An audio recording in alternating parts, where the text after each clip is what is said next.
Hello, everyone. Tonight we are going to hear a historical passage about the tragic life of a male concubine in ancient Greece period. You're here? I'm here. And we're going to step into a room most histories ignore, the private spaces where power strips people of their names. We'll walk inside, in the present tense, until the marble shine of Athens feels close enough to touch, and the cost of its brilliance presses on the lungs. I'm going to say something blunt. You probably won't survive this. So before you get comfortable, take a moment to like the video and subscribe, but only if you really like what I do here. Tell me where you're watching from and what time it is where you are, so this past can meet your present on the dot. Now, turn off the lights, maybe turn on the fan for some background music. Now let's enjoy our ride tonight. You wake to a room with no window and a low ceiling that teaches the spine to stoop. The air is heavy with old oil, damp linen, and the sour twinge of fear that never leaves these walls. Stone breathes its chill into your back through a straw mat as thin as a letter. Laughter, someone else's, ricochets from the grand house above, the bright, careless laughter of men who slept well and will dine better. You count your breath on your fingers and stop at 10, because that's all the day allows before footsteps come. They arrive the way thunder does, audible first in the floorboards, then in the iron latch.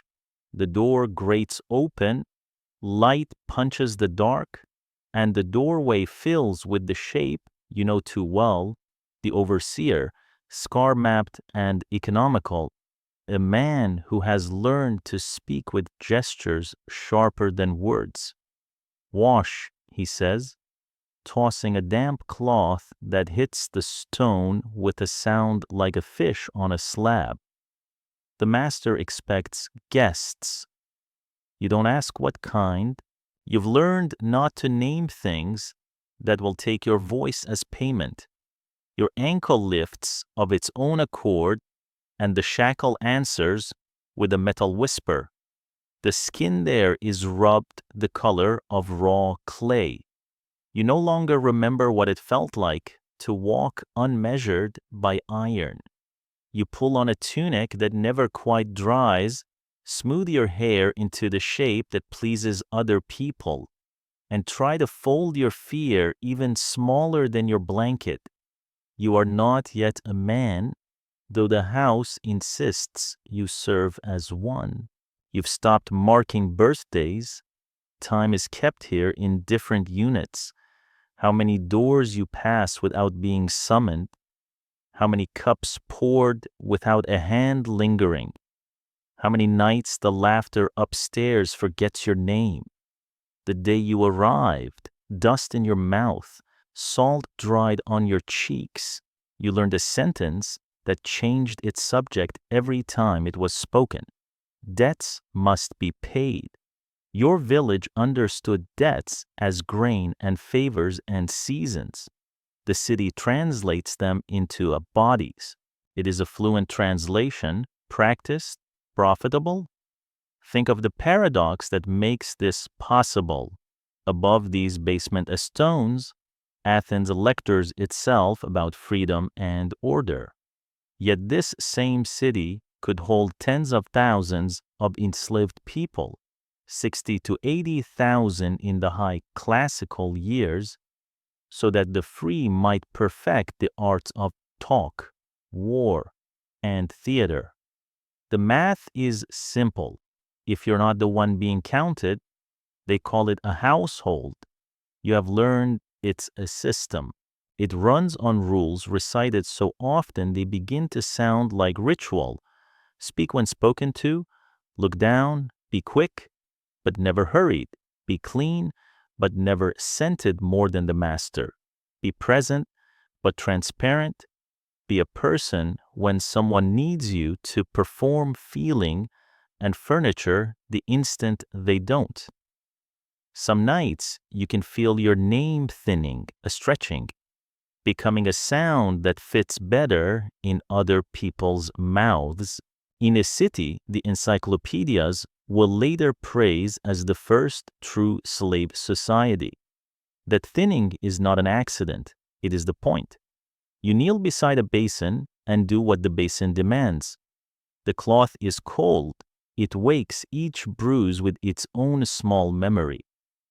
The water skims off oil the way a careless eye skims off sorrow.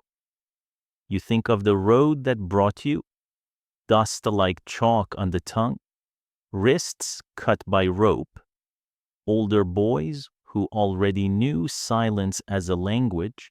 You think of the night someone decided you belong to a ledger more than to yourself. Memory arrives in fragments. Your mother's hands smelling of time, your father weighing silver with a farmer's reluctance, a promise spoken without a future to back it. You'll come home a man, they said. Here, man is not an age, it is a service you perform for other people's comfort. The overseer watches as if your washing were a test of loyalty. He does not touch you. He doesn't need to. The corridor behind him is a grammar of doors, cell, storeroom, stair, and each clause ends in the same period. From the kitchen above, the day clarifies itself in smells. Bread waking in the oven, olives sweating their salt, wine breathing in amphorae.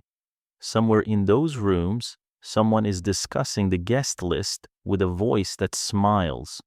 Somewhere else, linens are being shaken out like flags, cups polished until they hold a second sun. You will pour. The overseer says, you will listen. You will not speak unless asked. He lists these not as orders but as reminders, the way a priest reminds a congregation of what they already pledged. The mention of guests knots the stomach. You know the progression of evenings here. Talk. Wine. Questions. Hands. Not always, not every night. But the possibility tints each hour like diluted dye. The house prefers to say entertainment, a word that can mean music or stories or anything else a man can buy with money and impunity. The house is careful with words. Careful words make careless deeds feel ordinary. You dry your hands on the tunic and school your face into the expression the house likes best. Attentive, unthreatening, even grateful. This is one of the strangest lessons the oikos teaches, that survival has a posture. You have learned to hold your shoulders in a way that makes your body smaller without seeming unwilling. You have learned where to rest your gaze so it looks respectful instead of afraid. You have learned how to move through a room like a draft of air. Outside, the day has decided itself into heat. The light in the doorway is no longer violent, it is indifferent. You step into it and let the corridor's cool skin draw up your arms. Past the pantry, past the jar room, past the twist of stairs that lead to the andrón, where men recline on couches and say the city's name the way a lover says a vow. You will be there soon, quiet as a wick, doing the necessary work of being unseen. Before that, the overseer pivots, and for a heartbeat, his face is not a map of rules, but a surface on which something like pity might be sketched. Be quick, he says instead, choosing efficiency over mercy. Do not spill. He's probably thinking of the master's temper. You're thinking of your pulse. Both thoughts are practical. You will, of course, do as you're told. You have learned the safest distance Between an order and obedience is no distance at all. When they call this a civilized house, they mean only that the cruelty has furniture, polished couches, painted walls, a silver crater in which wine learns its manners with water. In such a place, a boy becomes an object so politely that sometimes he apologizes for the process himself. Guests, the cook says, when you pass her doorway, important. She does not look up from the trout she is pinning with sprigs of dill. The house's importance is measured in other people's appetites. You carry the basin back, empty now, and set it where the basin lives. You wipe the splash that escaped with your sleeve. This is how you live too. Where you're set, what escapes is quickly erased. When the door closes again on your little room, the quiet returns like tide water. You press your palm against the stone and feel the house humming through it, a music of orders, errands, and rehearsed welcomes. Somewhere above, they are already deciding the topics that will season tonight's talk. Justice, the good life, why some people are fit to command and others to serve. In the debate, you will be the example that never gets named. The cloth in your hands, now dry and stiff, is lighter than its work. You fold it in three, then in three again, so it looks like something that might belong to someone. Then you do the same with your face. The door will open soon. It always does. The road that brought you here began long before a chain ever touched your skin. It started as shortages do, in inches, a little less rain this month, a little less grain in the jar, a goat that sickened when she should have kidded. In your valley, the houses are mud brick and lime wash, their roofs held down by stones that remember every wind. The whole village is arranged to the rhythm of shared chores. The slap of grain against the quern, the ash and thyme smoke of cooking fires, the noon bellies of bees above the olive terraces. Childhood feels busy enough to be a future all by itself, until a season arrives that eats the next one whole. First comes the burn of a sky that won't relent. The ancient olive trees, gnarled like the elders' hands, give fruit wrinkled as old leather. Barley, which trusted the spring rains to keep its promise, turns brittle and rattles like bones when the wind presses through. The well that has always been endless suddenly has a bottom, and it stares back at you, bright as a coin. Hunger changes the way adults speak. Words become narrower, transactions with less air around them. Your father counts what can be counted. Your mother counts what cannot. Neighbors swap jars and favors. Then livestock and blankets, whatever can walk or be carried away, when nothing moves the household sum any longer. Men you have never seen begin to appear under the shade tree at the village center. Traders with neat ledgers and shoes that don't know dust, smiling the way people do when their profit is inevitable. They talk about a service and contracts in the tone of physicians, as if misery were simply an illness to be managed with the right regimen. They bring examples of boys who left and found a place in a great house, and they repeat these stories until they sound almost like blessings. But you learn later that Athens, so proud of the freedom it speaks about in its assemblies, long ago outlawed one of the local traps that families used to fall into. A statesman named Solon wrote a law in the early 6th century BCE that ended the enslavement of Athenian citizens for debt and recalled those who had already been sold abroad.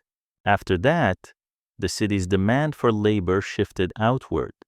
Most people bound for Athenian households would be foreign-born, taken in war, piracy, or purchased through the trade routes that converged on Attica.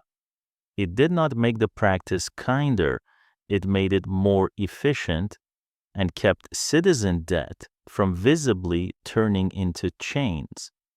You don't know any of this when the strangers arrive.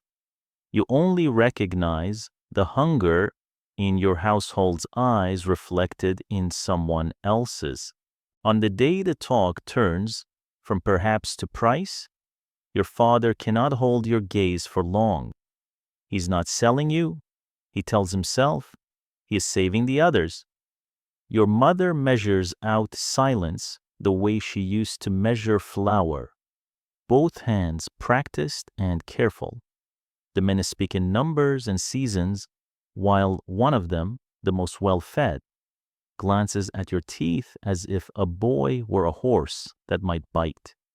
You stand very still and feel yourself become the surface on which other people do their math.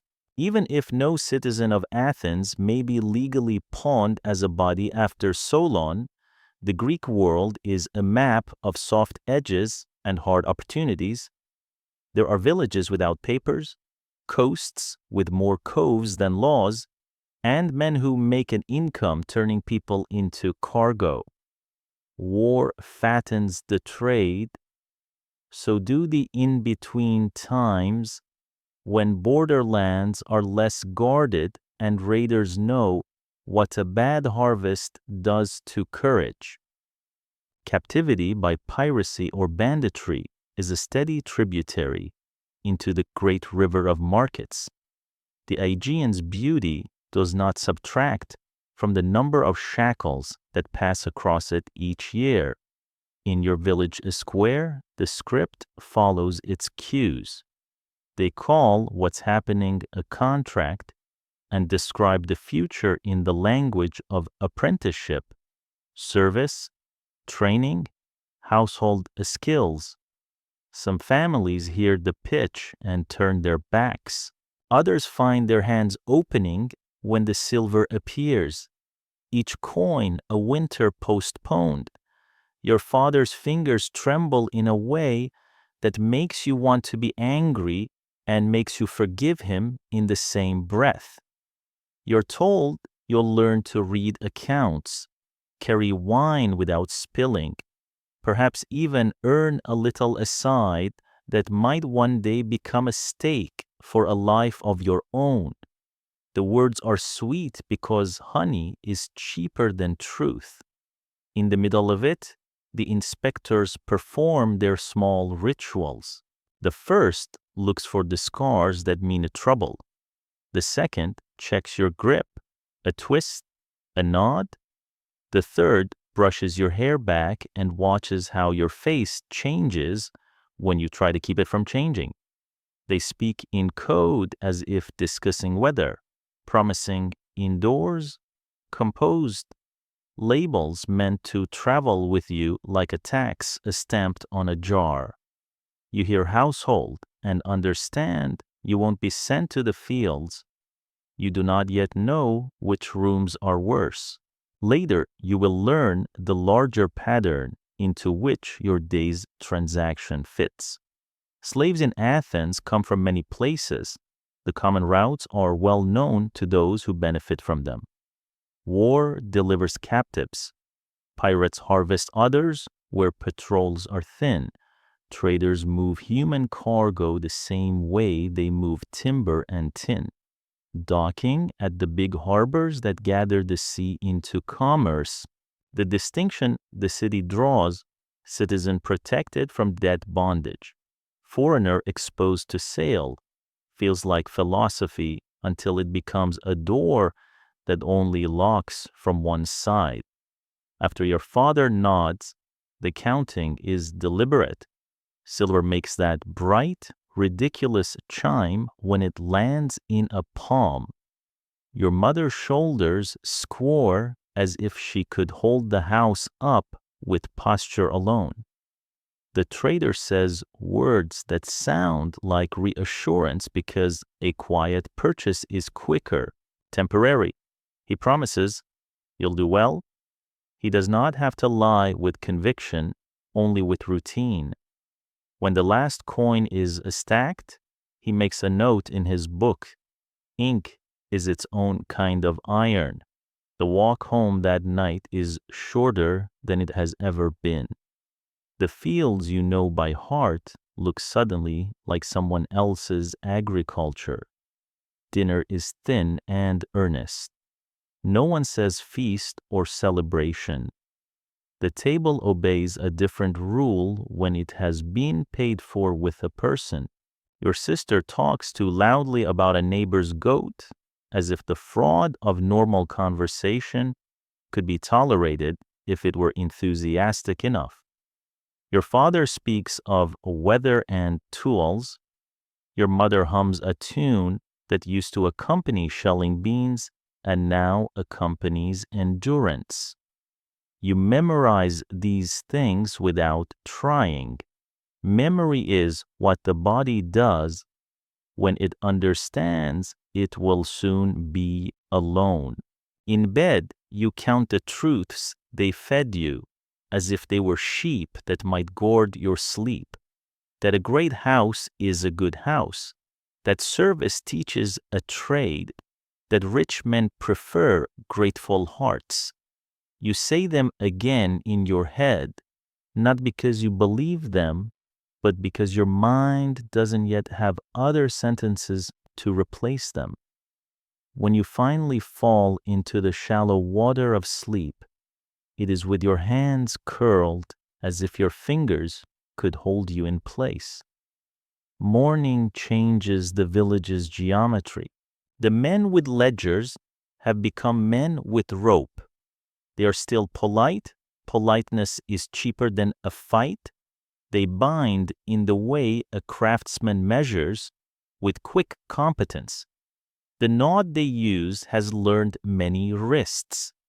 You think absurdly of the way your mother ties reeds for drying, how bundles make sense of small, fragile things. The tether between your neck and the next boy's is short. You will learn to breathe in the same rhythm out of necessity rather than fellowship. Before you reach the road, you glance back at the house that taught you your first words. The door is open. Your mother is inside it, smaller than she has ever been. Your father stands beside her with his shoulders stubborn, as if posture could atone. A neighbor pretends to adjust the strap of a basket to make an alibi for looking. The sky looks, like it always does, disgracefully beautiful, as if the world itself refused complicity. A last detail will not leave you, the way the trader smelled.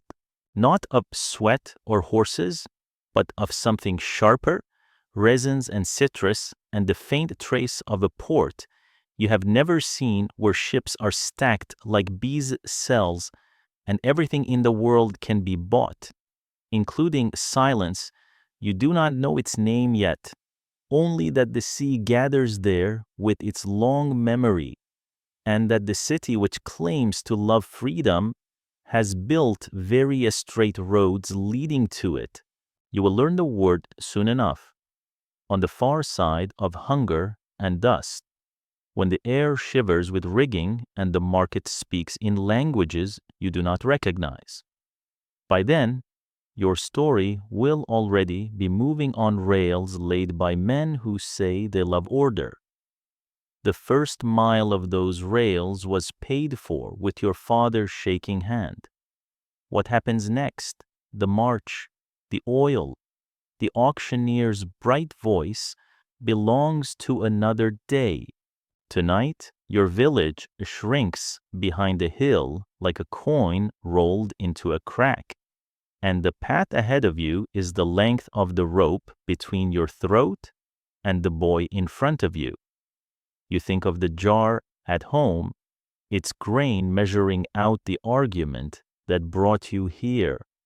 You think of words like contract and service, words that will mean something different when the sea starts talking. You think, because you must, of the promise that this is temporary. The most dangerous lies are the ones we have to believe just to take the next step. The men whose business is people do not hurry. They have learned the speed of profit. It looks unhurried from the outside and feels like falling from the inside. You take one more look at the hill, then at the backs of the boys ahead, and then at the rope. The rope will keep its promises. Everyone else has already kept theirs. The road wins because it never argues. You learn that on the first day, when rope turns bows into a column and your world shrinks to the length between your throat and the back of the neck in front of you. The guards prefer a rhythm: step, click, dust, step, click, dust. And after an hour, the pattern lays itself over your thoughts like a net. Your feet blister where new leather rubs old skin. You will harden there. The older boys stop speaking first, not because they are braver, but because they already know how silence can keep you from spending the little you have left. There are places where the landscape would be beautiful if you were someone else. Olive groves that look like a prayer for shade. Coastal roads where the sea throws diamonds at the stones for no reason except that it can. Mountain passes where eagles stitch the sky back together after the wind tears it. You look and don't see, because to see belongs to people who get to choose where to rest. Your eyes stay low.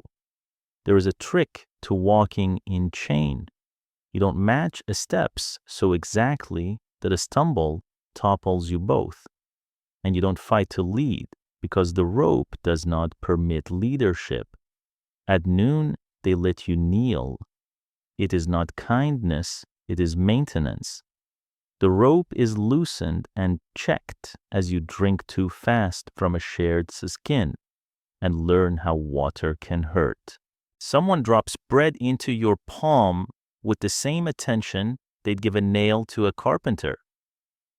Once, the guard's shadow falls over you and you think he's going to strike. He's only adjusting the knot behind your ear so the rope stops sawing the same place. This, too, is maintenance. Nights are stakes and stars.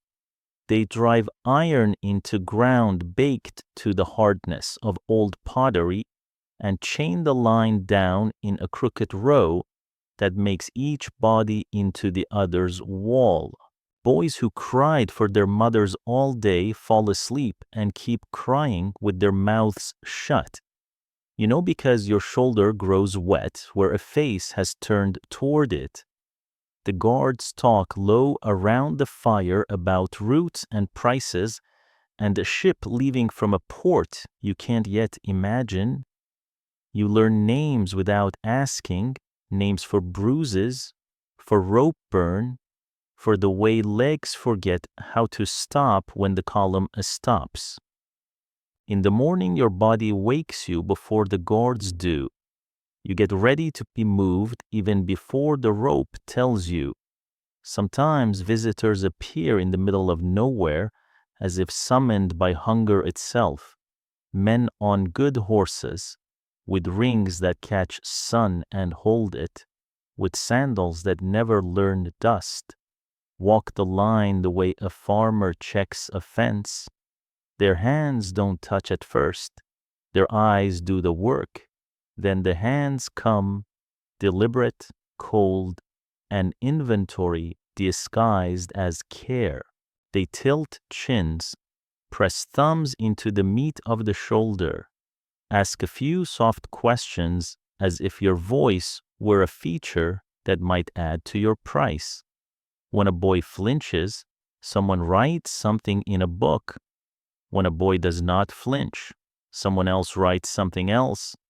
They talk in a code of tradesmen: field, house, music, strong, composed, indoors. You learn the grammar of your future by overhearing other people finish their sentences with your body. The categories emerge the way weather does. You can't stop it, but you can predict it a little. There are men who look at arms and backs and imagine dawn to dusk in fields, boys growing into muscle where plows eat earth. There are men who ask if you can hold a tray steady, if you can count out cups, if you can stand still for longer than your legs prefer. They are buying for kitchens, courtyards, counting rooms. And then there are those who never ask about work at all. They look only at faces as if faces were a kind of coin. Their fingers rest too long at the jaw, in the hair, along the line where a child's voice will one day turn into a man's. They smile when a boy looks away and a smile when he can't. You don't have a word yet for what they are buying. You will. Once a column passes a village whose children are still wild enough to chase the column to its edge. They wave and grin until their mothers call them back with a tone you've never heard until that day. The voice people use to pull the future away from danger. Another time, the rope stops so long you forget you have ankles. The guards have gone to talk where a path split into three, and the air smells briefly of pine and beeswax and the first breath after rain. In that pause, the boy ahead of you whispers his name as if names were contraband. You answer with yours before you can decide not to. Later, when you have been taught a new name for other mouths to use, you will hold that exchange like a coal you keep from going out with your own breath. Somewhere along this road, if you had a map for such things, the story that began in your village resolves into a larger pattern that feeds the city. You don't know the words, but we do. By the classical centuries, the people who filled Athens' houses came mostly from outside Attica, taken in war, piracy, and banditry, or sold through the trade routes that tied the Aegean to its edges. The categories are neat in books. On the ground, they blur into one another, but the result is the same: human beings rendered into a workforce by conflict and capture and commerce. On the fifth day, a man with a merchant's calm walks the line and stops in front of you long enough for your stomach to learn a new way to knot. He does not smell like horse or sweat. He smells of resin and a port where ropes sing all day. He does not ask a question. He tilts your head toward the light and calls your eyes clear. The guard beside him nods as if a bargain just found its shape. You understand, without being told, that this is how choices get made when you are the thing being chosen. You ask yourself ridiculous questions to stay inside your skin. If you were allowed to run, how far could your lungs carry you before the rope remembered you? If you were allowed to step one pace out of line to look at the sea properly, would it look back in the same way?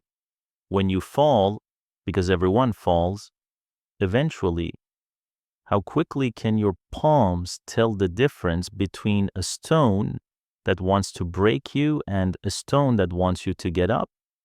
There are no answers, There's only step, click, dust. By the time the road begins to hold the smell of tar and salt, your feet have turned into history. Sand appears where fields should be. Hills flatten into something else, into hints of docks and sheds, and a geometry of ropes so precise that even wind obeys it. The guards begin to call out reminders in the tone of men cleaning a tool they plan to sell for the highest price. Backs straight, eyes down, no talking, keep the line. You keep the line. The line has kept you. You tell yourself, because you must, that a marketplace is just a place where things change owners, and sometimes owners change their minds. At the last camp before the city, an older boy shows you how to wrap the rope at your throat so it rubs a different patch of a skin tomorrow. He does it casually, as if he were recommending a shortcut home. His hands are careful, quick. His eyes are somewhere else. Don't stumble at the platform, he says. They like steadiness. You understand immediately that whatever steadiness is, it will be priced. You sleep with your palms open as if your body were a vessel someone might pour courage into. In the morning, the rope wakes you by moving. You get up and go where it takes you. You will learn what a port looks like from the inside of someone's plan. You will learn what market day feels like when the goods are people and the people are quiet because quiet sells. You will learn how oil shines on skin not as an ornament, but as an argument. But those lessons belong to another room, another crowd, another voice booming the facts of you as if facts could replace the person they describe. Tonight, on the last stretch of road before names become prices, the sea announces itself in your nose before it hits your eyes. It smells old and indifferent. It has swallowed stronger things than your voice. You wish, suddenly and fiercely, that you had not spoken your name to the boy in front of you, that you had kept it in your mouth like a seed you could plant somewhere later, and then you are angry at yourself for the wish. A seed is still a seed, even if a bird steals it. The point is that a seed exists at all. The column halts. The guards make a show of straightening tunics and rinsing faces and using a bit of oil to erase the journey's honest information from your skin. Look up, one says, meaning look up just enough. You obey. The city is close enough to count ships by their masts. Beyond them, you can't see the future, but you can smell the place where it will be decided. Your throat feels raw, but that is only from rope. You tell yourself that rope is a simple thing. It holds, it rubs, it lifts, it ties, but you have also learned something else along the way. Ropes remember, and you intend quietly, stubbornly to remember too. The market assaults you first with sound, as all markets do, voices over voices, prices braided into orders, the rattle of amphorae, the dull thump of crates being persuaded into place. But this one edits its noise differently. It has a silence inside it, a pocket of listening wherever the column of boys passes, as if the crowd were taking a collective breath before naming what you are. They steer you to a pen where shade has been disciplined into rectangles by ropes and poles. Water arrives, and cloth, and the brisk hands of men whose job is to erase the road from your skin. They are efficient the way wind is efficient. In minutes, you look like someone who hasn't walked 100 miles to become an arithmetic problem. Clean as cells. You learn that lesson immediately without words. They stand you in two lines, the ones with broader shoulders to the left, the narrow and fine-boned to the right. Someone has decided field and house are categories you can see with your eyes. The buyers move as if the human body were a ledger written in muscle. You're indexed with the household group. A man rubs a little oil along your forearms and over the cheekbones, polishing not kindness but argument. It is not a ritual of the market so much as a habit of the culture. Grease oils bodies for sport, for bathing, for the pleasure of the eye. Here that habit doubles as display. The oil traps light on your skin and asks it to work for someone else. The space itself feels temporary and permanent at the same time. Temporary because the poles and canvas can be unknotted and retied at another corner of the harbor by nightfall. Permanent because commerce has a way of making anywhere its home. You smell resin and tar, salt and old fish, the distant sweetness of figs bruised in transit. You hear names of harbors that never visited your valley, Zia, Cantharos, Munichia, and realize the city has 3 mouths that drink the sea. Goods enter through them all day. Men in this port can choose what the land will become by choosing what the ships bring in. You don't know it yet, but the Athenians built their strength on these waters, separating military hulls from commercial ones, and feeding an empire with harbor work as much as with farms. Piraeus is the hinge on which so many doors turn. The buyers circulate as if the lines were stalls of fruit. They confer in quick, splintered phrases: age, origin, steadiness of gaze, scars declared or concealed, the way a boy keeps his balance when nudged. A few test your grip as though a strength were a unit that could be measured with the hand alone. Another tilts your face into the light to see what expression you make when someone else decides where you should look. One man leans close enough that you can tell he drank better wine at breakfast than your village ever saw at a festival. He smiles the smile of a craftsman, content with the tool he's about to acquire.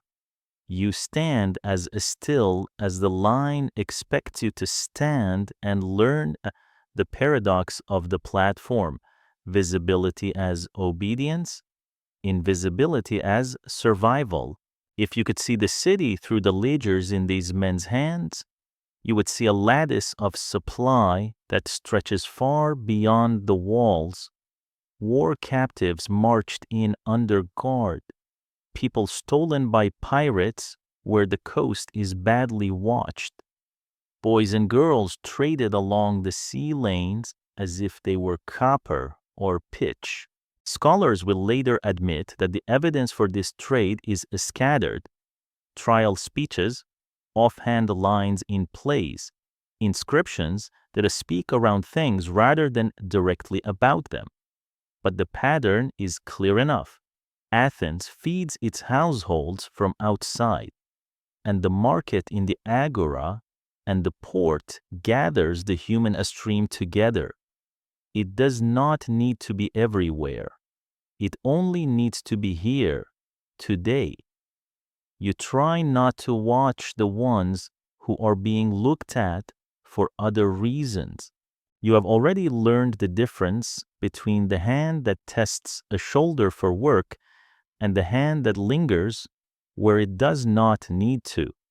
In this place, even language splits in two. Household can mean kitchen or courtyard. or a room becomes a stage at night. The men who drift toward your line wear better cloth, carry different perfumes, talk less about calluses and more about temperament. They study silence the way a musician studies an interval. The auctioneer, because of course there is an auctioneer, practices his script under his breath like a hymn. Age, origin, condition, suitability. He will not have to invent anything. He only has to prefer some facts over others and say them with authority. When your turn comes to the block, the platform is a little higher than it looks from the ground. You notice this not because you fear falling, but because height tilts every face toward you and makes your balance a public commodity. The man with the reed pen reads aloud as he writes. Region, years, teeth, good, scars, few. He praises your appearance with a word that would be a compliment if it weren't currency. The crowd tightens the way firewood does when someone pinches a pile to test whether it will catch. Bidding begins as if it were conversation, then turns into a ladder of numbers. The hand that wins is soft and practiced. He doesn't look at you when he pays. He looks at the money and the man he is giving it to, which is the whole grammar of ownership in one gesture. You are aware of your body the way a fisherman is aware of a net, not as a self, but as a tool that must be kept from snagging. A buyer forces your jaw open to inspect the enamel, as if your mouth were a document that might lie about your age. Another presses your forearm and nods at its firmness. A third runs fingers through your hair with the same detachment he used a moment ago to test a seam on a cushion. The auctioneer fills the space between hands with adjectives. You make your face behave. You make your hands unclench. You hold yourself still in the oldest act of resistance available to people without choices, making the body refuse to explain itself.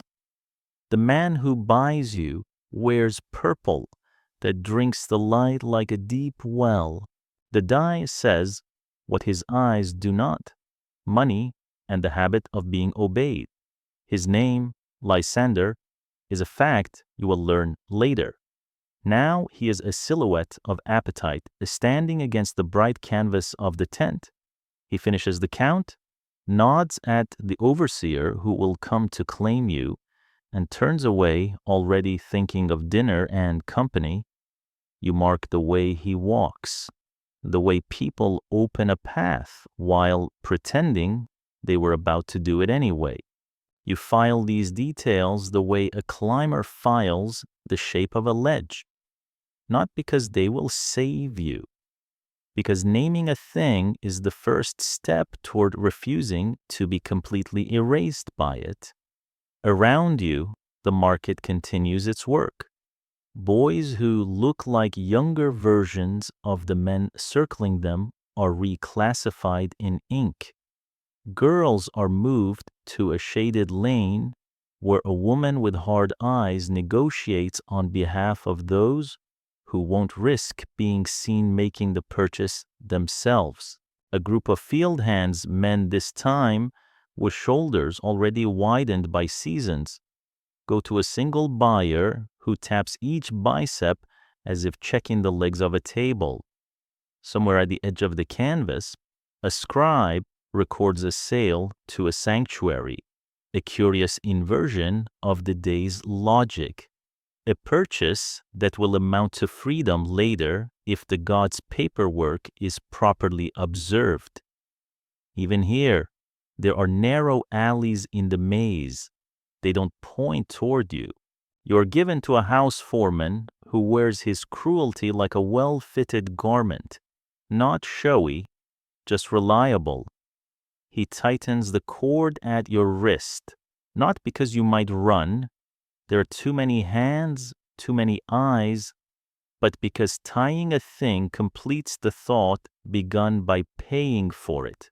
He recites rules without looking at you, the way a clerk recites weights, and then, with the efficiency of men who manage flows of goods, he moves you from the noise to a quieter lane, where a mule waits with baskets of bread and greens.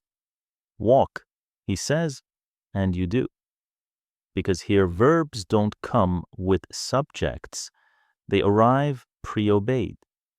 As you leave the tented square, you allow yourself one backward glance, quick and guilty, like a child stealing a fig. The platform already has another boy on it. The auctioneer's voice wound back to its opening note, the crowd leaning in as if the truth about the world lives in the next bid. For a moment you are angry at the sun for shining so well on canvas meant for this purpose. Then you feel foolish for thinking the sun should choose sides. Light, like law in a city whose wealth is harbored at Piraeus, falls where the geometry tells it to. Later, much later, you will learn a few of the words that were working on you the whole time. You will read that Athens, lacking citizen debt bondage after Solon, drew enslaved labor from the traffic of war and trade. You will see scholars argue about how many stood where you stood and how often. You will note how often their evidence says, we cannot be certain, even as everyone in the room agrees the traffic was steady and everywhere the sea made it easy. You will learn the term for the men who traded in human beings, and it will land in your ear like a stone, andrapodistes, enslaver, man-stealer. The name will confirm what your body already knew before the first bid, that language can either clean a cruelty or say it out loud, but that is for later. Today, you are led away from the tent into a streets that smell of bread that isn't for you, and fish you will only carry. The house that swallows you has columns that pretend to be trees and floors that pretend to be fields. Its walls are painted with stories of gods who turn into swans to win what they want. The foreman says your name and gets it wrong. You learn the speed with which a mispronunciation becomes a law. He does not bother to correct himself. You understand that this is a house that will teach you many things, where to stand so you're useful and unseen, how to pour so the cup brims without a spilling, how to be there when a man needs to feel powerful and gone when he needs to feel good. You are not yet afraid of the evening because you're still carrying the noise of the market in your ears. And noise can feel like company the first hour after a sale. The fear will arrive when the house goes quiet. It always does. The house that swallows you looks like certainty wears a costume. Columns pretend to be trees. Painted walls pretend to be open country. A mosaic floor teaches your feet to step between vines the way a shepherd learns to step between snakes. Servants pass in thin shoals, each carrying a task as if it were a bowl that might spill. Oil lamps are polished before they are lit, as if light itself needs grooming in this place. You do not know yet where any of the doors go. You only know that doors live here the way fig wasps live in figs, inseparable, part of the fruit of power. They bring you into a courtyard where a pool gathers the sky in a perfect square, so clean you can see your changed face floating there like a coin just before it sinks. The man who bought you walks ahead with the ease of someone for whom thresholds open as a reflex. You learn his name in passing, Lysander, spoken by a steward before the steward bows. Names here announce themselves before other people must say them. Beside you, a man with a ledger and a careful grip on your cord performs introductions the way a fisherman moves a line without looking away from the water. Dimitrios, he says, handing you off. House overseer. The foreman answers with a glance that counts more than a nod. He is scarred in the practical places, forearm, jawline, knuckles. He has the look of a man who built his armor from every rule he learned to enforce. Dimitrios takes you on a tour without naming it a tour. Kitchen, he says, and the corridor opens into heat and time and women who do not look up. Pantries, and you see olives ranked like soldiers, amphorae sleeping upright, honey sealed against curious hands. Andrón, he says, pausing at a threshold you are not allowed to cross. The men's dining room where couches wait like low-backed thrones. He lets you look just long enough to store the layout inside your body, the distance from door to crater, from crater to couch, the place where you will stand that is close to every request and far from every eye. He does not need to explain why you must map these routes. In houses like this, getting lost is a kind of offense. He takes you down a shorter stair whose steps have learned to keep secrets. Here the air cools into stone and the light learns to travel in thin strips under doors. He stops in a narrow passage where you could touch both walls without straightening your elbows. Listen, he says, and you do. And the house explains itself by listing its rules through his mouth. You will be fed twice a day. In the morning, porridge. At night, bread and olives. If you are sent upstairs during meals, you will eat later. You will bathe when told. You will sleep when permitted. You will speak only when spoken to. You will keep your eyes lowered with free persons. You will not refuse any order given in this house.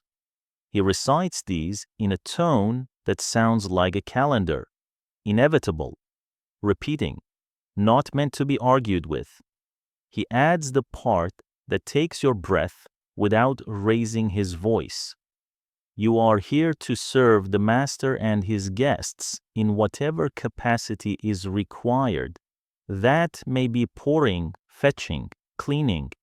It may be music, if commanded. It may be entertainment. The word has many rooms in it. He offers you none of the keys. Compliance, he says, as if pointing to a tool on a shelf, earns privileges. Bread with honey, sometimes.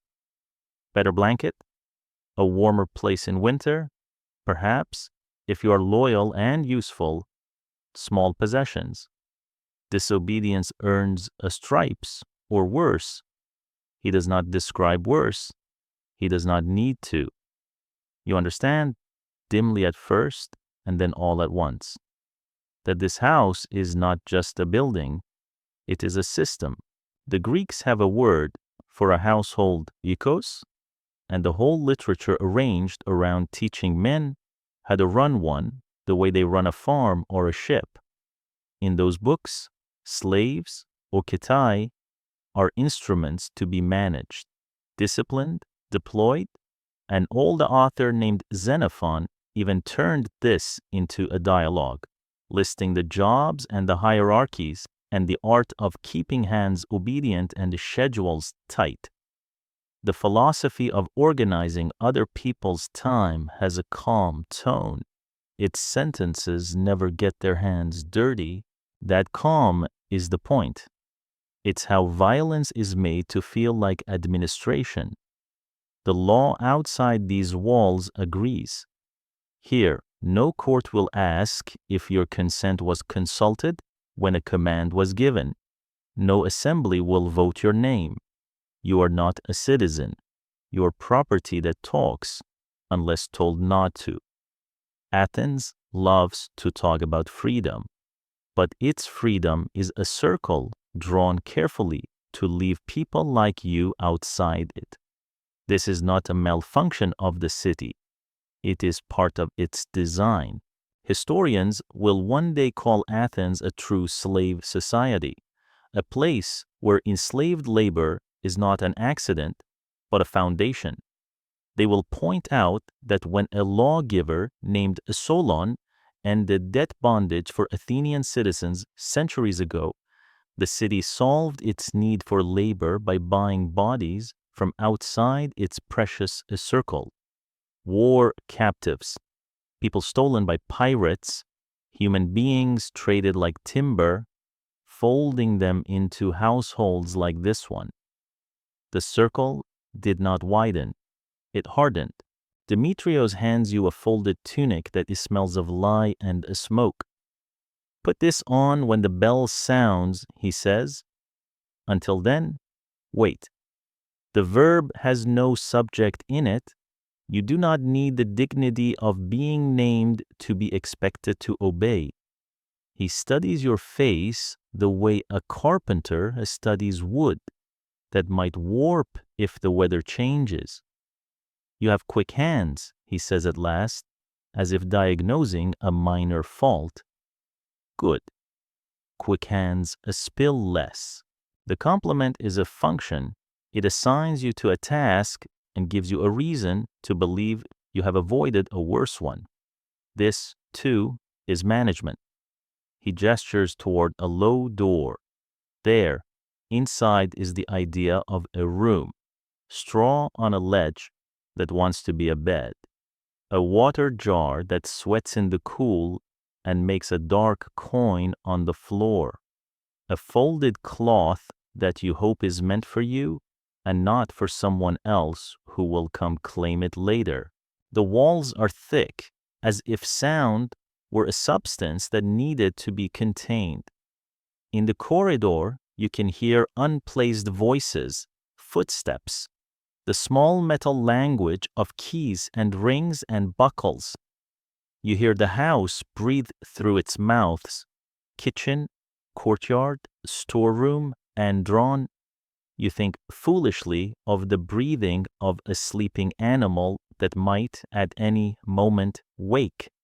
From the andrón above, you catch the early pattern of preparation as the afternoon tilts toward evening. Furniture thuds softly into arranged positions. Laughter moves like a ribbon down a hall and disappears. Someone tunes a lyre and then, dissatisfied, tunes it again. The kitchen's clatter finds a beat. This is how you will measure afternoons now, by the house learning its own music. You will learn to enter the song at the right note, with a jug at the right angle and the right number of steps between table and crater. You will learn to be there when a man needs refilling and to vanish when he wants to feel alone among friends. You will learn to read the difference between philosophy and appetite by the way a hand reaches for a cup. What would it mean to be good here? The question is not rhetorical. Demetrios has an answer ready because men like him always do.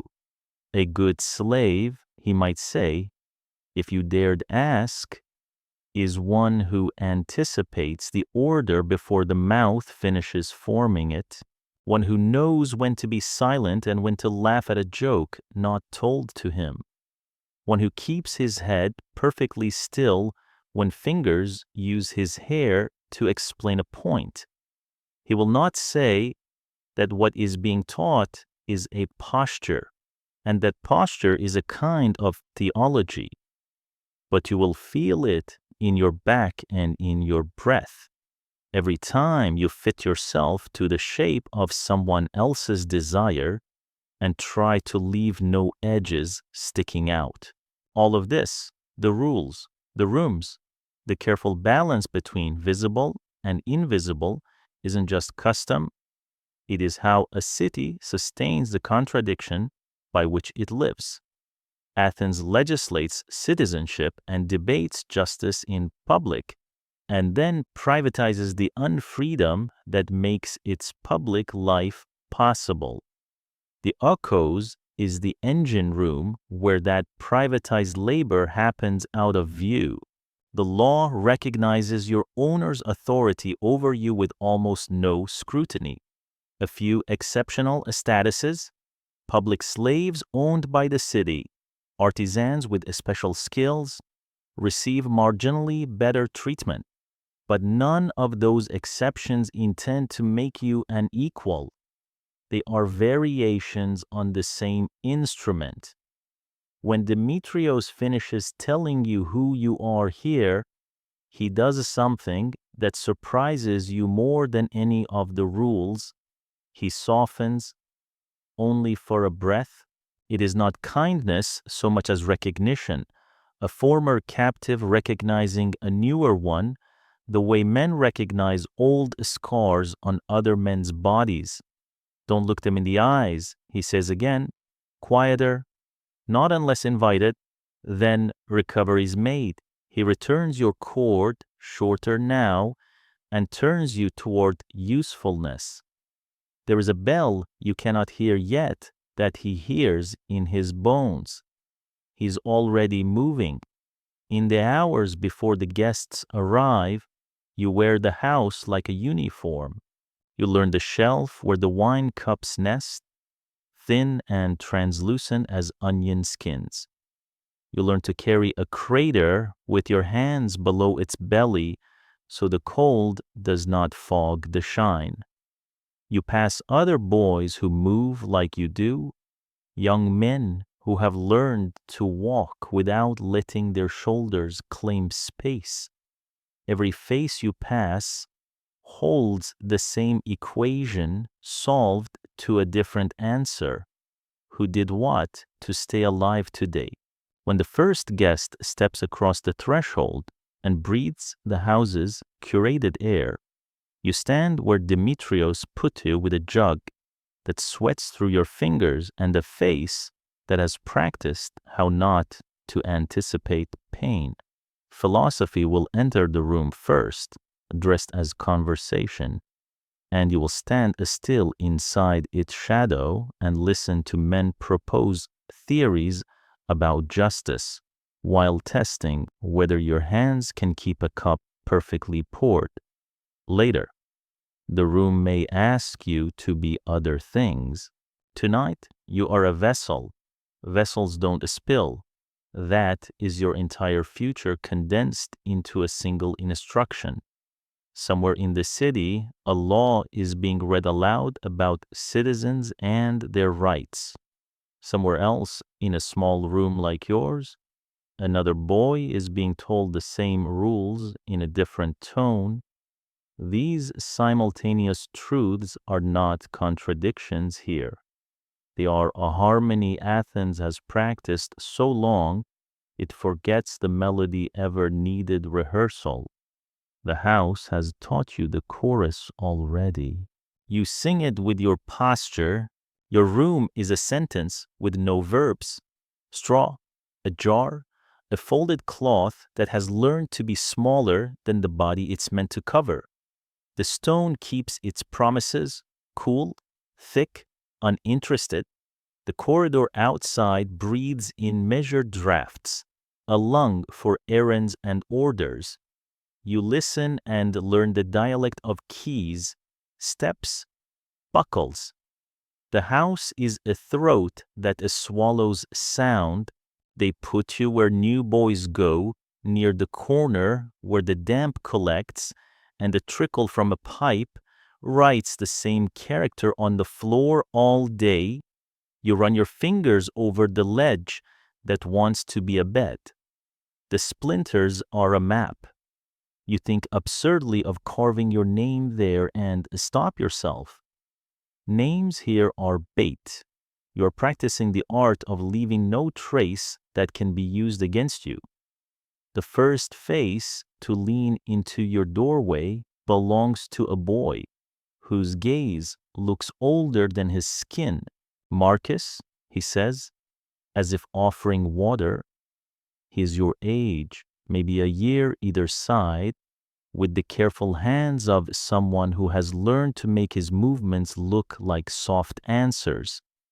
His eyes go to your ankle, where iron used to live, and then away with a courtesy that feels like a blanket when a real one is not available. You'll want the end to sell if you can trade for it. He says, less traffic. He doesn't explain how to earn such trades. You will learn that economies bloom anywhere there is a scarcity. Courtesy is one of the early currencies. Alexios appears later. The way weather changes before you realize it has. He's older, with a scar that does not ask for your attention, but takes it anyway. A pale thread across the cheek, like a line a knife might draw to show a carpenter where to saw. He measures you the way a man measures whether a beam will take weight. Keep your back to the wall when you sleep, he says mildly. The wall will not change its mind. He says it like a proverb, something a grandfather might stitch onto a story to make it durable. He sits on his heels with the ease of someone who used to be at home on the ground. Points to your tunic. You'll get another on seventh day.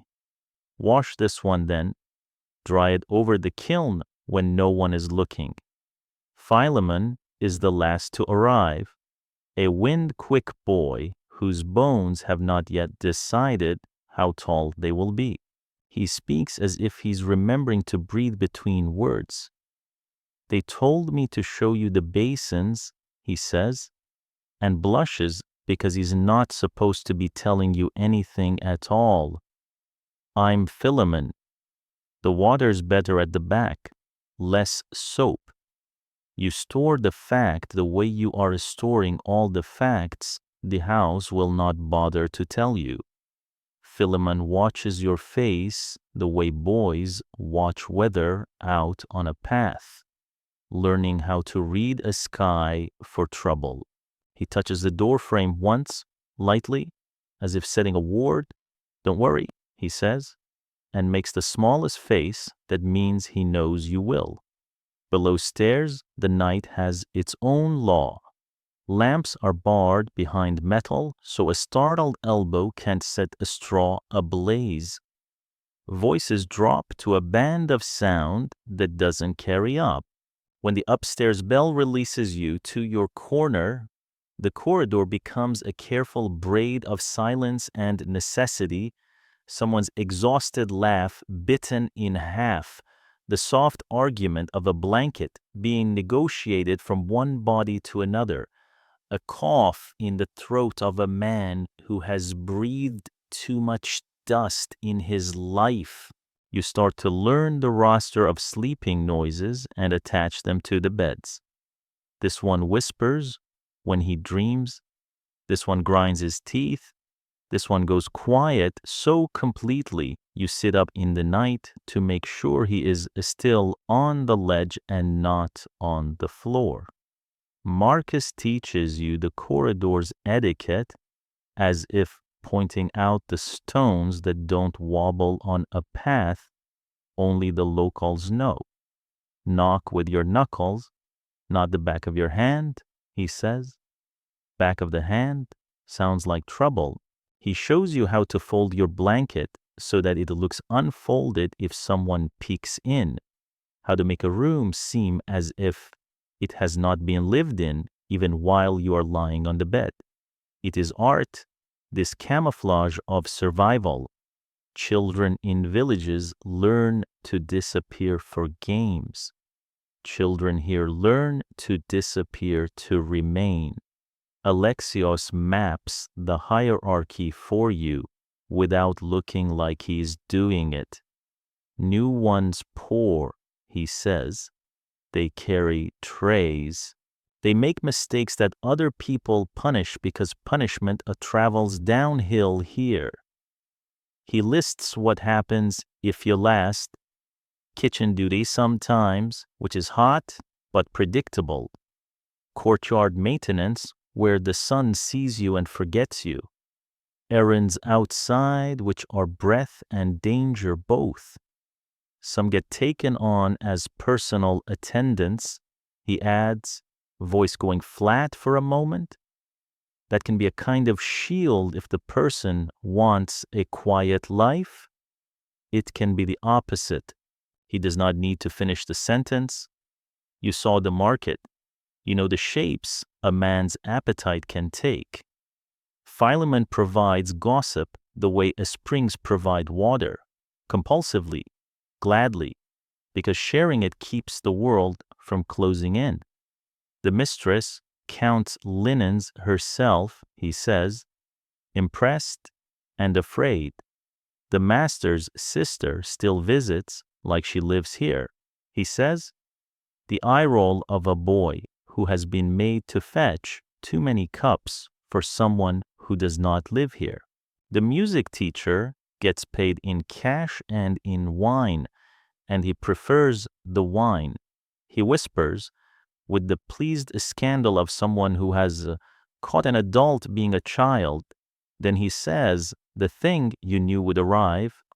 There are special nights, he says, and his mouth makes a line that should not be on a 14-year-old face. You'll know them because the house changes its smell. It gets citrus, fresh rushes, garlands. He stops. If they put a bit of oil and a silver clasp on you, keep your eyes on the crater. Don't look up unless you have to. Looking up makes you into a person. It's not safe to be a person when men get drunk.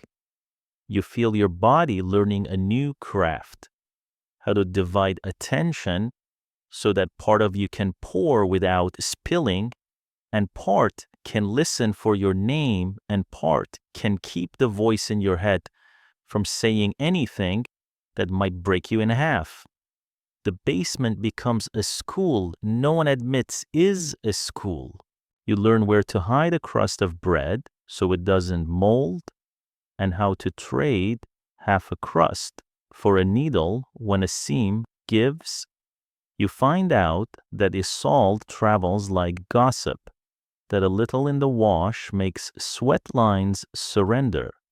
You're taught how to bind your chest after an evening when hands have turned it into a message board for their temper. How to sleep on your side so the ribs forgive you in the morning. Rules multiply in the dark. Never run unless someone else is already running. Never be the second person through a door unless you're carrying something that explains why. If you're late, be late by a lot. Lateness measured in breaths is insolence. Lateness measured in errands is usefulness. Never let your hands be idle where someone could decide they're available. Learn the names of the dogs. Their favor is a small kingdom. Never let a free person's joke arrive to the table without a smile attached to it. Never laugh first. Never laugh last. There are kindnesses, too, but they are careful, and you must learn to take them without turning them into debts. The woman from the kitchen who pretends not to see when you dip your finger in the pot to taste honey for the first time in a month. The old gardener who points out which corner of the courtyard is shaded longest in summer so you can breathe ordinary air for 3 extra minutes between tasks. Marcus, who notices you were given sandals that pinch and swaps them for his when the corridor lamps go down, pretending his feet simply outgrew the old pair overnight? These are not miracles. They are stitches holding a skin together so it can regenerate. In a different world, a household is a web of mutual duty and affection. Men write books about it. How to run a house as a microcosm of a city. How order here breeds order there. How everyone benefits when each instrument plays its part. Below stairs, you discover the other definition operating under the first like a trap under leaves. The household as machine, in which bodies are components and affection is a lubricant applied sparingly by those in charge. The songs the men will sing upstairs about virtue, justice, and the good life do not reach this corridor, or if they do, they arrive as muffled sound without words, the way rain sounds through thick walls, present but unable to water anything that grows here. At night, when you've done enough to be allowed to stop, stories thread the corridor like smoke, not told in a circle.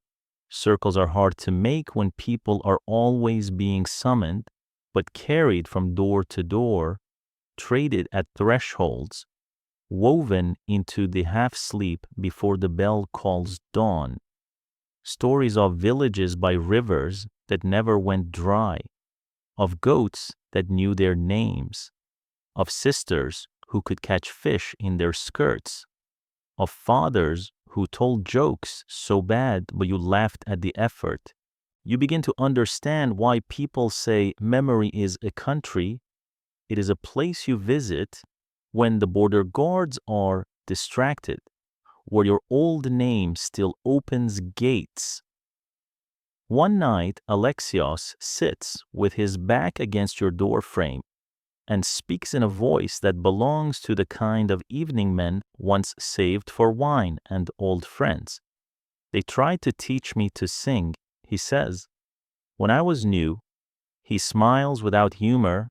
I did, once, and then I stopped, because I wanted something that was mine to remain mine.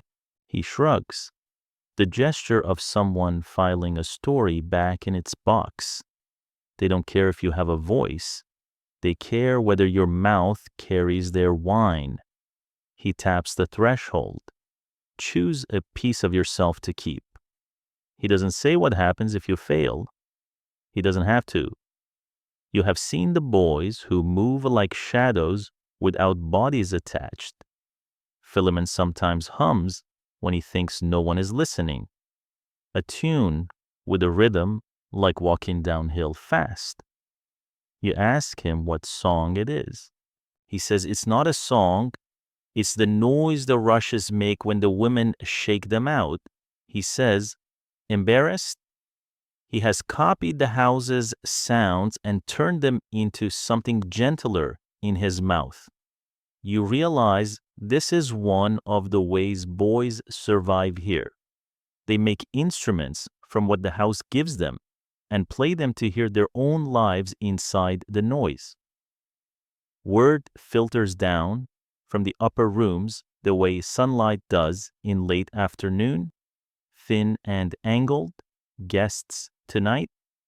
Important, the syllables colors the whole corridor.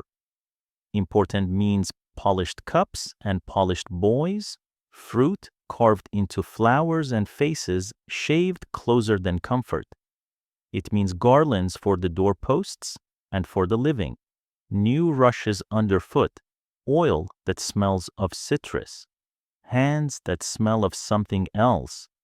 It means the andrón door will open with a different kind of smile.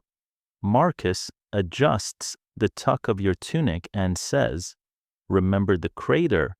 Keep your eyes on it like it holds your mother's voice. Philemon squeezes your wrist and lets go. Alexios looks at you without blinking, a benediction disguised as a warning. No one says, good luck. Look is not how this goes.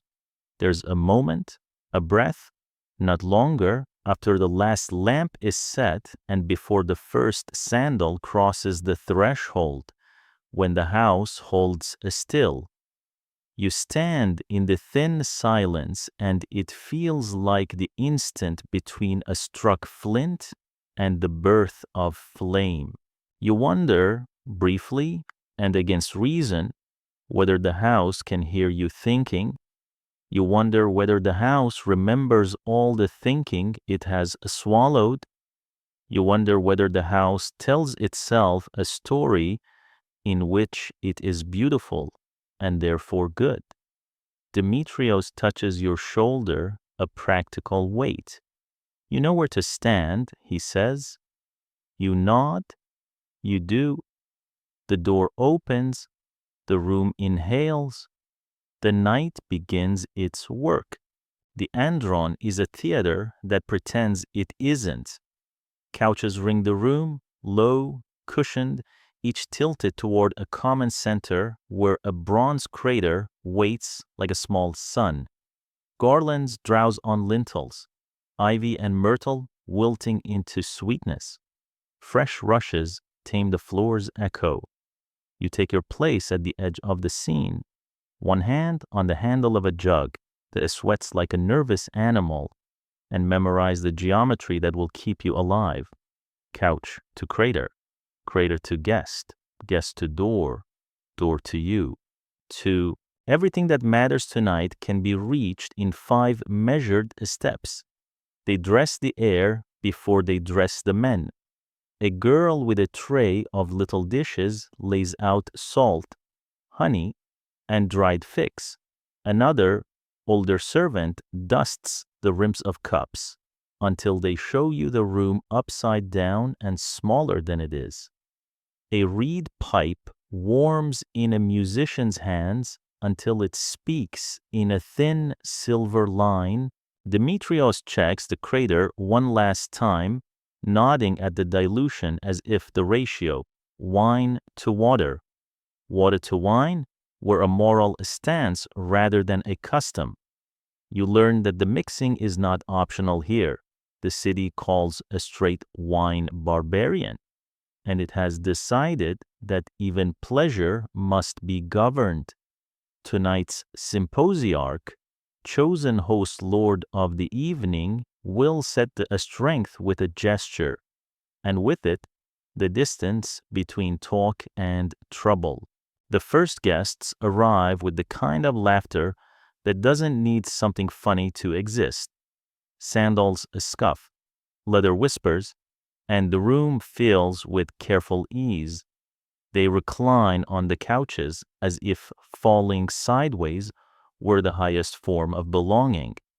Rings flash when hands rise to greet one another, then settle, 2 fingers around a stem. The rest arranged as if painting had taught them how to hold their flesh. Wreaths are offered and accepted, a softness pressed onto temples already practiced at frowning in assembly. There's talk of harvests and fleets, of a lawsuit's clever turn, of a sculpture unveiled in the agora that pretends to be movement and almost succeeds. You move when a bare wrist angles a cup into the light, the signal for pouring, and find the line of your night. The crater's ladle size, wine arcs into kylix thin as shells, into deeper skyphoi, into a horn-shaped rhyton that grins with a painted animal's mouth.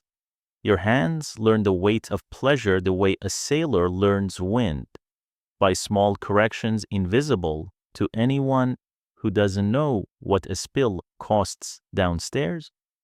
The symposiarch makes the first libation, tilting his drink toward the floor to honor the god whose laughter trained this city to sing. The room answers in a chorus of brief, satisfied noises. You step back. You've placed yourself where eyes won't easily find you unless they mean to. The conversation behaves itself at first. Socrates' name passes like a coin from palm to palm. Someone rehearses an argument about whether courage can be taught. Someone else replies with the story of a man who thought it could and didn't live long enough to test his theory. The pipe's melody creeps in and out between sentences, more garnish than speech. You learn to listen without seeming to file away which guest interrupts and which finishes his thought even when everyone wishes he wouldn't. You tip a tray to a couch where two men debate naval policy as if it were a tune, and each took turns holding the melody. You do not look at their mouths as they drink. You look at the angle of the cup's lip, the way the red line rises, the moment when it is right to give them the pretense of not wanting more. The room's beauty is deliberate.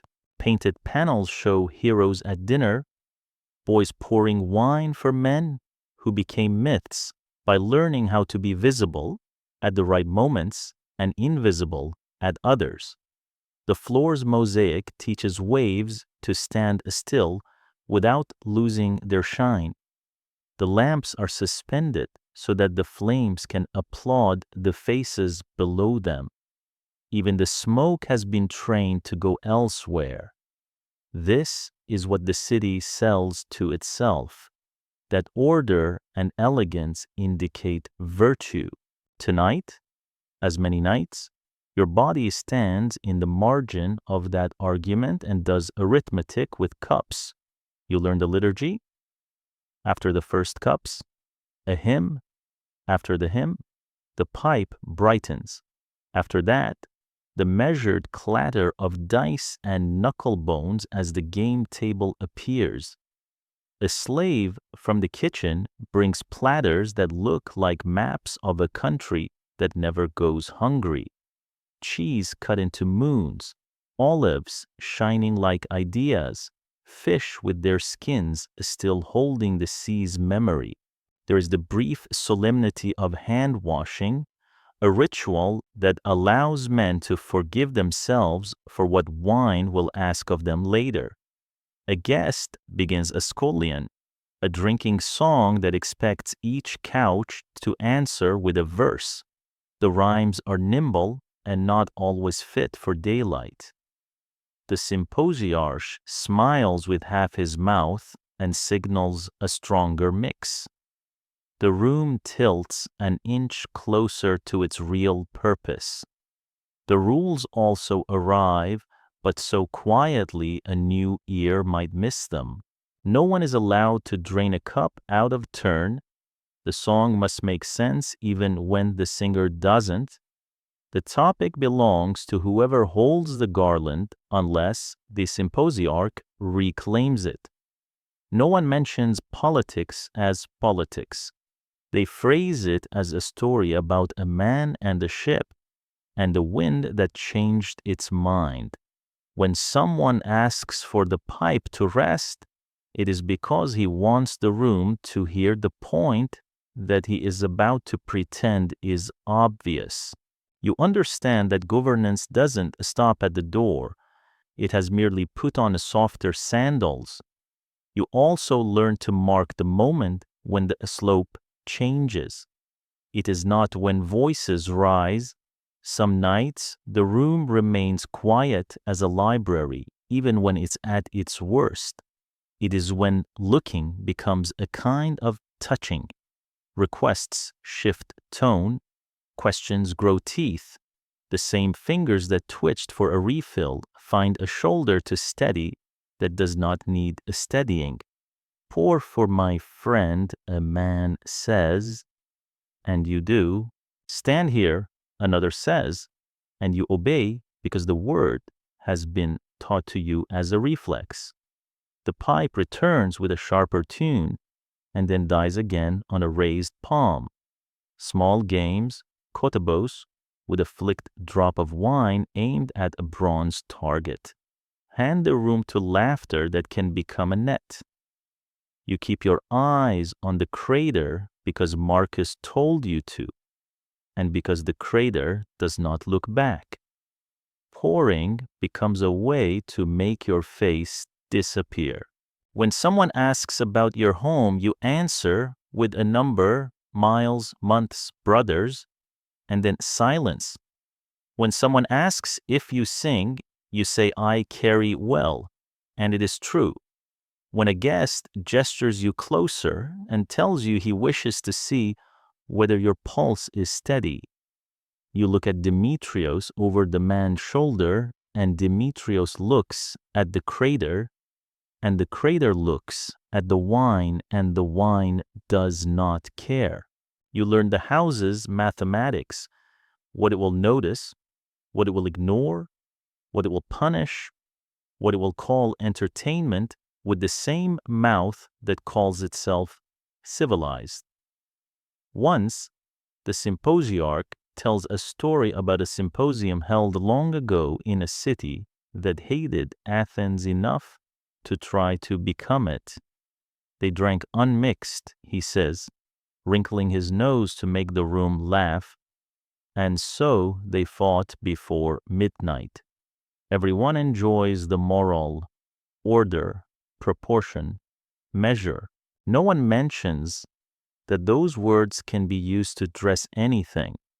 You pour for a man who recites lines from Homer with such authority that the room's floor seems to incline toward him.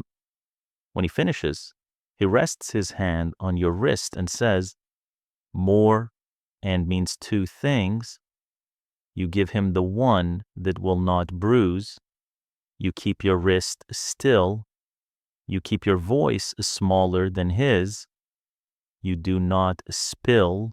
The musician changes, pipes for a lyre, then back, a girl with henna'd fingertips, then a boy whose face has learned to be a polite mask. Dancers are summoned with the same tone men use to summon an argument. The room's scent tilts.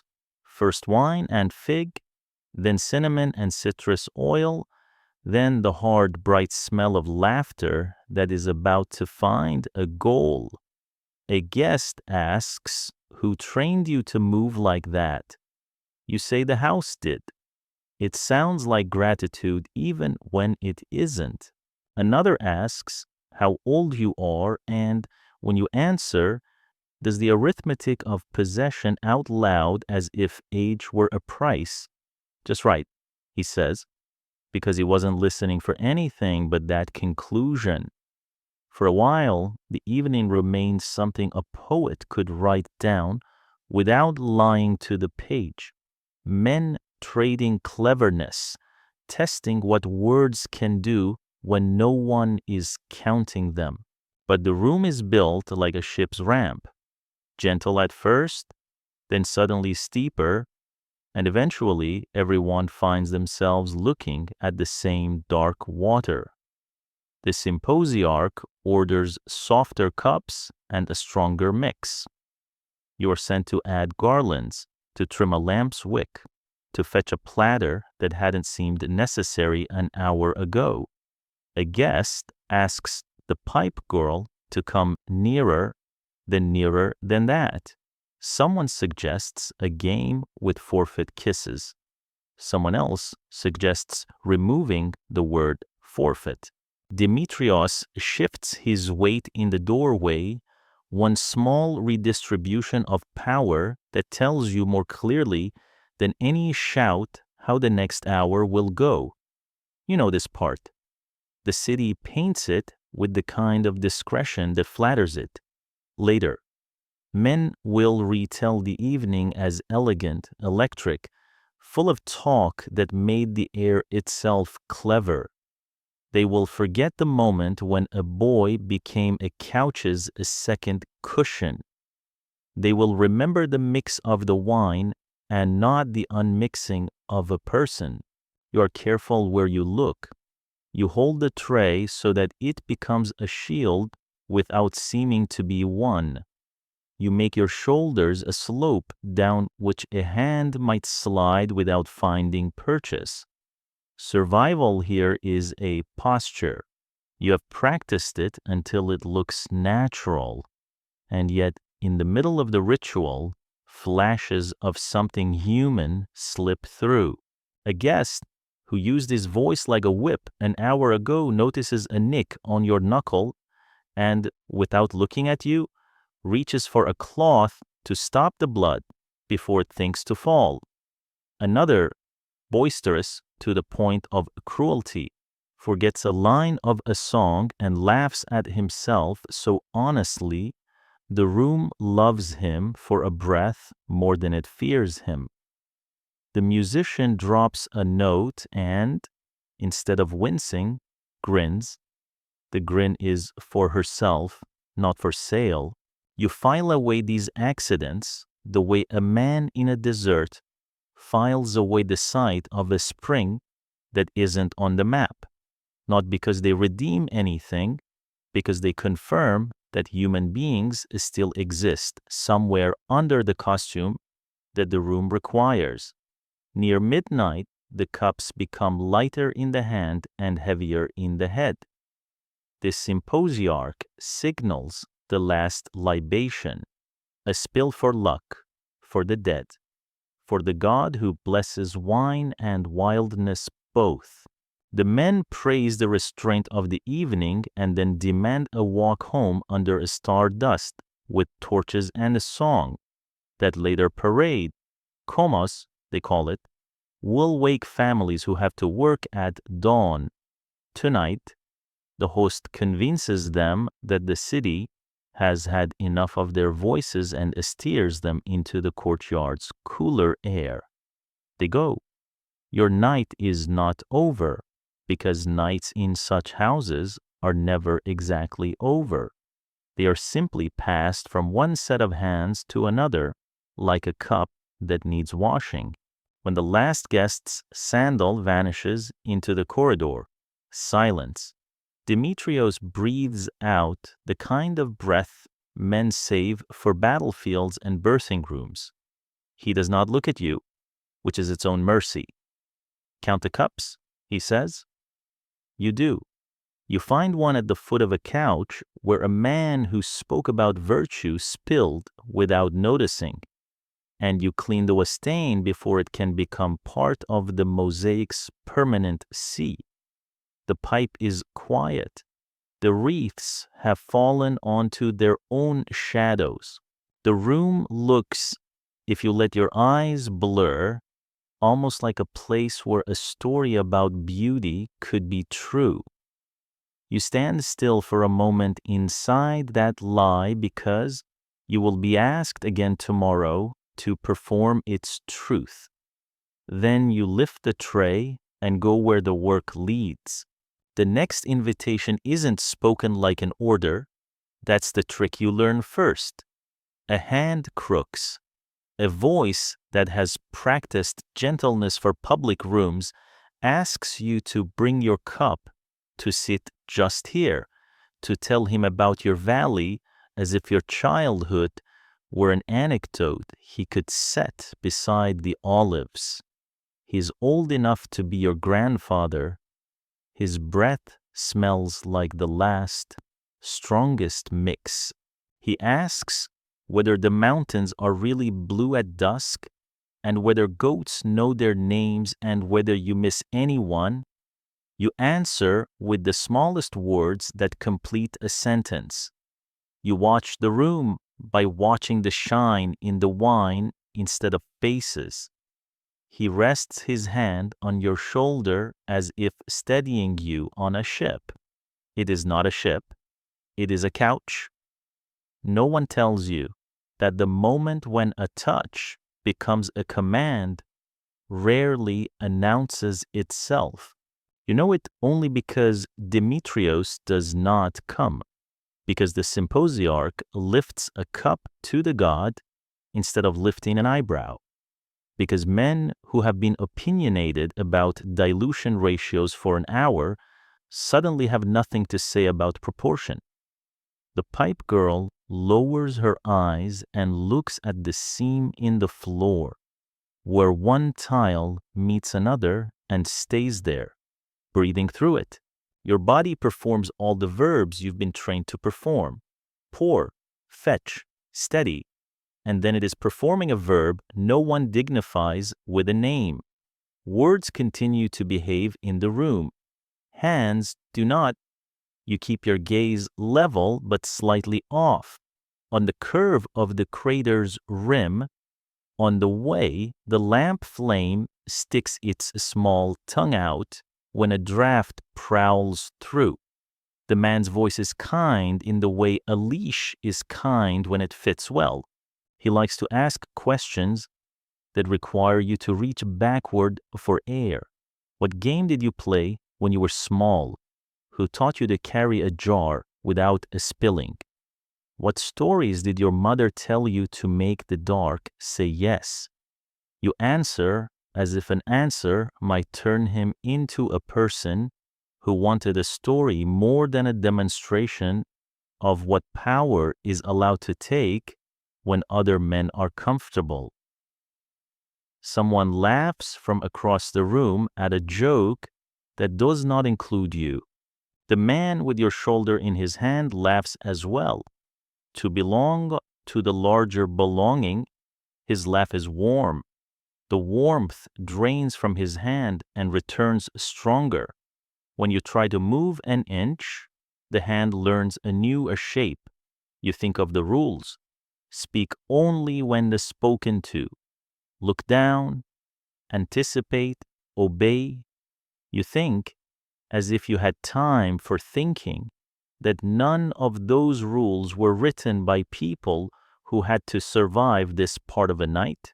The cup in your other hand wants to make a sound where it meets the table. You put it down carefully so the sound will not call anyone's attention. Attention is the opposite of help here. Later, when you speak to yourself in the clear light of the basin room, you will say, childhood ended somewhere between the smell of citrus oil and the laugh that wasn't about me. Later, you will say, the house prepared me for this with garlands and music and an education in where to stand. Later, you will understand that this was never anomaly but architecture. In houses like this, consent is not a word that needs to be argued with, because the law has made sure it never enters the room. You do not remember how you get back to the corridor.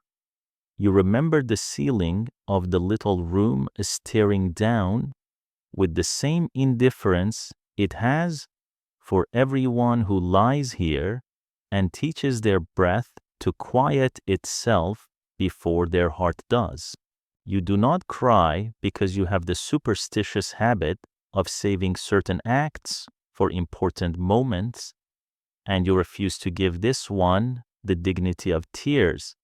You count cracks in the stone. You try to count how many cups you poured tonight, because counting has always been a way to keep the world from collapsing into itself. Numbers are obedient, even when men aren't. You think of the way the man asked about your mother's voice, and you try to remember it. The memory arrives and cuts like a clean blade. You say her name under your breath so quietly the air almost refuses to carry it. Then you say your own name, and the first syllable feels far away, and the second syllable feels like something you must defend with your teeth. The corridor breathes around you. Somewhere a boy coughs and a man bites a groan into the meat of his hand rather than let it out. Somewhere a jug is set down harder than it should be, and the sound travels like a warning no one can answer. Footsteps approach and pass. A key is turned in a lock that is not yours. You make your body still because stillness is the only door you can close. You practice letting your mind stand up and walk away even when your body cannot. It isn't a magic, it is a muscle. you will learn to use until it shakes. In the morning, the world is ordinary, which feels like mockery.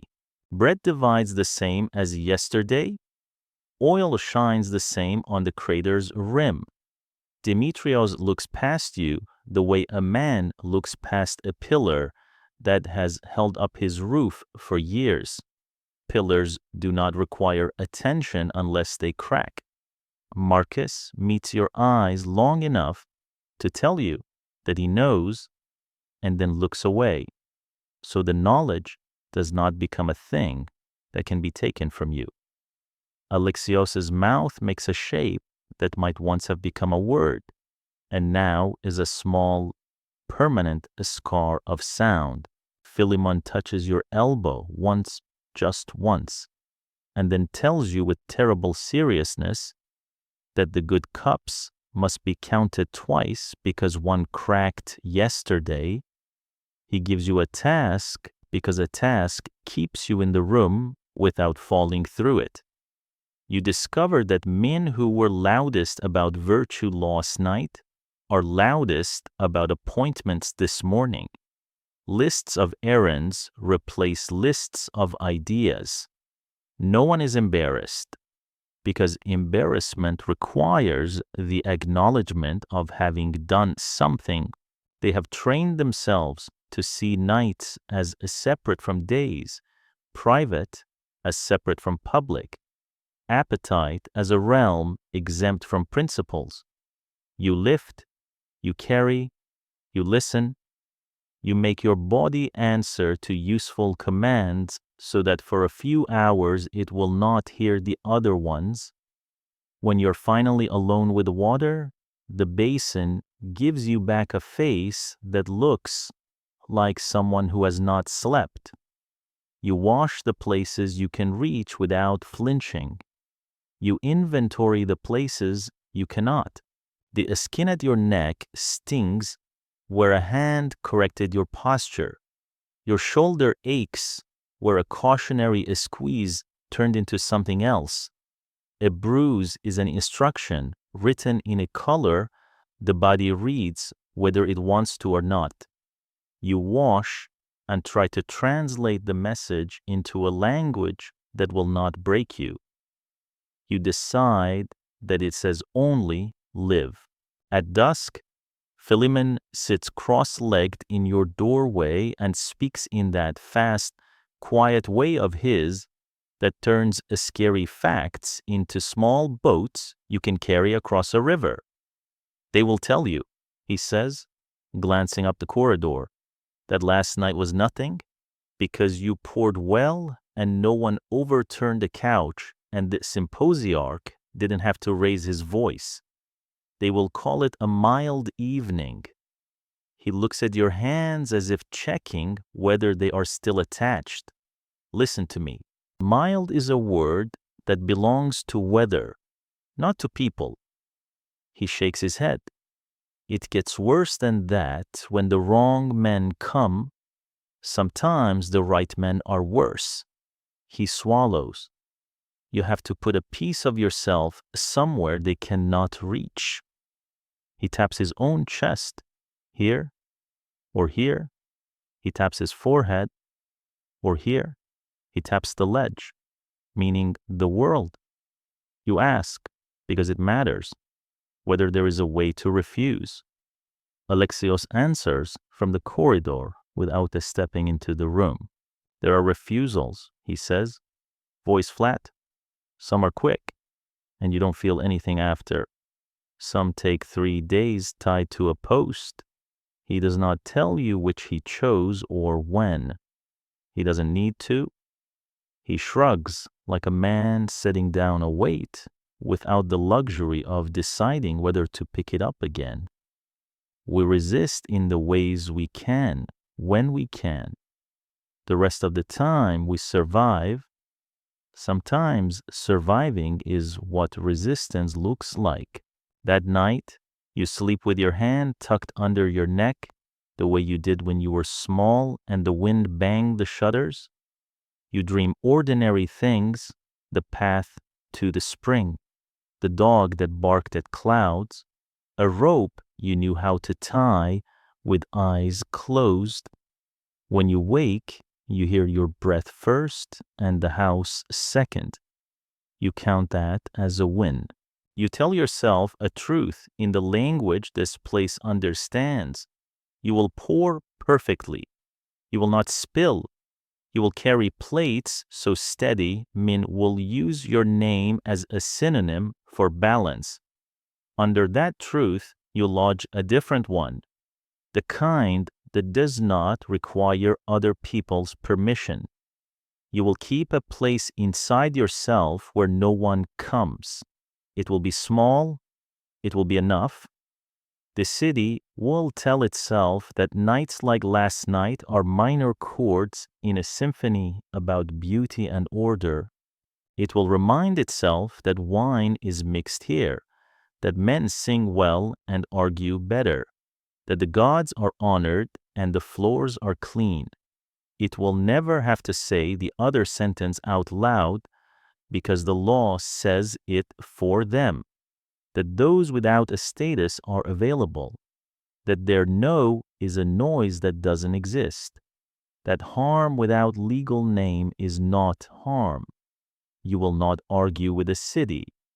You will learn to walk along the seam where its stories meet the stone, but you will also learn to recognize the moment when someone in the room looks at you and sees a person instead of a cushion. When that happens, and it rarely happens, you will stand very still and let the recognition land. You will collect those moments the way some men collect rare shells. They will not save you, but they will prove that you were here. In the morning, you wake to the bell, and your hands find the tray exactly where you left it, and the world goes forward as if nothing has been removed from it. You go forward too. The trick will be to keep moving without leaving yourself behind. You will practice the trick until it looks like grace. You will survive this day, and then the next one, and then the one after that. Some days, survival will be the whole story. Some days, it will be the quiet preface to a different verb you haven't learned yet. They don't begin with whips. They begin with quiet, the kind that settles in your ears until you can't tell whether the house is holding its breath or you are.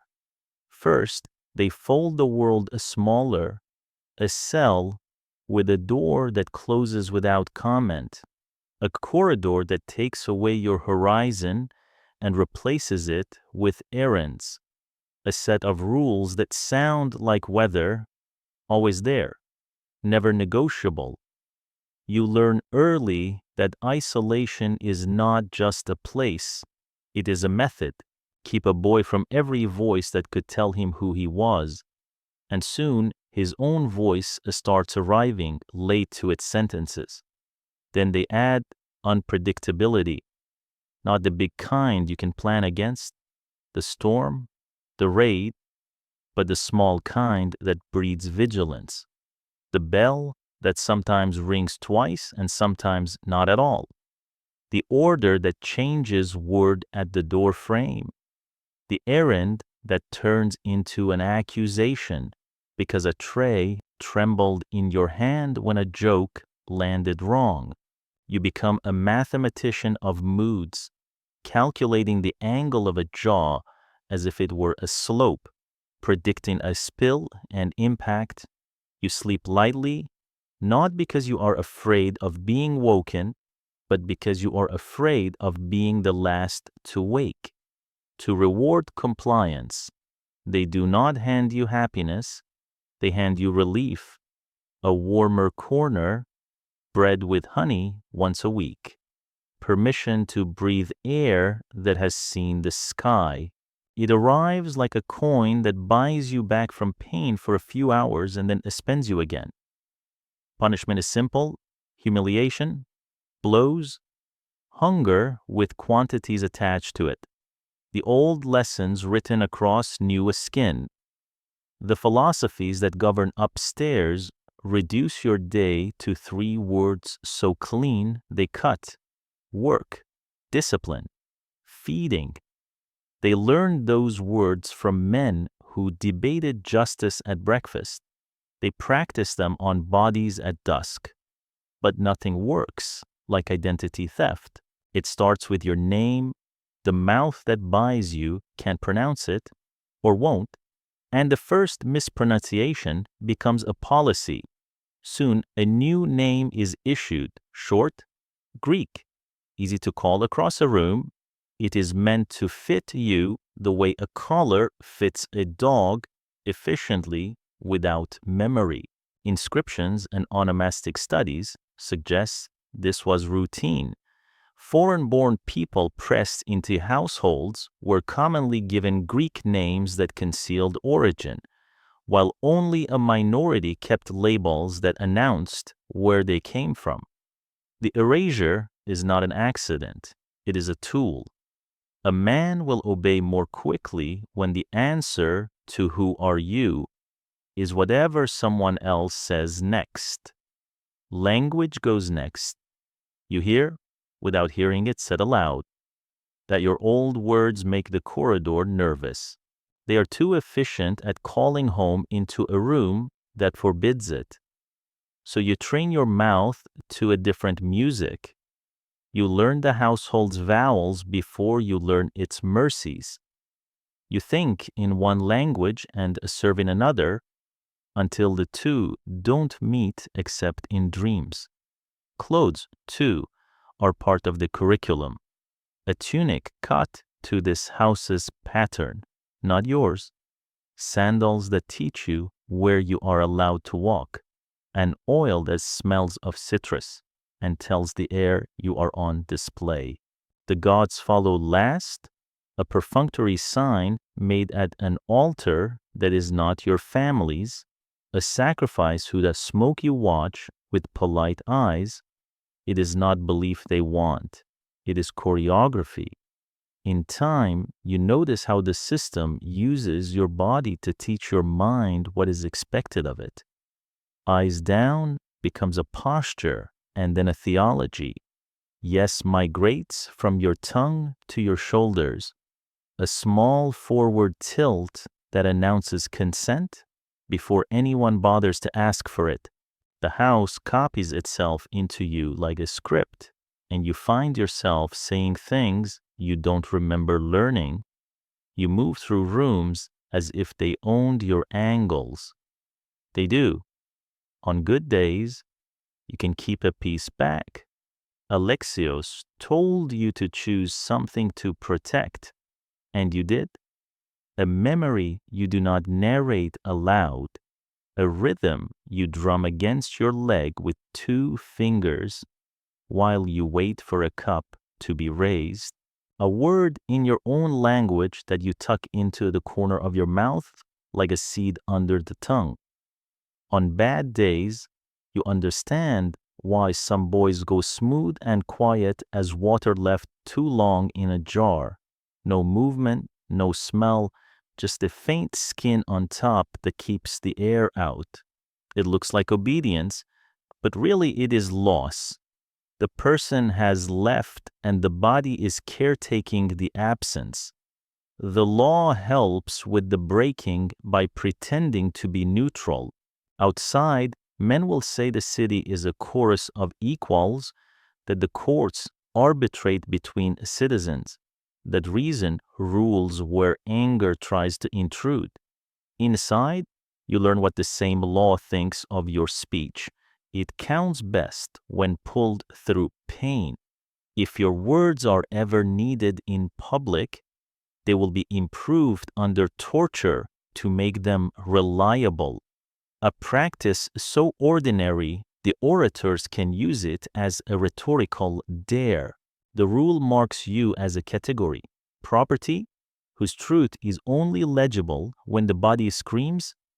Unpredictability sharpens into ritual. You may be left alone for days, just work, discipline, feeding, and then abruptly called to provide entertainment because a guest admires the way your hands don't shake. You may be ignored until you trip and then remembered so completely that your whole body becomes a list of lessons. You may be praised for silence at noon and punished for it at night. The point is not to keep you guessing. The point is to make guessing the only thing you know how to do. There is a man in the kitchen garden who understands all this without words.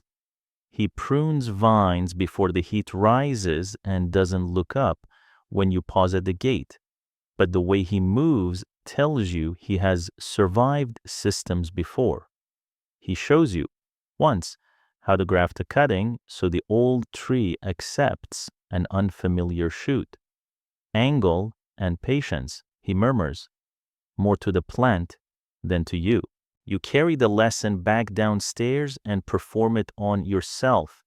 Angle your memories so the house cannot see them. Be patient with the part that is not dead yet. Renaming keeps working even after your ears stop flinching at the new syllables. It becomes a category you are asked to step into. Boys with pretty Greek names go here. Men with hands built for the kiln go there. The young ones are taught diminutives that make them small on purpose. Sometimes the nickname is a joke about your hair, your height, the place someone thinks you are from. Sometimes it is simply the sound the master's mouth finds easy. Scholars will argue over the pattern and its exceptions, wrestling with lists of names on a stone, and in comedy, you will not argue. You will sign your new name badly at first and then cleanly on whatever surface a free hand offers, a ledger, a memory, a bruise. Marcus keeps you from sinking by teaching you small resistances that do not look like war. Keep account, he says. Anything. Cups, steps from door to couch, times you see the sea in a week. A number is a handhold. Philemon, who is all nerve and kindness, invents a game where you add a tiny movement no one else can see to every task. Right thumb touches the jug's handle twice before pouring. Left heel lifts a breath before you turn, so your body answers to you at least once, he says, cheeks going red even for this harmless rebellion. Alexios says nothing most days, and then one day he says, look at the moon only when you choose to, which is both ridiculous and correct. You begin to notice the house's own habits of mind. It likes to think of itself as a school for good order. Its favorite words, measure, moderation, proportion, are the sort that look clean even when they are holding something dirty. It dislikes messes that it did not authorize. Spilled wine is a disgrace, but a ruined boy is simply an evening. It keeps accounts with the care of a priest and confesses nothing. When it speaks about you at all, it does so in the grammar of tools. Quick hands, steady balance, fetches well, compliant. The philosophers upstairs have a phrase for what a slave is, a living instrument, and the phrase slides down here and gets comfortable like a cat in a warm doorway. You are meant to accept it the way you accept the weight of a tray. Some nights you try out your old name in your mouth to test whether it still fits. It does. But it sits next to the new one like two strangers on a bench who keep their elbows politely to themselves. You realize the survival project isn't to choose between them. It is to keep both from being evicted. You manage it on the nights when the corridor is quiet and the lamp doesn't sputter. On other nights, you settle for the small, stubborn ritual of washing your face in water that remembers the mountain stream and refuses to learn the house's taste of lie. What breaks a person, finally, isn't the grand cruelty everyone can point to. It's the slow subtraction of the private verbs: decide, keep, refuse, remember. Each day, the household asks for one and offers you in exchange a schedule, a tunic that smells of smoke, a coin of relief. You bargain until you realize bargaining is the whole design. Then you stop bargaining and start hiding things, the way sailors stash dry tinder inside their shirts during rain. If a spark ever comes, you will be ready. For now, you practice the art of being two. One of you pours and nods and moves exactly the distance a command imagines. The other counts, keeps, stores, names. The first one is how you live here. The second one is why you're still a who. They arrive with reputations that open doors before their hands touch the wood. In daylight, they are the men the city points to when it wants to love itself. An orator whose voice can tilt a jury like a field toward rain. A merchant prince whose money builds stoas and feeds festivals.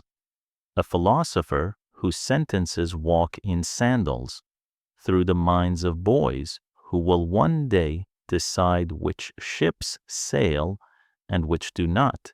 At night, they become customers of the same quiet system they never mention in speeches. The house knows how to fit both truths into the same doorway without either one striking its head. You learn their names the way a servant learns the weight of cups by use. Dionysios, the orator, smells faintly of laurel and ink, as if he has been edited by leaves. He has a gift for we, a plural that feels like a hand at your back until you notice it has been steering you all along. When he reclines, he arranges his garment with a small flick that says, 1,000 nights have ended with people remembering the flourish more than the argument. He praises justice with the fluency of a man who has never been asked to define it under oath. When he calls for wine, he says, "Please to the cup, and now to the hand that brings it." Cleomenes, the benefactor, has learned generosity the way sailors learn the sea, by mastering what cannot love you back. He funds repair to a temple roof, and the city calls him friend. He pays the back wages of a chorus and is born through the agora on the rumor of applause. He is punctual about donations and particular about pleasure. When he speaks of order, he means his order. When a boy flinches, his mouth makes a sympathetic shape you could mistake for pity if you did not see the calculation in his eyes measuring whether the reaction improves the evening's entertainment. He believes in pain as a pedagogy. He calls it setting limits. He would call the same thing cruelty if he were the one lying still. The philosopher arrives last, as if his thoughts had to catch up to his body. He is a teacher of ethics who thinks with his hands. They draw diagrams in the air, while his voice folds moral questions into neat parcels anyone can carry home. He speaks of the soul's capacity for virtue, as if describing a landscape he has walked from end to end and memorized. When he looks at you, he does not see a person, he sees a category. He finds relief in categories. They make the world easier to rule with sentences. Some people, he says, in the tone of a man closing a door softly, are born to be instruments of others' purpose, as if purpose were a seed that knew in advance which a soil would hold it and which would bear its fruit. He does not stop to ask the soil. None of them consider themselves hypocrites. It would require the admission of a contradiction, and their minds have spent years training themselves never to be surprised by their own convenience. In public, virtue is a promise they make to men like themselves. In private, virtue is furniture, pieces arranged just so to make appetite feel at home. They do not think the rules apply to the relationship between a citizen and his property for the same reason a man does not think his shoes deserve the vote. The category has already been closed. Up here they talk of friendship as the bond between equals, of justice as what free men owe free men, of moderation as what makes mobs into polities. The grammar excludes you before the first noun arrives. You pour for the sentence that leaves you out. Dionysius likes to quote lines that have already won the city's approval. He does it with a soldier's calm, as if deploying troops to an argument. We have laws, he says, implying that this room is an annex of their mercy. We have restraint. He tells the story of a judge who fined his own brother for late testimony, as if the anecdote could lift the table by itself. Meanwhile, his ring catches lamplight and throws it across the face of a boy, kneeling to pick up a dropped fig. A shadow flashes where the boy's cheek will be bruised tomorrow. It would be impolite to mention the geometry. Everyone in the room has learned to love parallel lines. Cleomenes prefers numbers to lines. He inventories what he gives: 3 oxen to the festival of Dionysus, 4 talents to build a fountain, 12 amphorae of Thasian wine for a troupe of performers who thanked him by inscribing his name on a stone. He inventories what he takes: laughs, glances, the right to decide when a body becomes scenery. He tells himself the scales come out even, that civic virtue exempts private appetite from examination. If someone were to tell him the words cancel each other out, he would pay to have a better inscription carved.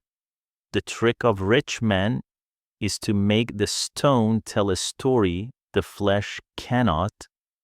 The teacher nods his talk into the room's noise with the ease of practice. Consider the household, he says, stroking the air where a blackboard should be. The oikos is a natural unit. Prior to the city, heads nod. This is doctrine and comfort both. In every art, there must be those who command and those who obey. Commands and obedience, placed high enough, look like harmony.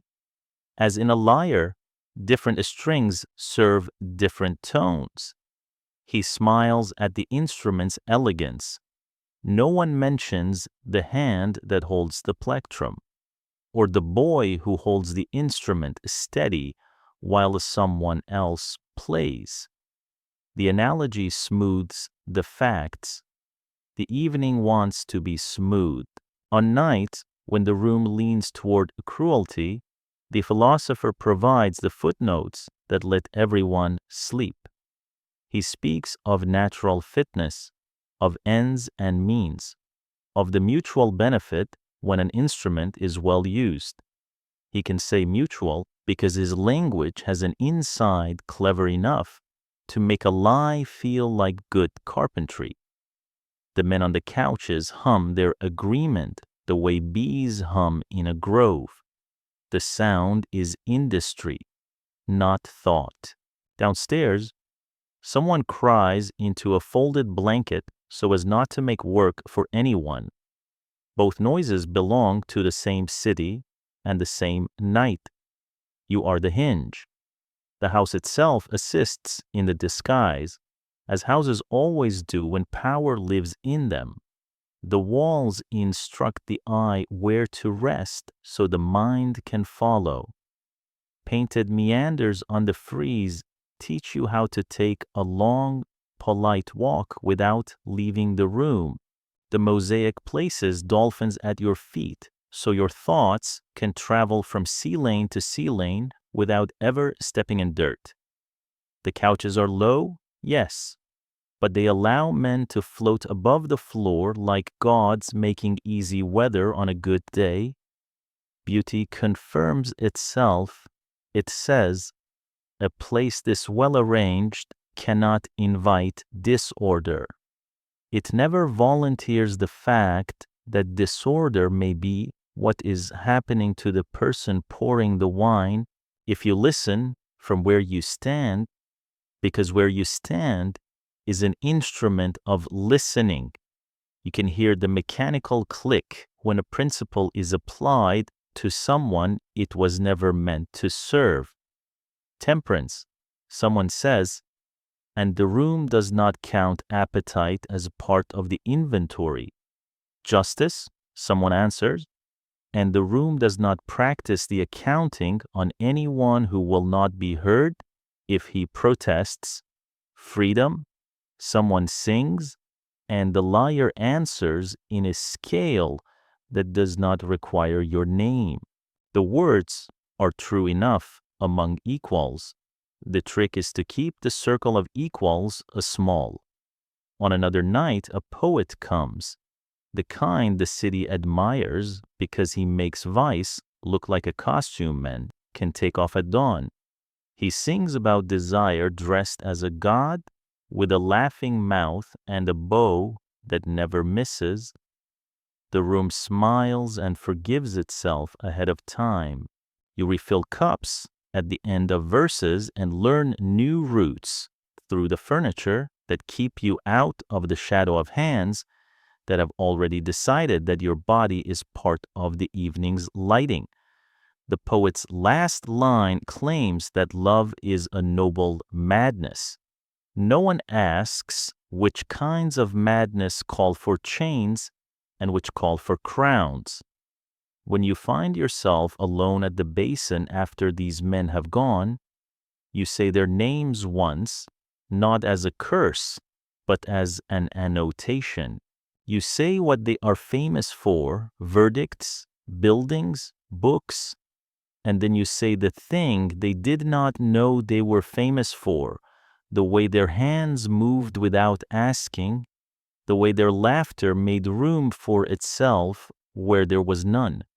You put both sets of facts in the same sentence because that is where they live. You do not perform the easy relief of treating them as monsters. Monsters end the story. Men who build schools and beat boys lengthen it. From time to time, a different sort of guest visits, one whose public modesty has made him allergic to grand gestures.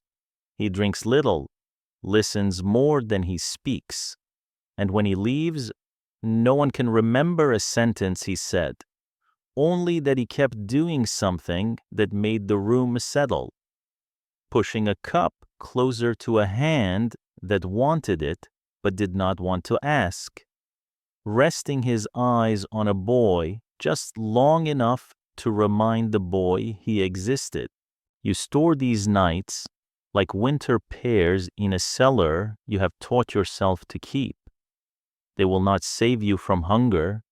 They will keep you from forgetting what sweetness tastes like.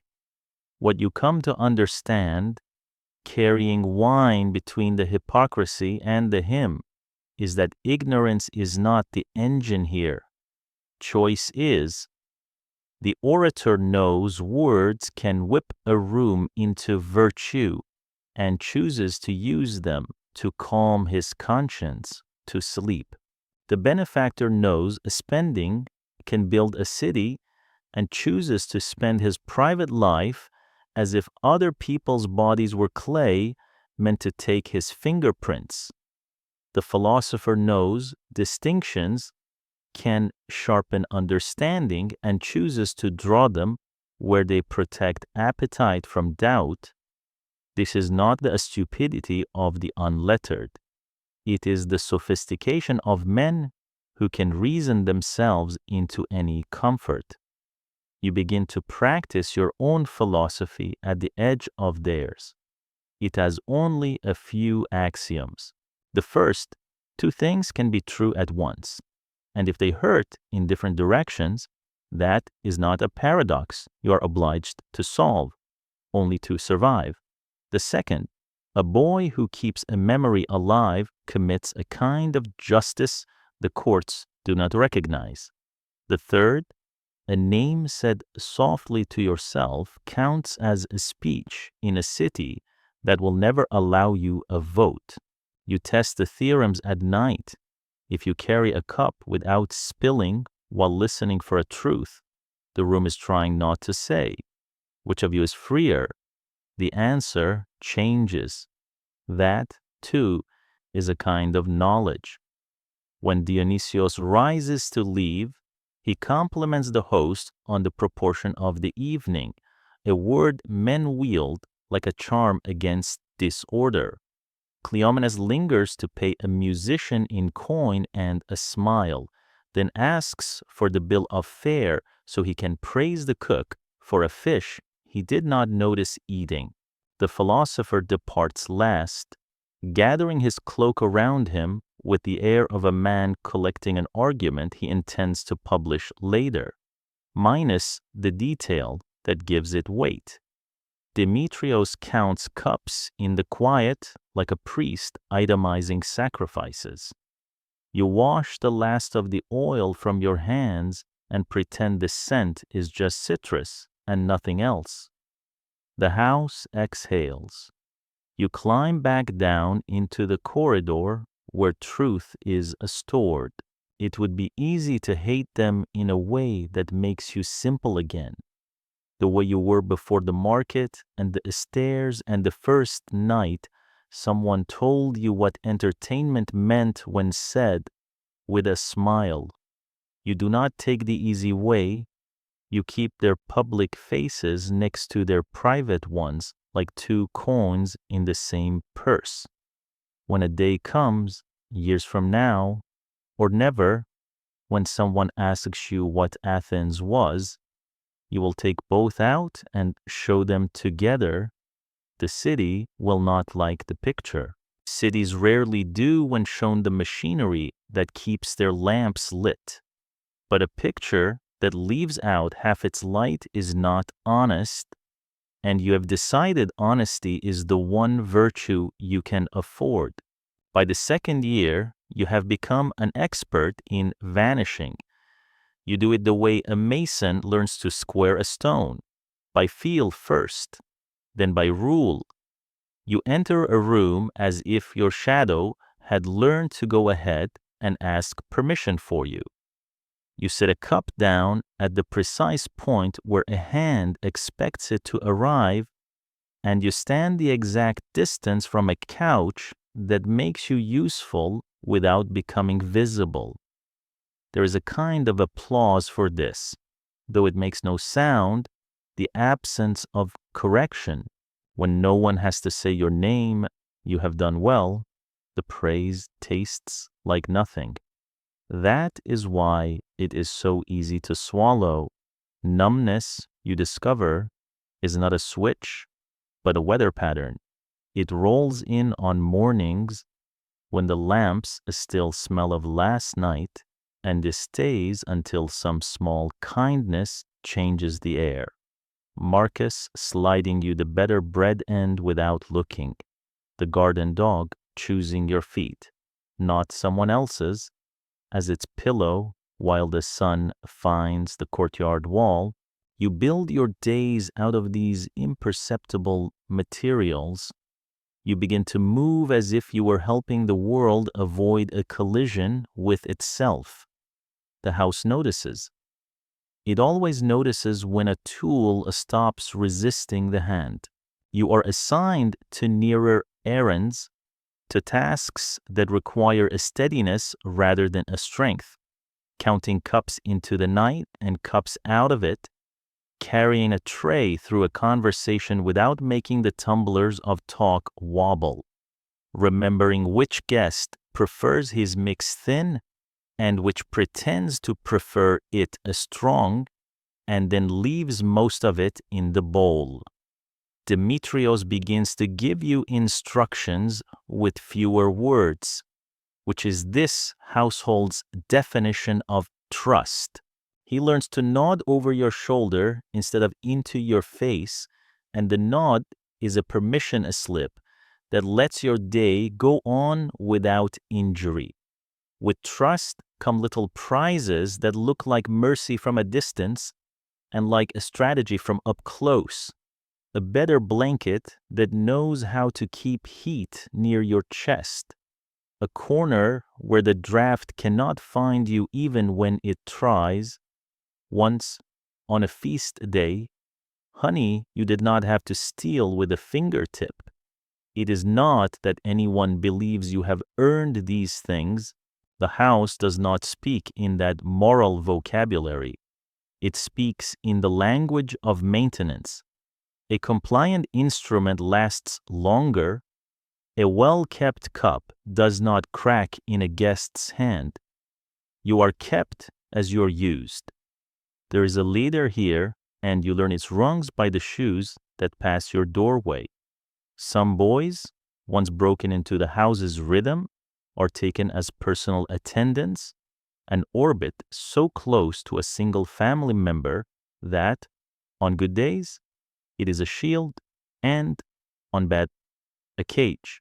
Others graduate to the kitchen's predictable heat, where burns replace bruises and schedules replace surprises.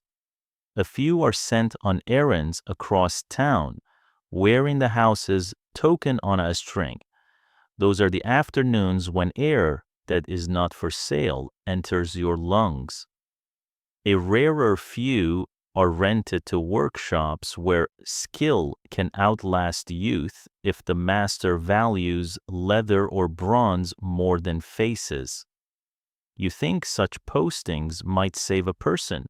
Then you carry news to a cobbler whose temper uses awls to speak and decide salvation is a shape that keeps changing its outline.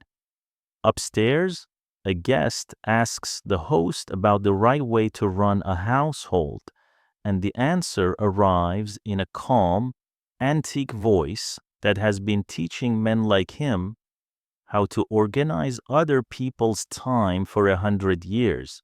They cite an old dialogue about the uccos as if it were a sacred manual, how to mix command with reward, how to keep hands busy and minds pointed toward tasks, how to make order look like love. The book does not mention you by name. It never needed to. It invented the tone in which your day is explained to itself, sometimes, rarely, and never because you asked. Freedom is mentioned in the corridor like weather that came to another valley. A kitchen boy whispers of a cousin whose master died and left a line in his will that unlocked a door. A steward mutters about a scribe who saved enough to buy his own time and now keeps accounts for a shop at the market's edge, answering to men who call him by a name that is his. Once, a musician who used to be property claims she is sold to the god at Delphi, paper made sacred, a fiction that turns into fact because everyone agrees to bow to it. And you think, for the first time in months, that a sentence could be an oar that moves a boat? Such manumission exists, mostly at the edges, mostly on conditions, often at a price you are not allowed to earn. The rumors are not fairy tales. In the stones at Delphi, whole walls speak of this strange purchase into freedom.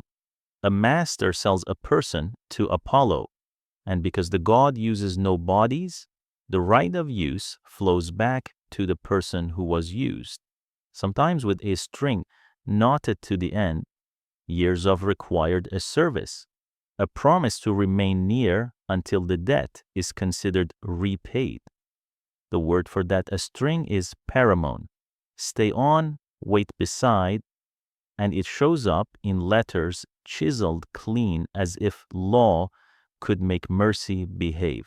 Even here in the basement, you understand the shape of that bargain. A key attached to a leash is still a key. A leash attached to a key is still a leash. There is another rumor, older than you, that sometimes the city itself owns people, not households, the demosioi, public slaves. They carry out the work no citizen wants to leave his desk to do. Counting, guarding, writing, the ordinary sinews that let an assembly make its miracles of speech. Their status is complicated in ways a corridor cannot solve. You hear they can walk where your sandals have never been allowed. You hear they are still property, only of a larger mouth. You file this away with all the other contradictory truths that keep you upright. Slavery with a scrap of civic ribbon tied around it. Freedom with a clause. What you have for certain is this. Sometimes a master frees a person by will at his death, more rarely by paper while he lives, sometimes in city alleys with more smoke than witnesses. A person buys his own hours back a coin at a time, almost always. The price of freedom includes a condition that keeps a hand on your shoulder even as it opens the door. You do not recite these facts as comfort. You recite them as a way to keep from calling despair by its first name. Facts are as stones. You step from one to the next because the river is moving and you have no bridge. The house, which knows the arithmetic of hope better than you do, promotes you. It looks like kindness. It is calculus. You're placed nearer the mistress in the mornings. Linen, accounts, the inventory of jars, and nearer the andrón in the evenings, where your hands have learned the exact curve of a kylix, and your feet the unmarked path between couches. Your new station brings predictability a fraction thicker than before. You eat at almost the same hour on most days. You sleep in a cell with a slit of window that remembers the sky. Your tunic is replaced before it becomes a map of stains. If you had never known another life, you might call this a good one. You have known another life. On a day when the city lowers its heat and the courtyard smells briefly of wet stone, Demetrios hands you a small comb wrapped in linen. For your hair, he says, as if he were giving you a word and wanted you to practice saying it. You are startled by the object's softness as a category. It is not for defense or labor, it is for appearance, which is a labor in this house, but a private relief in your hands. You thank him with the economy he prefers. The corridor learns that you, who have learned to carry without a spilling, can be trusted with little luxuries. A lesson is inscribed in the gift. A thing that makes you easier to look at increases your value. A thing that reminds you you're human increases your danger. You try to remember which side of the comb is which. Alexios watches you through all of this with an expression that never quite settles. Privileges are cages with cushions, he says finally, turning the sentence like a brick to check its edges. Soft bars are still bars. He's not trying to strip hope from your mouth. He is trying to keep you from swallowing it whole and choking. Marcus's counsel is different. Use what they give you to keep what they cannot. He says, if they give you a schedule, hide a daydream in it. If they give you a comb, keep count with its teeth. Philemon, who has never met a fact he couldn't turn into a talisman, says, if they put you near the mistress, you will be nearer the storeroom. The storeroom smells like figs. When you fold the linens, blink slowly and pretend the smell belongs to the trees we used to climb. You nod, because in this corridor, strategies are as varied as faces, and all of them are needed. There is a rumor that the master's banker, a man with quick fingers and a devotion to numbers that looks like prayer, was once a slave who bought his name back one line of figures at a time. People speak of him as if he were a constellation, an arrangement of light that helps you find the north in a sky that refuses to change. You do not know if the story is true here, in this house, or just a story cities tell to prove that money can sometimes perform miracles when asked politely enough. But the rumor has gravity. It pulls your thoughts into orbits where endurance has an end that is not a mine or a ditch.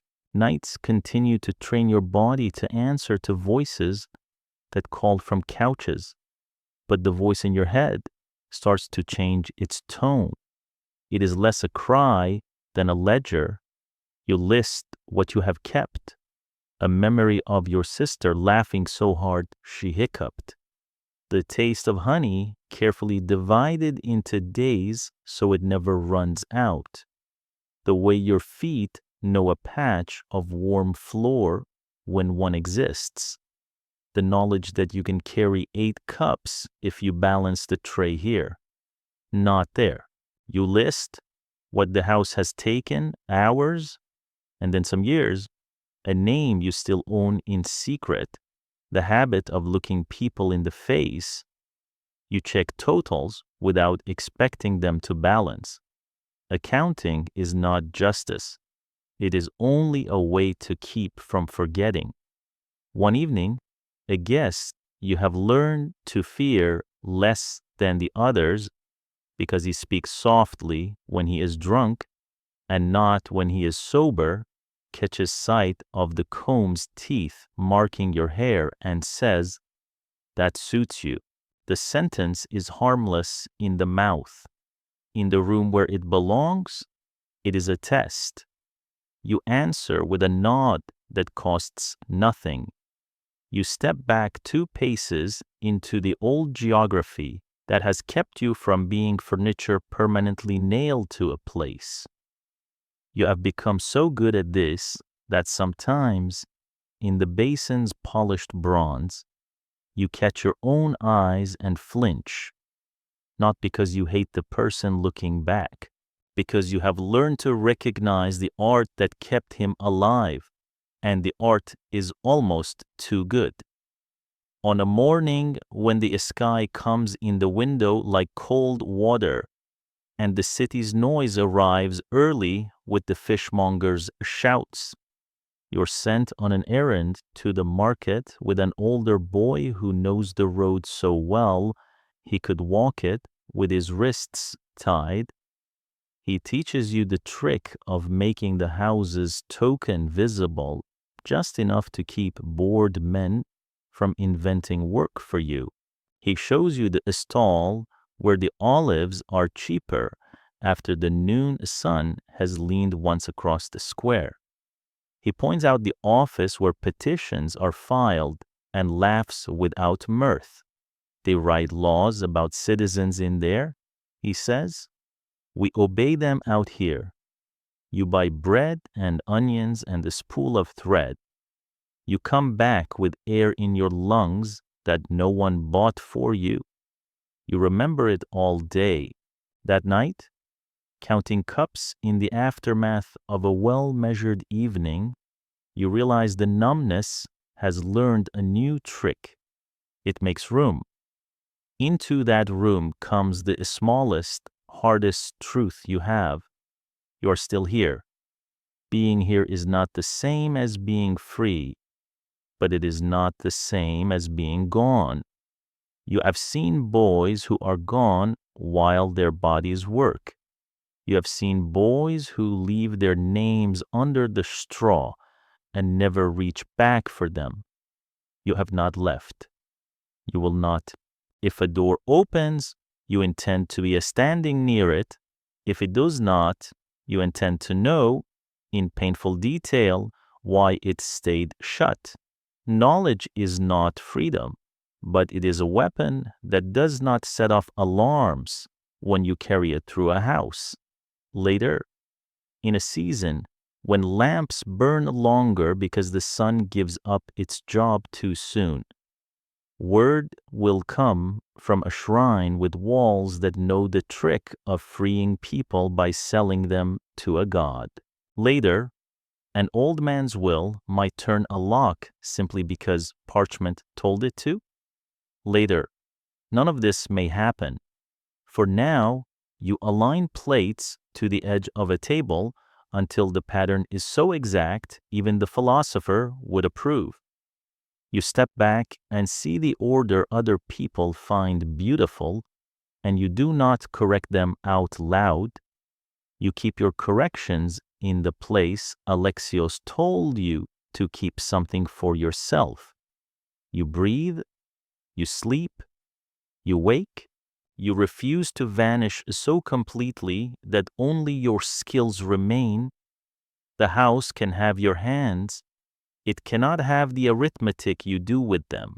Markets are not places. They are appetites with addresses.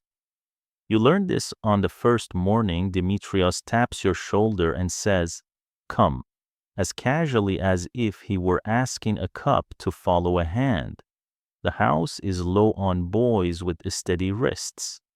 That is the phrase he uses, as if wrists were candles that burn down and must be replaced before the wick shows. You go because the verb has no subject here. You go because going is part of the arithmetic that keeps you in the column labeled useful. The road to the harbor smells of tar and quarrels. Men argue about rain that hasn't fallen yet, about ships that are still lines on the horizon, about olives that will be counted differently if the sun remains kind.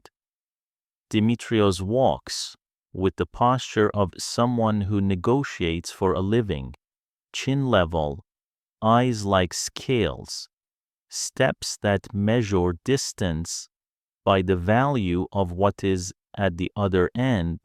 You keep half a pace behind, the distance that allows him to forget you when he speaks and remember you when he needs a gesture performed. The market is already awake when you arrive. Canvas blooms from poles like sails that lost their ships and learned to anchor on a land, a lane of animals, a lane of tools, a lane where the smell of salted fish wrestles with resin and hot rope.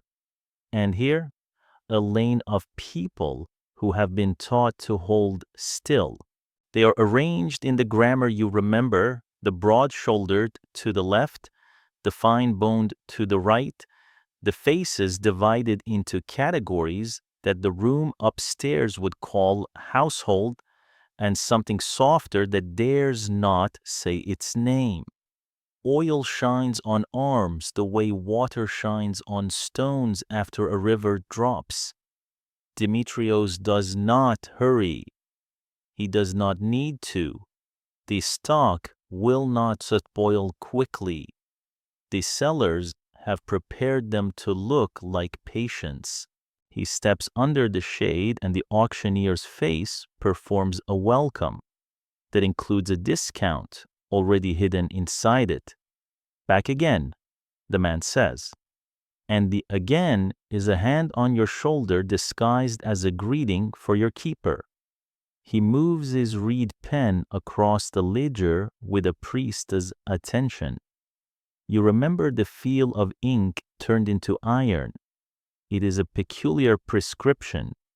The part you play next, you who were taught to be invisible, are made visible on purpose.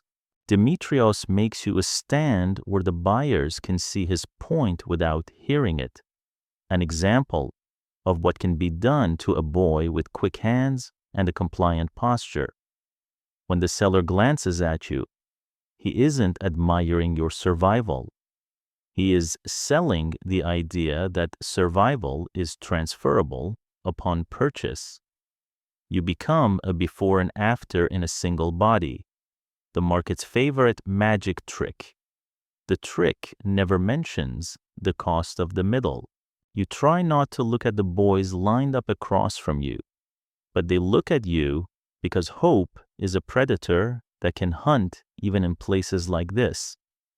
Their eyes ask questions you recognize from the inside. Will it be worse than this? Is there a way to make it less worse? Do you remember how to be a person while pretending not to be one?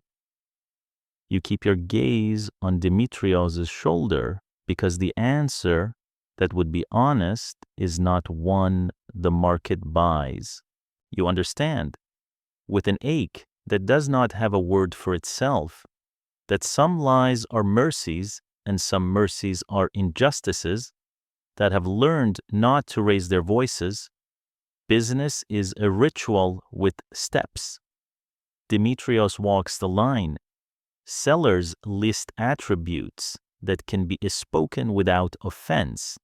Age, origin, scars, the way a chin lifts when a rope is adjusted.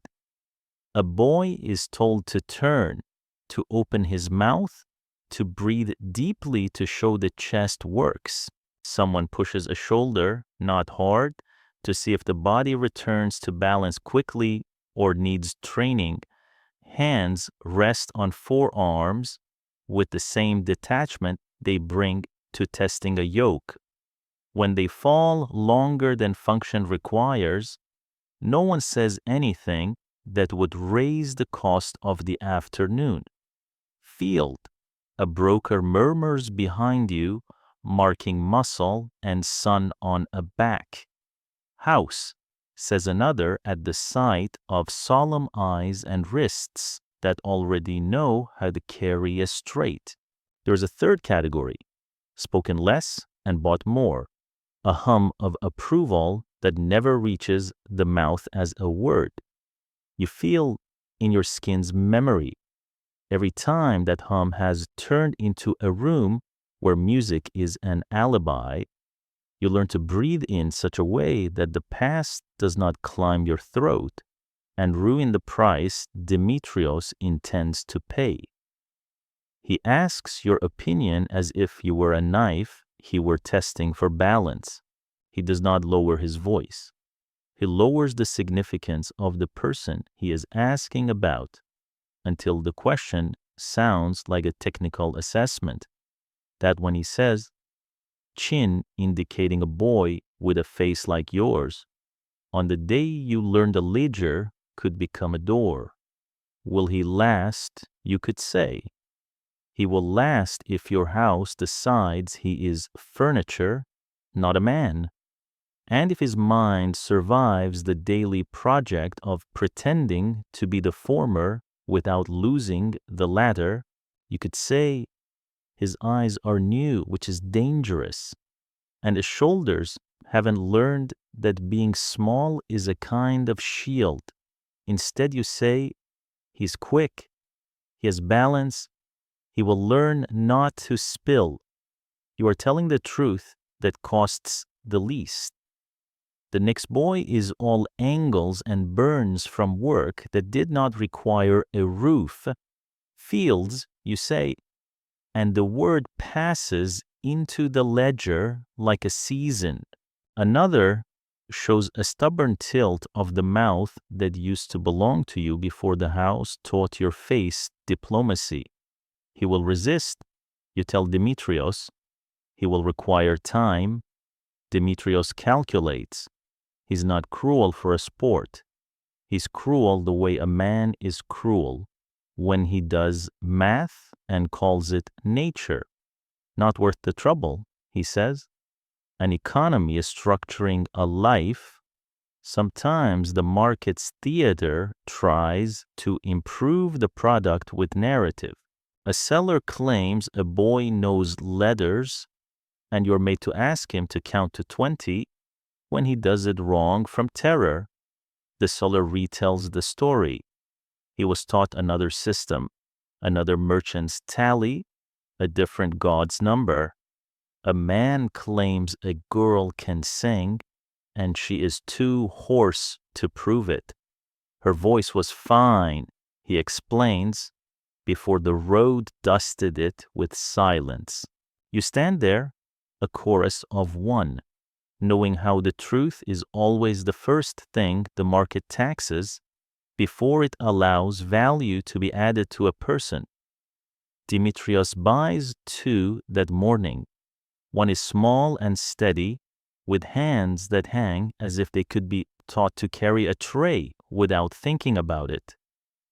The other has the flat look of someone who has understood what after means and has already begun to move toward it with a speed no rope can slow.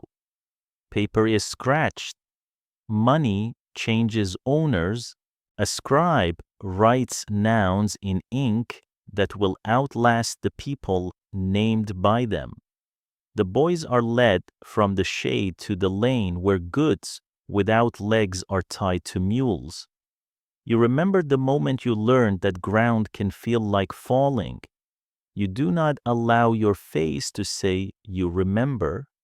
The market prefers to think it sells only the present.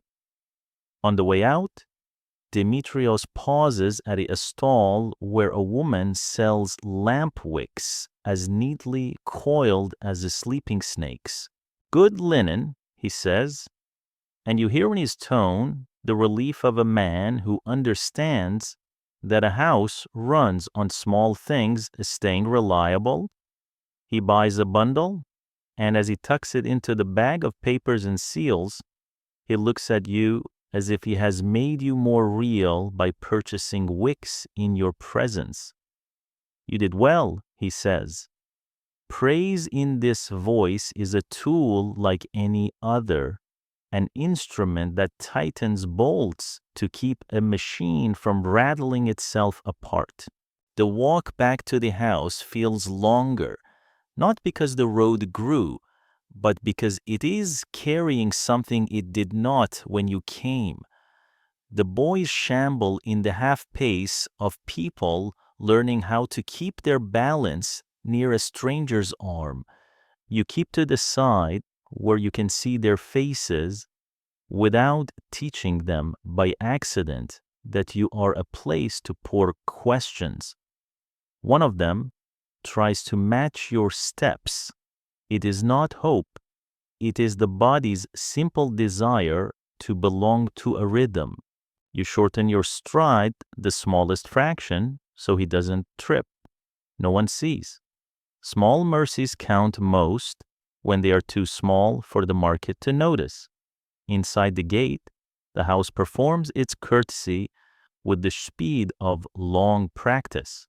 Water, oil, a razor used on peach fuzz with ceremonial care, as if the removal of a few soft hairs could induct a person into a calling.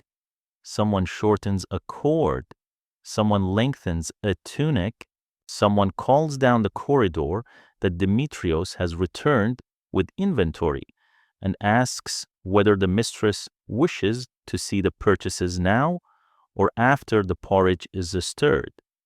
The answer will determine whether the boys learn first how to carry or how to bow.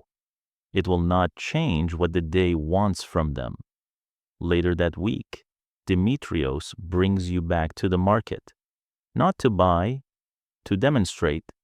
A seller, armed with a story about the training his stock comes with, wants a moving picture. So Demetrios hands you a tray with 4 cups brimming to the lip and asks you to cross a patch of uneven planks and back. You do, moving as if the air had learned to hold up the liquid as a courtesy to your fingers. See, the seller says, as if your body were proof of his claim about another person. You want to laugh and you cannot.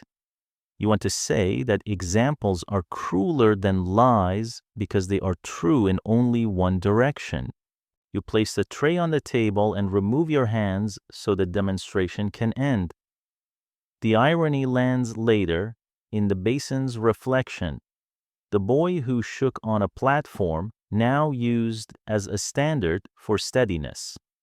The broken thing as the shop's advertisement for unbreakable.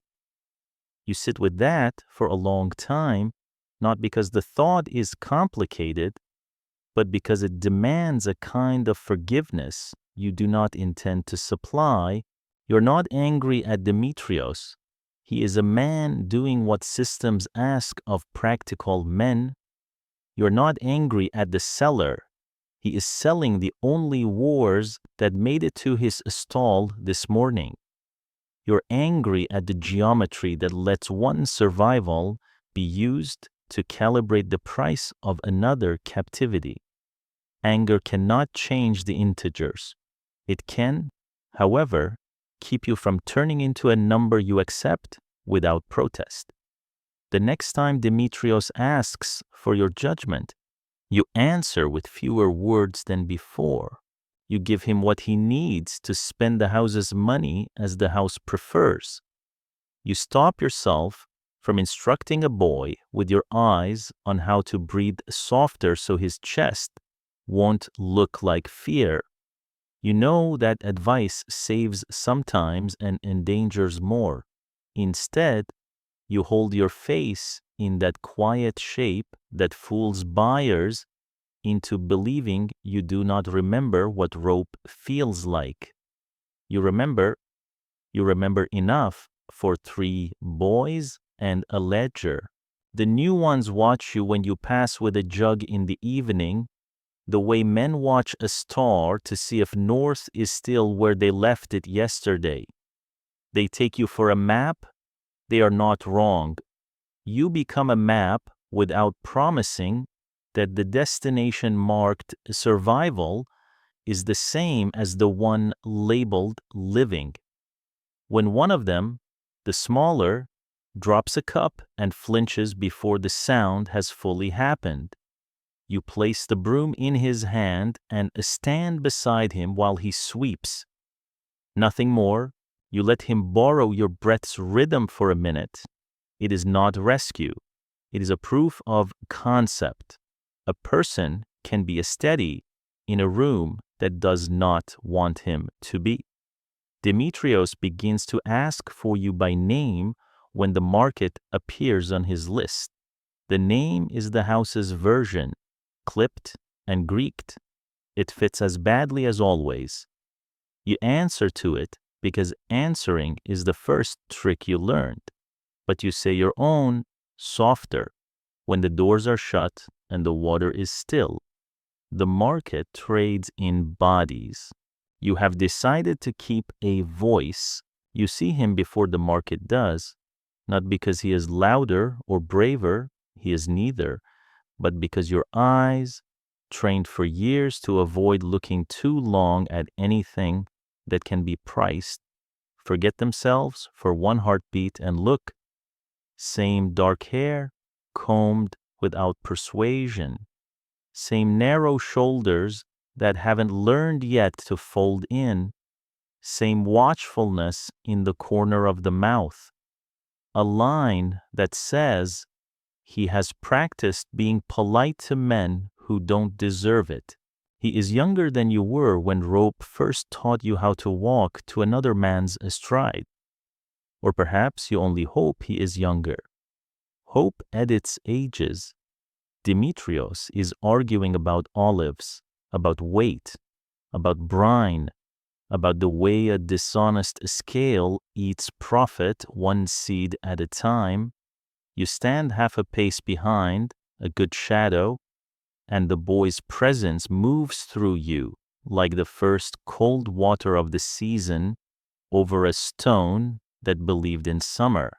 For a second, you forget the rule that has kept you from drowning, the one that says, eyes down, breath even, memory rationed, your balance changes, it shows. Demetrios cuts the argument short and turns. Heat, he asks, not unkind, with the brisk concern of a man who tends to tools he cannot replace cheaply. Drink. You nod. You make your throat obey the water. The boy watches you watch the cup. He learned something about survival you did not intend to teach. If you were the sort who believed in omens, you would say the market quieted then, that the canvas remembered how to hold its breath, that the gulls shut their mouths and let the wind translate for them. None of that happens. A crate drops. A man laughs at a joke about measuring fish. Someone hawks a ribbon the color of wine and calls it seawater because men like to be lied to with poetry. Still, a seam opens between your day and your life, and you step through it before you can help yourself. The seller handling the boy is the kind who smiles without his eyes. He says household the way some men say harvest. As if both depend on weather, he speaks the catalog. Region, age, teeth good. No scars that show. Steady on boards. He pinches the boy's chin and tips it to the light with the same care he used on a jar to prove it held no crack. The boy obeys because he is practiced already at making obedience look more like courtesy than submission. He keeps his feet as if he has spent time on boats. Or perhaps that is your imagination, drawing maps where there are only lines on wood. You're not asked for your opinion, not yet. The men with purses are sniffing elsewhere. But the seller sees the way Demetrios pauses, clockwork delayed by grit, and he does the quick math good sellers do. He drifts his trade into your lane. This one, he says, loud enough to reach ears that, like bargains dressed as announcements, would make a fine pourer. Quick hands, good balance, eyes like a servant who already listens. He does not mean the last as a kindness. He means the boy will learn to be invisible without teaching other people how he did it. You return your gaze to Demetrios's shoulder, to the crease he irons into his tunic with posture alone. You watch the shoulder because the boy's face has become dangerous. It carries your old life inside it like a folded note you can't afford to unfold in public. The seller prods. You, he says to you, with the false intimacy men use when trying to pull a second coin from the same pocket. You know this house's needs? Is he steady? The question lands with the weight of a thrown rope. You can catch it and be pulled in, or let it fall and look clumsy, or step aside and let it coil at your feet as if all ropes belong to the ground. You choose the ground. He is quick, you say. He will learn not to spill. It is the smallest truth available that does not turn into a sentence for someone else. Demetrios calculates. He's not a villain. He's a man who believes numbers do not make moral sounds when they add. He hesitates not because he cares about the boy, but because he cares about the house. and whether 2 weeks of training will cost more than a month of service pays. He shakes his head. Not today, he says. The seller resharpens his smile and, with the agility of a fisherman who has lost a fish to tide, slides the boy into another conversation drifting by. You feel the relief of not being responsible for a future you cannot change. Almost at the same instant you feel the failure of not having tried. It would be cleaner if sorrow were the only thing you felt. It isn't. What moves through you is closer to recognition, to the shock of seeing a mirror where a wall should be. He stands there, a boy who still believes his face belongs to him, and all at once, the numbness you have trained like a loyal animal takes a step back. The retreat is small, the size of a nail's width, but it makes everything louder. The tar smell, the slap of rope on wood, the auctioneer's syllables opening and closing like a fish's mouth. For a moment, you can hear your own first day as if it were happening in the next stall. Your father's hand shaking, your mother's silence measuring and measuring until the measuring had to stop. The very bright coins that made a sound you now know was grief trying to disguise itself as arithmetic. You think of your mother's garden, not because you want to, but because the boy's hair catches the same dull sun your mother's basil used to catch in late afternoon, and the mind makes its own roads between seasons. You remember soil under the nails and a tune hummed just off key because no one was listening, and so it didn't matter. You remember your sister's way of telling a story so bad you laughed yourself into hiccups.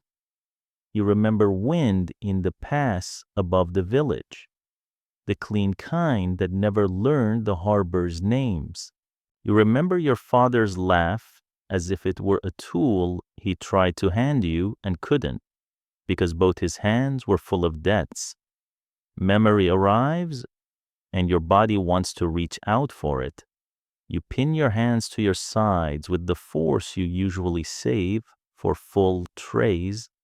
Walk, Dimitrios says, not because he has seen inside your head, but because business finished here and continues a row away, where a man is pretending not to sell a girl to people who pretend not to buy what he's selling. You walk. You do not look back because you have learned the choreography of grief. It is a dance that prefers the eyes forward. But the boy follows, not with his feet. He is elsewhere now, under someone else's shade, but with the trick memory learned today, a pursuit that happens behind the eyes and changes the air without changing the scene.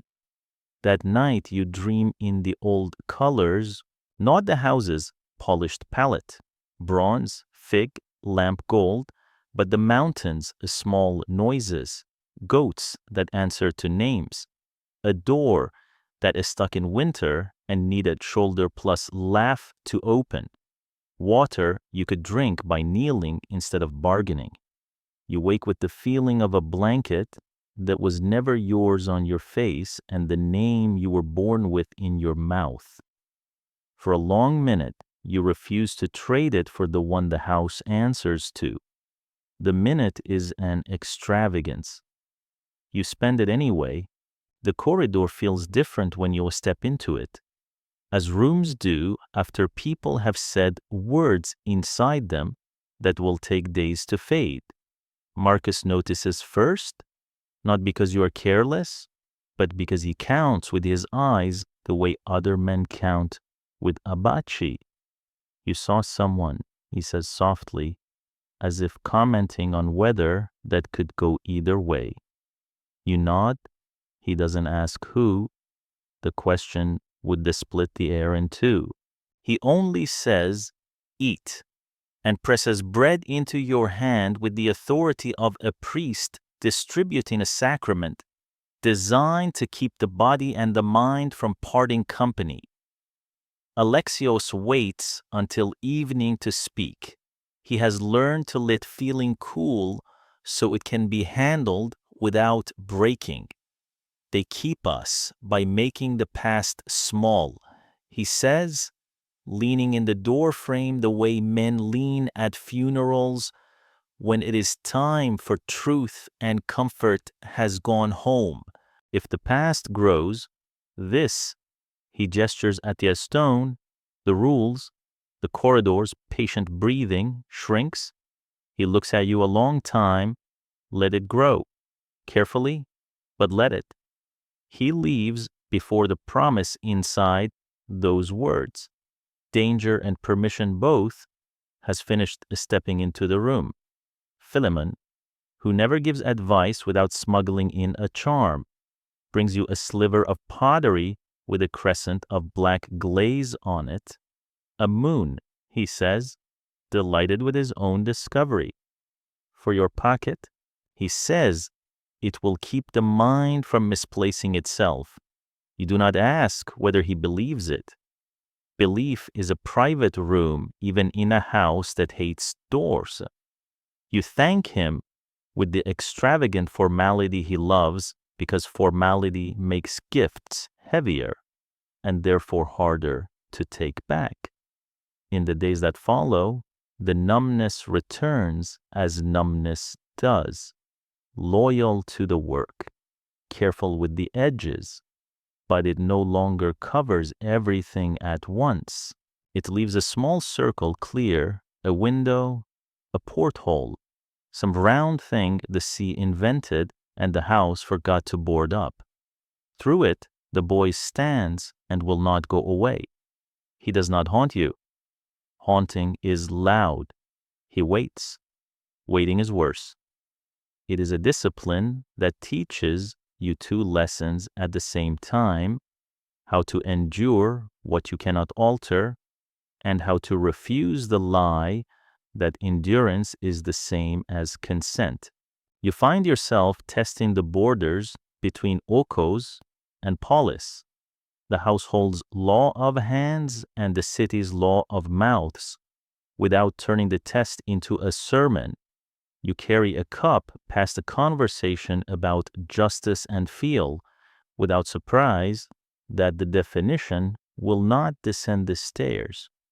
You fold a linen until it behaves like a square and think of assemblies pretending to be circles. You learn to live with the cognitive dissonance the way sailors live with a deck that will not hold still. Knees loose, vision level, a private vow that if dry land ever presents itself, you will know it by the way your body remembers how to stand without compensating. The next time Demetrios takes you to market, you do not see the boy. Or perhaps you do, and the market has already translated him into someone else's posture. Either way, the thought that woke when you saw him refuses to lie down. It has built itself a little bed in the part of you that Alexios told you to keep. It sleeps when you need it to. It wakes when you can bear it. Some days it speaks. It says, the person you were did not vanish.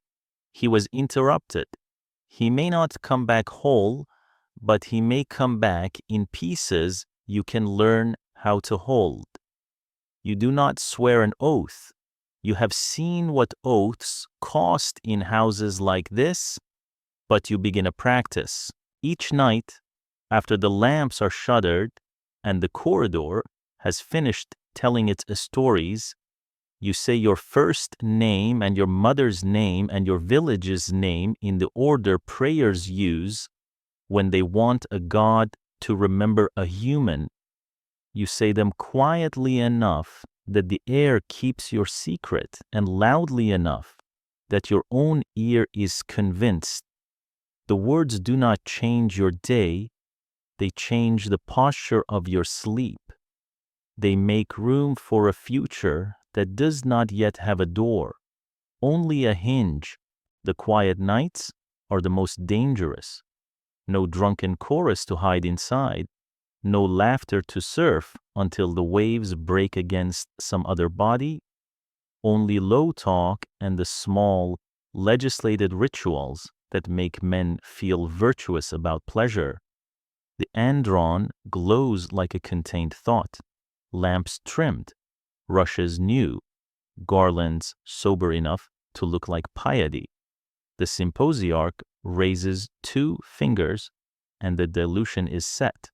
Wine to water in the bronze crater, a proportion presented as morality. Only barbarians drink unmixed. Someone repeats with gentle superiority, as if self-control could be measured in ladles. You pour obedient arithmetic from bowl to cup and think how easily a rule about ratios becomes a halo. The room receives it gratefully. Reason is always better branding than appetite. Justice, the host proposes, and the topic settles like a cloak. They begin where comfort lives. Friendship among equals, obligations among citizens, the beauty of measure. A poet offers a scholion that rhymes moderation with preservation. The lyre agrees. The first hour is a tidy garden of sentences. Then a guest, with the tidy beard of a teacher, lies back on his couch and wonders aloud whether virtue can be taught to everyone. A thoughtful murmur travels the cushions. Not everyone, surely. Some souls are born to command, others to obey. His hand sketches an airy diagram. You could draw your life inside its margins. Another man, older, plumper, famed for verdicts that made juries feel intelligent, while agreeing with him, slides in the harder clause, like a knife slipped under twine. There are people who are instruments by nature. As in any art, he says kindly, some are the hands, others the tool. He has a word from a book to help the room accept this. Natural, natural order, natural fitness, natural slavery. He doesn't quote, but carries the thought the way a priest carries fire between altars, sure that wherever it touches is purified. You watch the syllable natural hover over the cups like a perfume the room prefers to the truth. You move between couches, a walking parenthesis.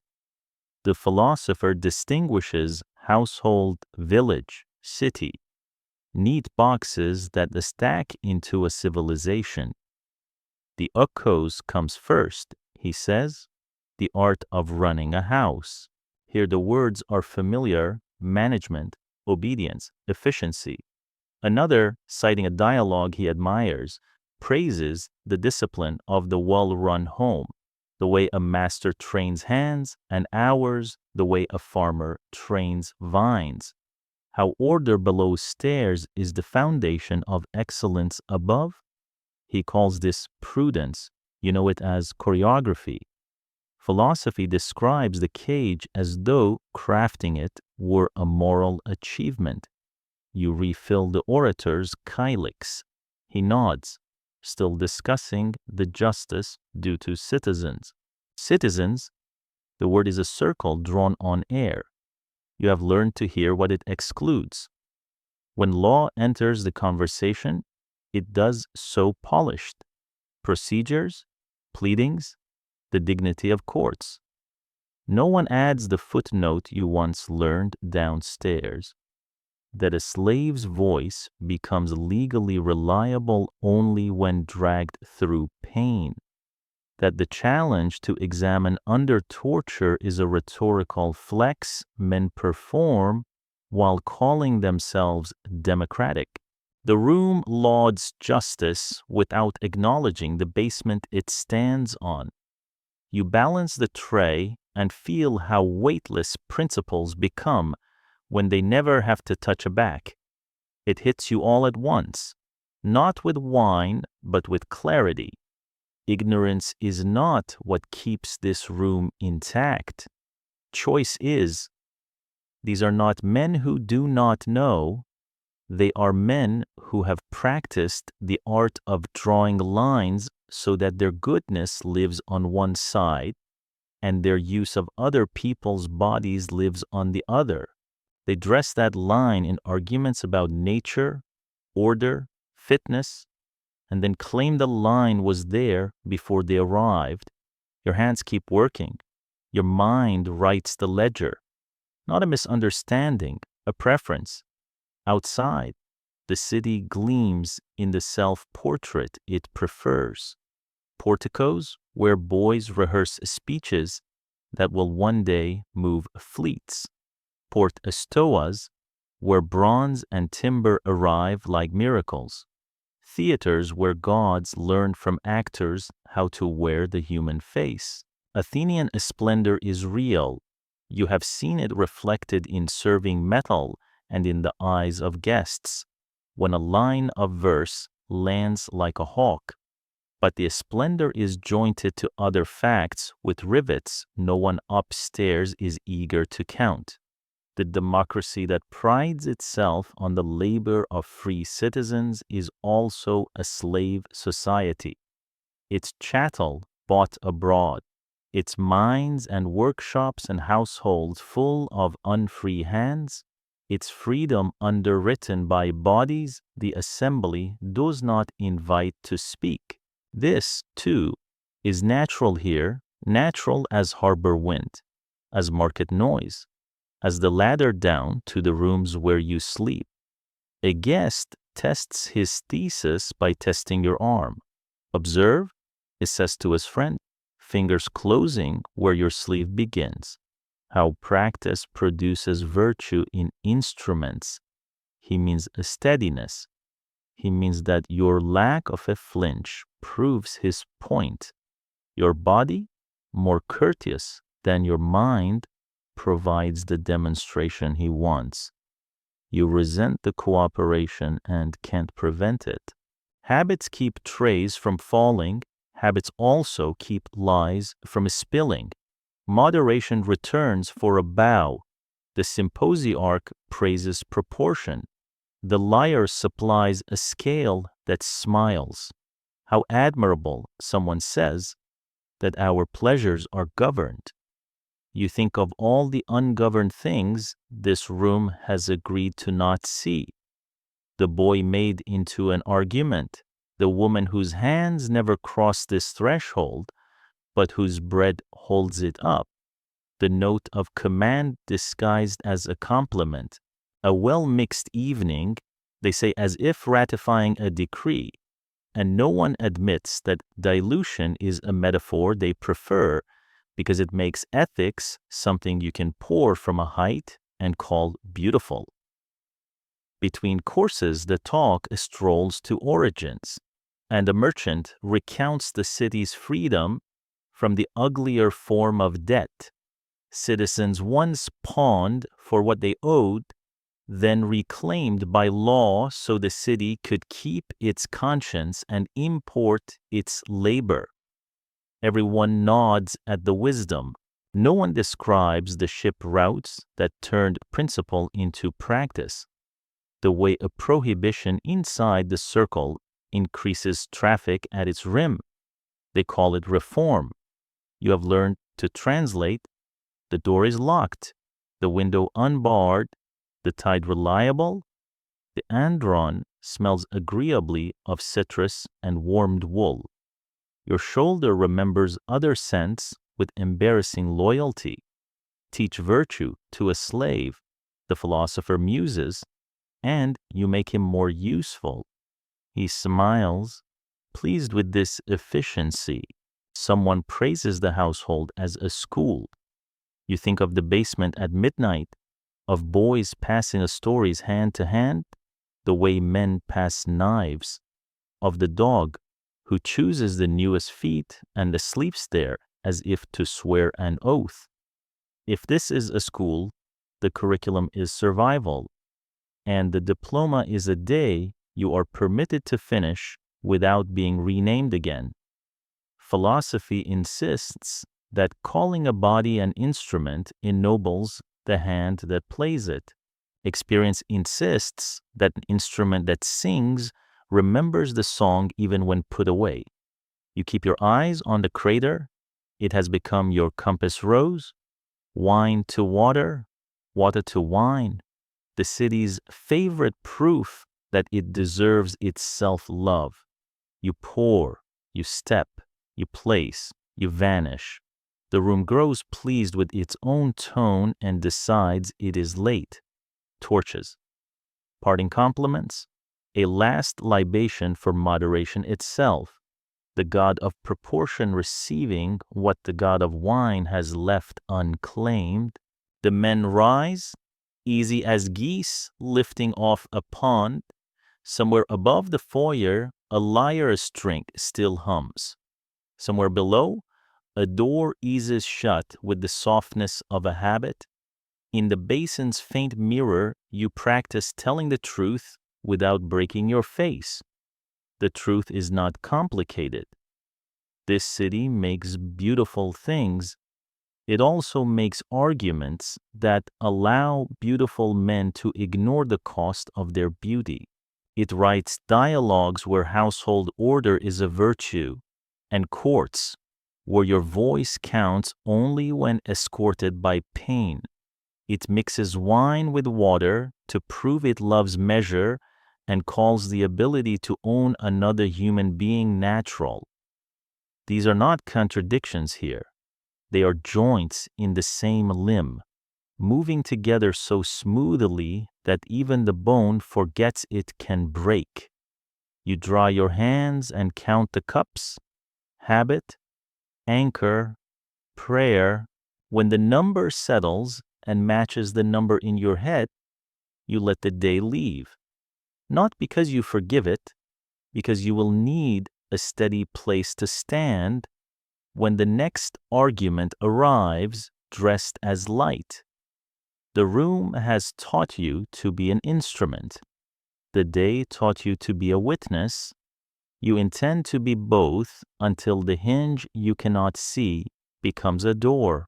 Years aggregate like silt in a river bend, layering until the bottom changes shape without anyone watching.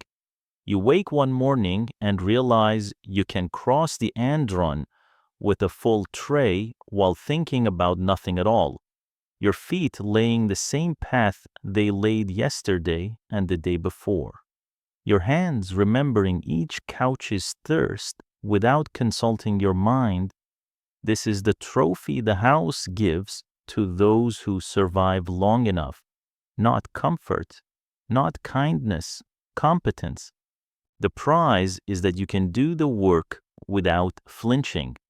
The price is that you can do the work without feeling.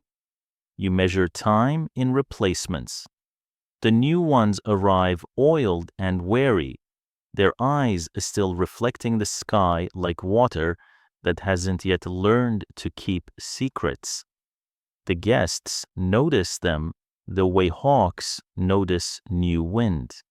You stand at the wall and become invisible in a second, which is a different invisibility than before. Once you were unseen because you were furniture that hadn't yet learned how to be useful.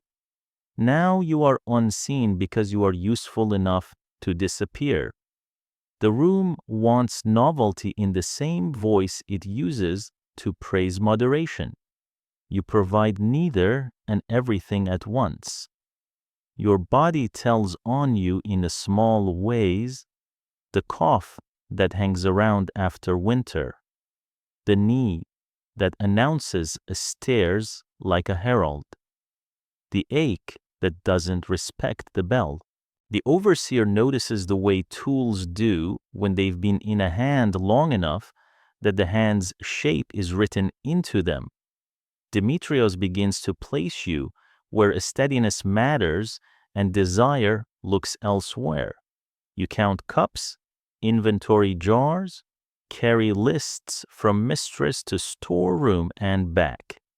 The jobs with edges soften. The jobs with numbers multiply. It feels like a favor until you do the math. You can feel the house doing its own. A boy who cost this and yielded that. A young man who absorbed so many evenings before usefulness began to tilt toward upkeep. You are a ledger with legs. The numbers on you have started to blur at the corners. One afternoon, Demetrios calls you into the little room his authority has taught to keep its own air. He is cleaning the blade of a knife with careful strokes as if truth prefers a polished surface. You're being sold, he says, the way a man might say the olives are late this year. His tone has the mercy of not pretending, not a household. Work in the hills. He does not say mine. He does not need to. You hear gravel when he breathes the last word. You nod and feel an odd clarity, the kind the basin gives when the water decides to lie perfectly still. It doesn't feel like shock. It feels like the world telling the truth without embroidery. You don't think of escape, not because you lack imagination, but because imagination has learned the route of the patrols and the length of the chain and the way a road widens around a man who knows how to catch runaways and be praised for it at dinner. You don't think of pleading. Please live in rooms where choices are for sale. That night, the corridor behaves like a friend at a deathbed, quieter than usual, determined to be practical. Marcus arrives with ordinary footsteps and an object wrapped in a scrap of linen that used to be part of a towel. He presses it into your palm and looks past you into the room, not at your face. The thing inside is a small piece of metal sharpened by years of attention, the kind of attention desperate men learn when they have little to work with and too much at stake. It could pick a lock if a miracle assisted. It could open a vein. It could become a promise if you needed one more than you fear it. He doesn't say any of this. He doesn't say anything at all. He closes your fingers around the weight and leaves before gratitude can cheapen it. You sit on the ledge and consider your 3 doors. The first opens onto running. You picture it, a night that smells of fig and dust, sandals that forget to scrape, a wall that has learned human height and refuses to be taller. You imagine the first bend, the second, the third. You know where the quiet stretches are because your errands drew a map without asking your permission. You see yourself clear of the city and swallowed by hills that would mistake you for a boy again. Then the picture shifts, dogs, iron, men built from the shape of pursuit. You know their faces. You have poured for them. The second door opens onto a different speed. You could aim the point where it would matter and not miss. In another story, one told to boys who sleep safe, you might be arrested by conscience a second before the blade finds kindness and a stop. In this story, conscience is a choir downstairs that sings only when the guards are tired. You know what 3 breaths would buy you before the room filled with hands? You also know the mathematics of vengeance, how it measures its success in moments and measures its cost in every hour afterward. You tip the picture back into its box. The third door opens onto stillness. You trace the narrow blue lines where a vein passes under his skin and imagine a room that goes very quiet and stays that way without asking. The mind is crueler than rumor. It presents the scene without romance, without judgment. It shows you the floor, the cloth, the brief heat, the quick undoing.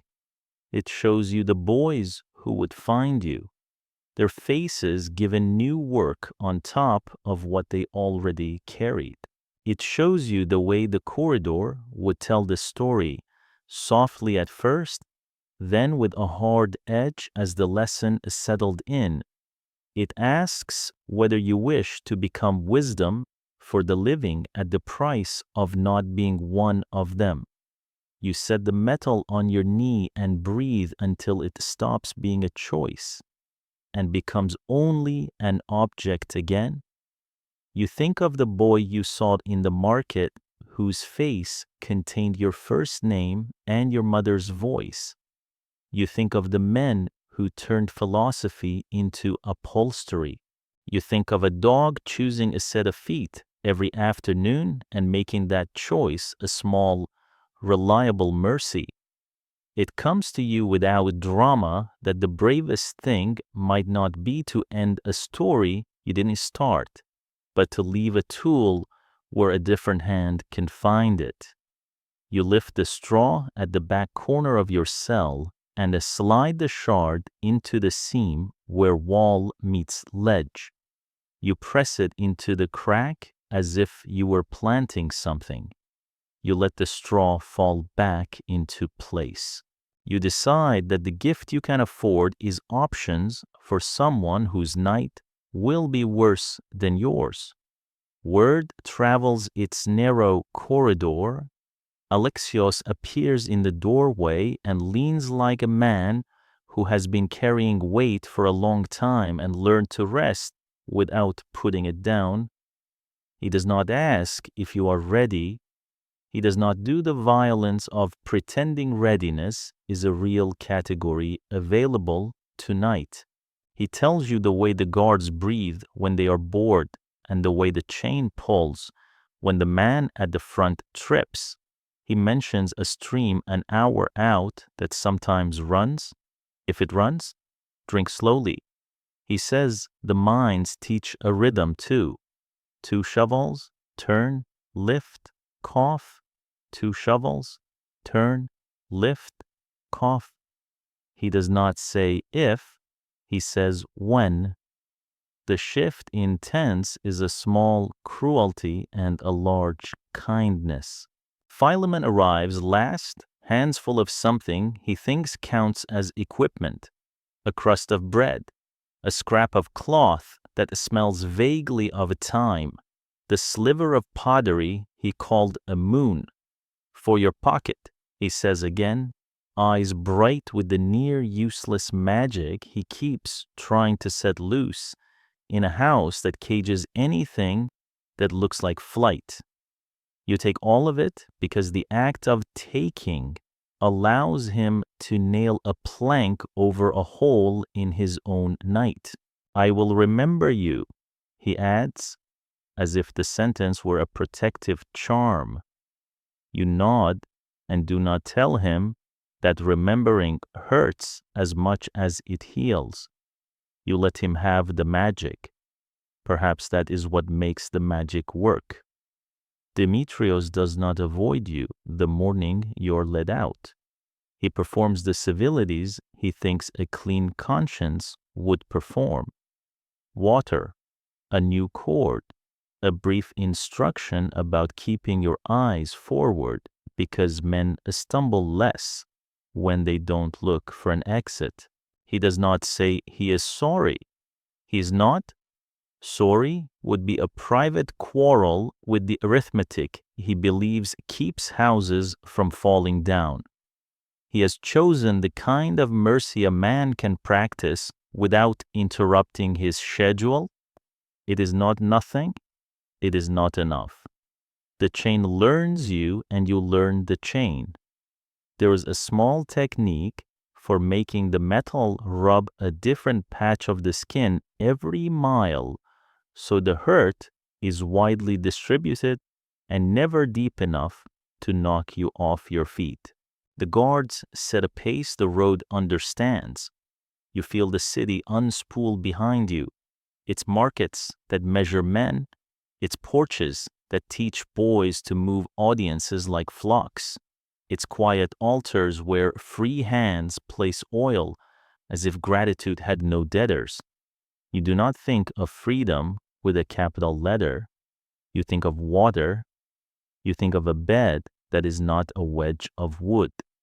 You think unexpectedly of the comb Demetrios gave you, left on the ledge because it did not belong to the road. At the first halt, men who know the route arrange the stakes with the elegance of habit. The chain folds into a crooked line that keeps bodies from forgetting they are a group. You kneel when the chain kneels. Dust rises and acknowledges each of you with the same impartiality. A boy beside you starts to tell a story and fails at the third word. You give him your water skin for one breath and take it back before generosity becomes a negotiation with tomorrow. The guard, who watches this, nods as if approving an efficient transfer of assets. You understand his nod and refuse to hate him because hatred wastes water. Night teaches the sky your names, or so the parts of you that still bargain with the world would like to think. You lie with your back to a ground that has held many backs and look past the line of shoulders to where the stars aren't interrupted. The corridor is elsewhere. The basin is elsewhere. The boy with your face is elsewhere. The house is devouring another evening and praising itself for the grace with which it does it. You say your first name and your mother's name and your village's name in the order prayers choose when they want to keep a person stitched to himself. The chain shifts. The man at your left sighs a small consent to sleep. Your lips move again without sound, not a plea, not a promise, only an inventory of what remains yours. Dawn arrives with its usual lack of interest. You stand when the chain stands. Your ankles learn their work again. The road begins to climb toward air that smells thin and busy with a stone. Somewhere ahead, men who have become their jobs will show you how to make earth cough up what cities burn for. Somewhere behind, a hidden shard waits for fingers that are either more desperate or luckier than yours. You do not bless the future. You do not curse it. You walk because walking is always the first verb of any story that intends to keep going. The hills take you in without ceremony. Stone, scrub, a wind that remembers salt but refuses to share it this far inland. The camp sits where rock yields to habit, sheds, kilns, troughs, a tangle of channels and cisterns the color of old coins. Men move in lines that have worn themselves into the earth.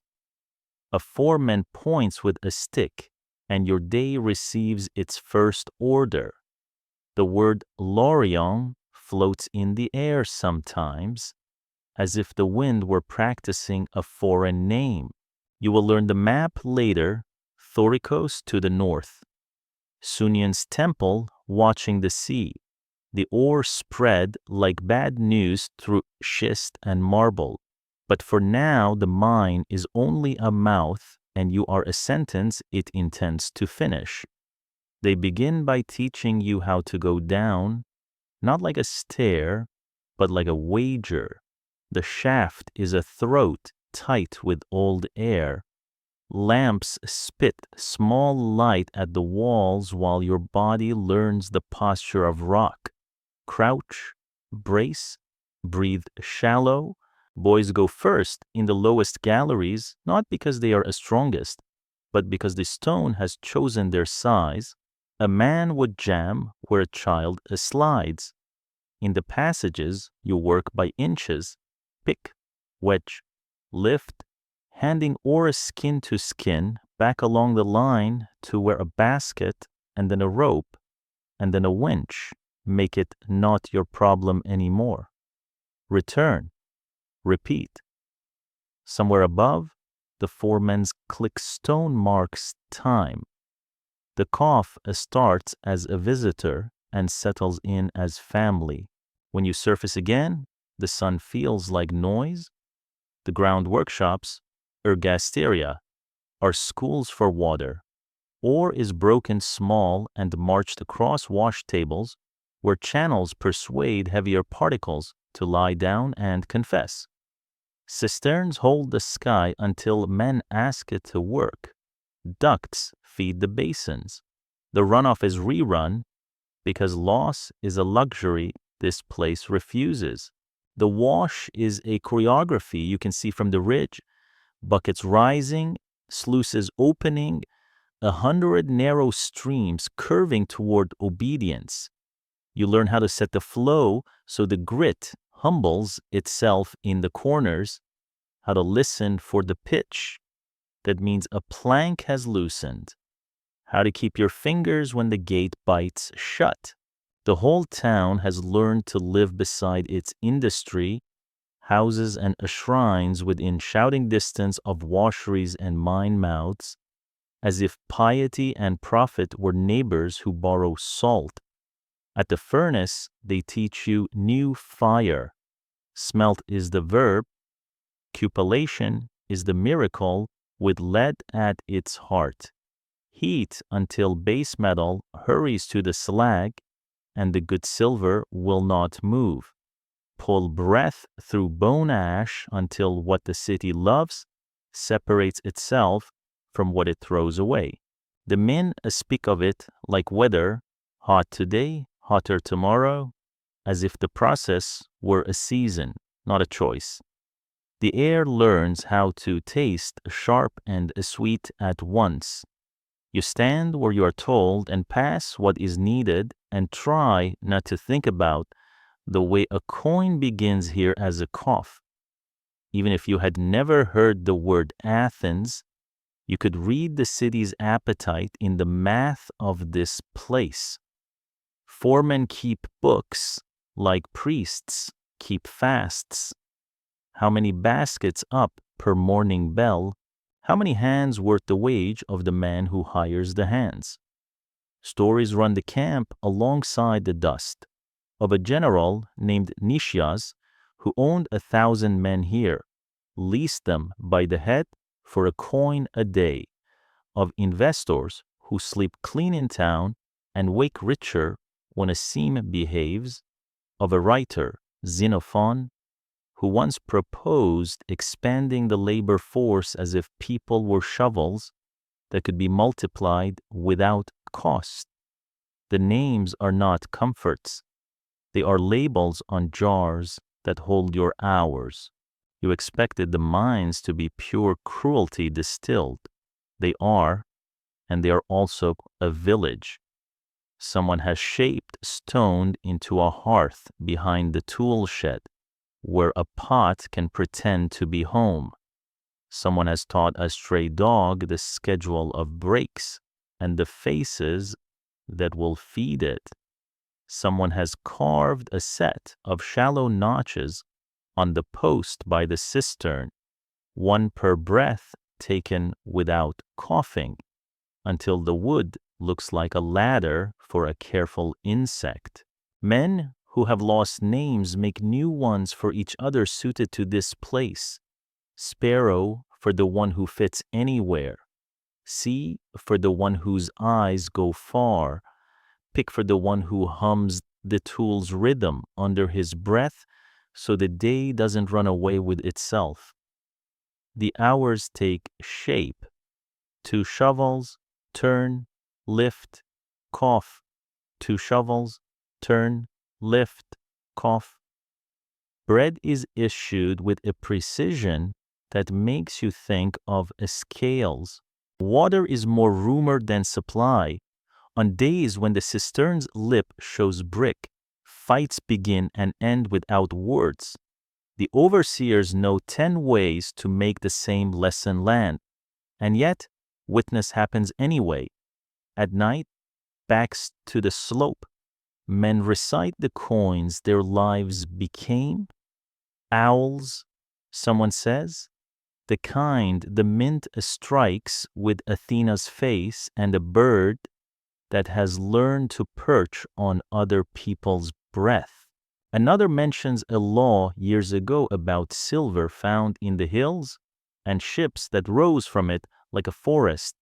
Themistocles' idea turned into oars, 200 triremes in a hurry, a city buying itself a navy with the hours of men who learned to see underground. You did not believe history could sit down beside you wearing a miner's hat. It does. Sometimes the past walks into camp like weather. In the long war, the Spartans once cut Athens' road at Decelea, and the mines emptied themselves, 20,000 bodies pouring north to escape the city that had taught them how to disappear. Men argue over the number. They argue less over the fact that when a gate opens, chains remember the trick of moving toward it. The foreman calls the story exaggerated. He also posts an extra guard when rumor makes the night taller. You learn the mind's grammar of danger. Silence that is too complete means air has stopped traveling. A lamplight that goes dark without a smoke means the seam has a hunger for breath. Rock talks before it falls, tiny ticks, then a new smell, and the wise step back without dramatics. Dust is the enemy with patience. It writes itself into lungs, letter by letter, until words fail. The lucky break bones. The unlucky don't break anything, they just slow. The slow become the measure by which the day counts itself successful. If he can still carry, the line keeps moving. And yet, there's a ledger down here the city cannot audit. Men teach men. An older hand shows you how to shift the chain on your ankle when you climb so it rubs a different patch of skin. A boy who should be at Goats tells you why the East Gallery runs cooler at noon. A Thracian who has learned Greek only in curses coins a blessing and gives it to anyone who returns from a collapse with all his fingers. Someone sings, badly, about rain. The song spreads because mockery is less useful than hope when the tunnel turns. On the ridge above the washers, a boy stands and looks toward the sea, and you do not need his mouth to tell you what he is seeing. Triremes like knives in the glitter. The city's stone theaters, where men practice beautiful sentences about freedom, in the cool of evening, stow a shade. Market noise. You could hate it all with the ease of thirst. Instead, you practice the more difficult skill, holding two truths in the same hand. The mines made the owls that bought the wood, that made the ships that saved the city. The mines also made the cough that is teaching your chest a small terminal alphabet. Both are correct. Neither cancels the other. On a day when the air lies still as a trap, a rumor crosses the camp like a second wind. A new lease has been struck. Men from the city will come to count bodies the way they count ore. The foreman polishes a list he has been keeping. You watch his neat columns and remember another neatness. a teacher's diagram in an upstairs room, boxes labeled household, village, city, lines showing command flowing down, obedience up. The drawing didn't include a place for this cough. It didn't need to. The silver carries the argument for it. Night, and the slope smells of a stone cooling. You share the last crust with a sparrow and listen to see place stars where they belong. You say the names again, yours, your mother's, your village's, and then you add another, the boy at the market whose face tightened the knot you thought you had learned to ignore. You do not promise him anything. Promises are a kind of coin, and you're done paying forward in currency. You do not mint. You give him instead the only wealth you trust, witness. Somewhere in this hill, hidden under a straw, the shard waits where you left it, its edge clean, its intention undecided. Options are a kind of breath. You keep that thought, small and hard, in your mouth like a seed. If rain ever comes to this place, it will need a something to wake. Days flatten into a rhythm that looks like mercy only because it is predictable. The bell coughs, the line descends. Lamps bloom like the stubborn flowers in a shaft that refuses to be day. You take the posture the rock requires and, without deciding to, you begin to teach it to others, not with speeches, there's no breath for that, but with the choreography a body can learn by watching another body survive. Push here, not there. Keep your shoulder away from the seam where the stone talks to itself. Wait for the tick that means the wedge has a promise in it. The boy they call a sparrow fits anywhere. You make him your shadow in the narrowest throats because smallness is a skill in these galleries, and no one has told him that yet. C hums the pick's counting song so men who can't read clocks can still tell when a quarter hour has died. You hum second voice when the tunnel tries to pretend you forgot the tune. Collapse arrives like weather seen too late. A hush that is not courtesy. A smell like a coin struck inside your head. Then the sound, not loud, a tired stitch pulling free. The roof drops the way a knee does when a step was missed. Lamps jump, two go blind. The world becomes powder and directionless shouting. In that first breath of mess, your training is faster than your fear. You pull sparrow by the scruff the way shepherds pull lambs out of freezing streams. You shove C toward the side wall where the rock is thicker. You fall with your right hand already looking for a handhold that is not there, and your left drawing up to protect your mouth from the dust that writes itself into lungs like a curse done neatly. When the noise ends, there's the second silence, the one you recognize now as the space between injury and the confession of it. Counting is the first kindness. You do it by shoulders in the dark, by the shape of backs you've learned, like the names you said every night in the house you left.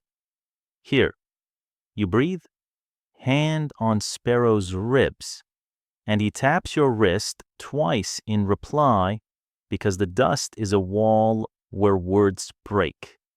Here, see signals from his wedge in shadow.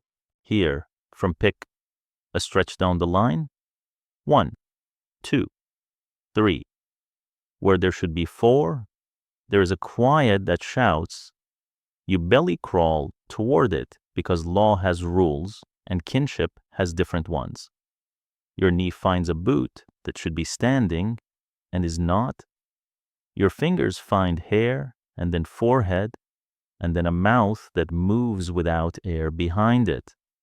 There's a trick to digging someone out while the mountain thinks about whether to finish its sentence. You learned it because a Thracian who refused to die taught you with his hands. Cut from the sides in small bites, never from the top in one large gulp. Keep your own weight out of the angle that wants to become a grave.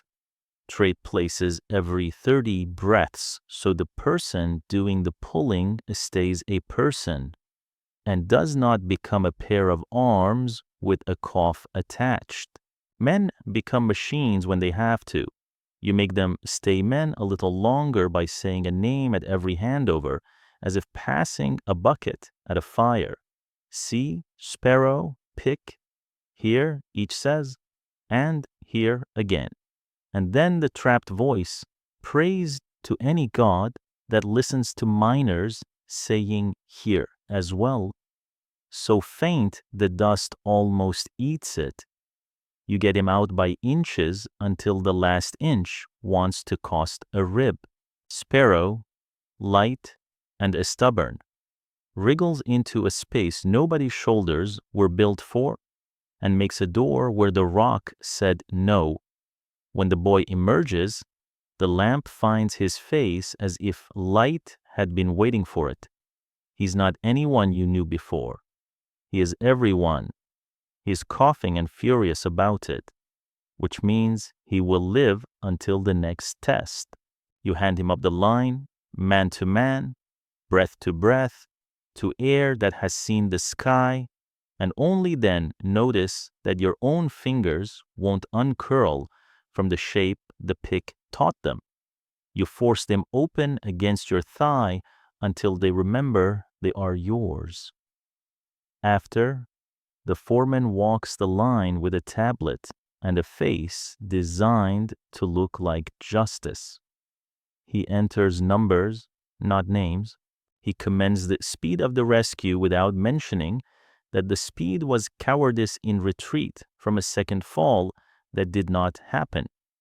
He orders a brace for that seam and a fresh crew to test it, and then, because a city's appetite is a god no one dares insult, he sends you back in at a different mouth.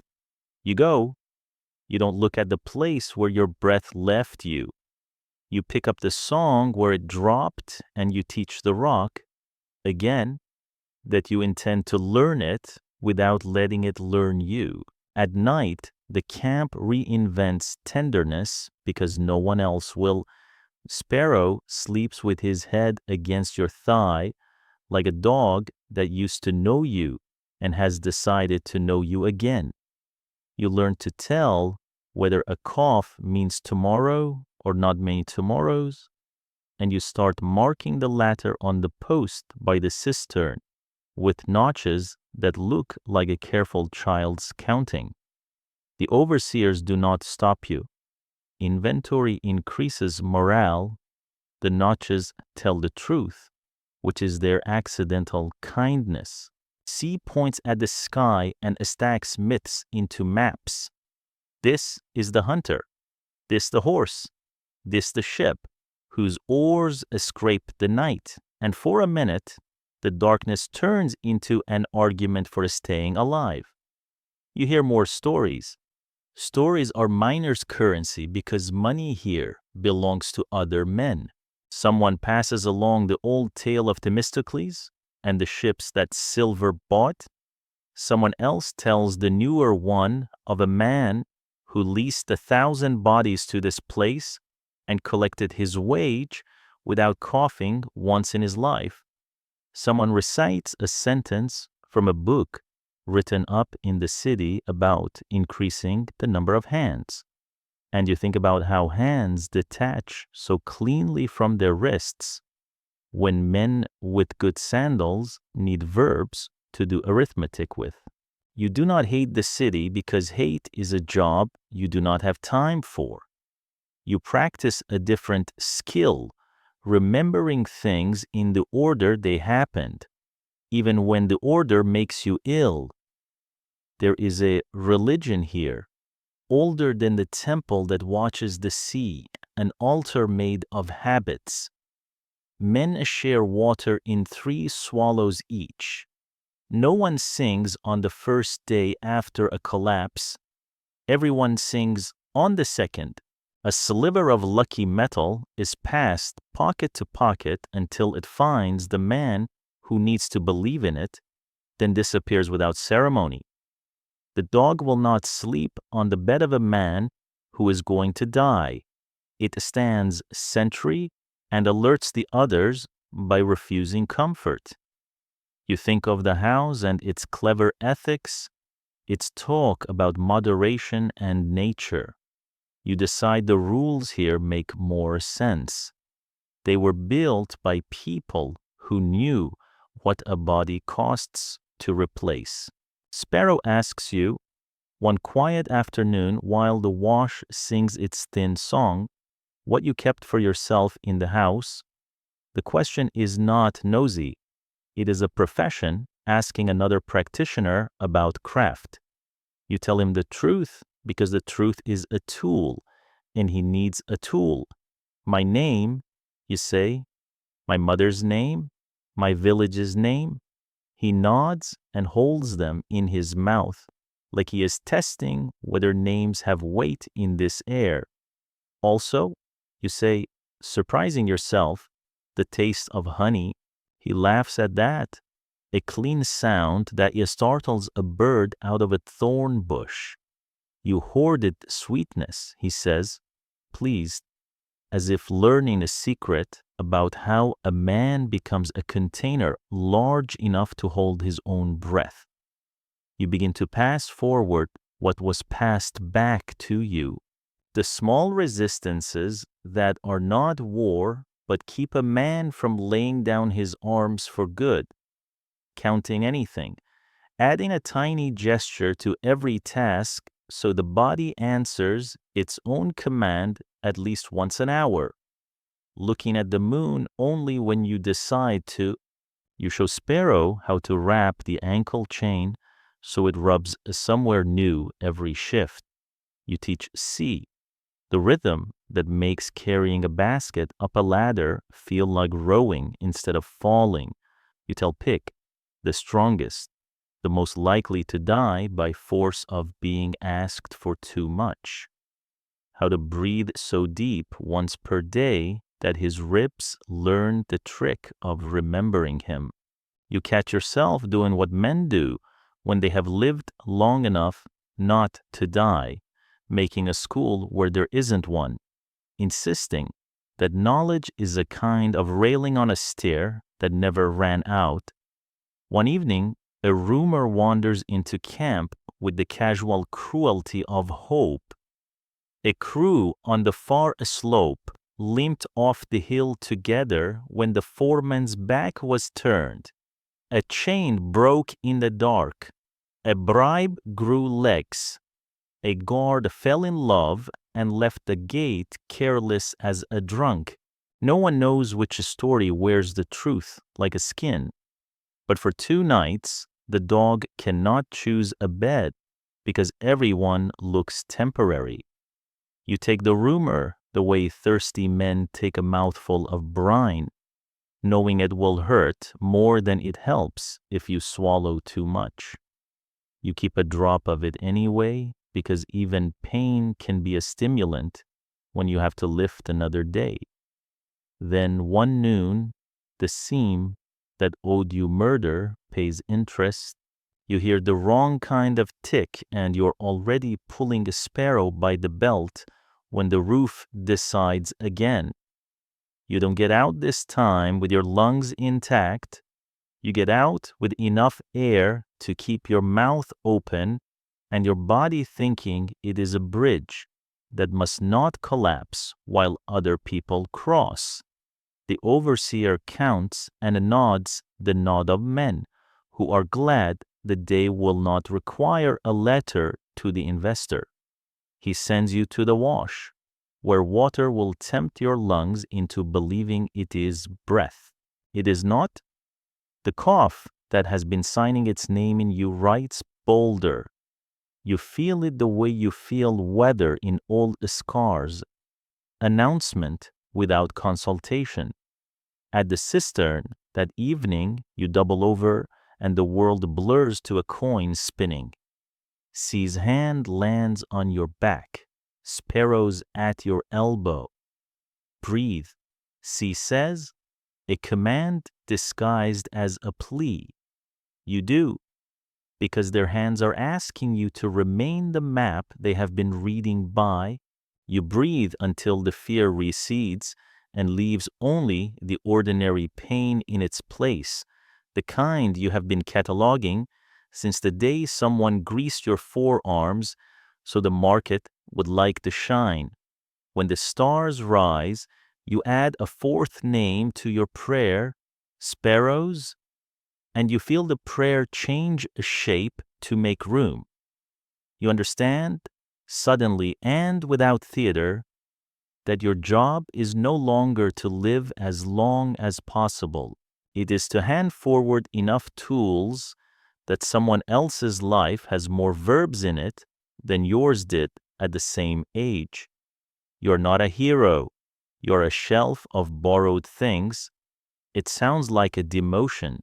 It feels like a promotion. You look toward the black cut in the hill and imagine the city as it has always imagined itself. Pillars that pretend to be trees.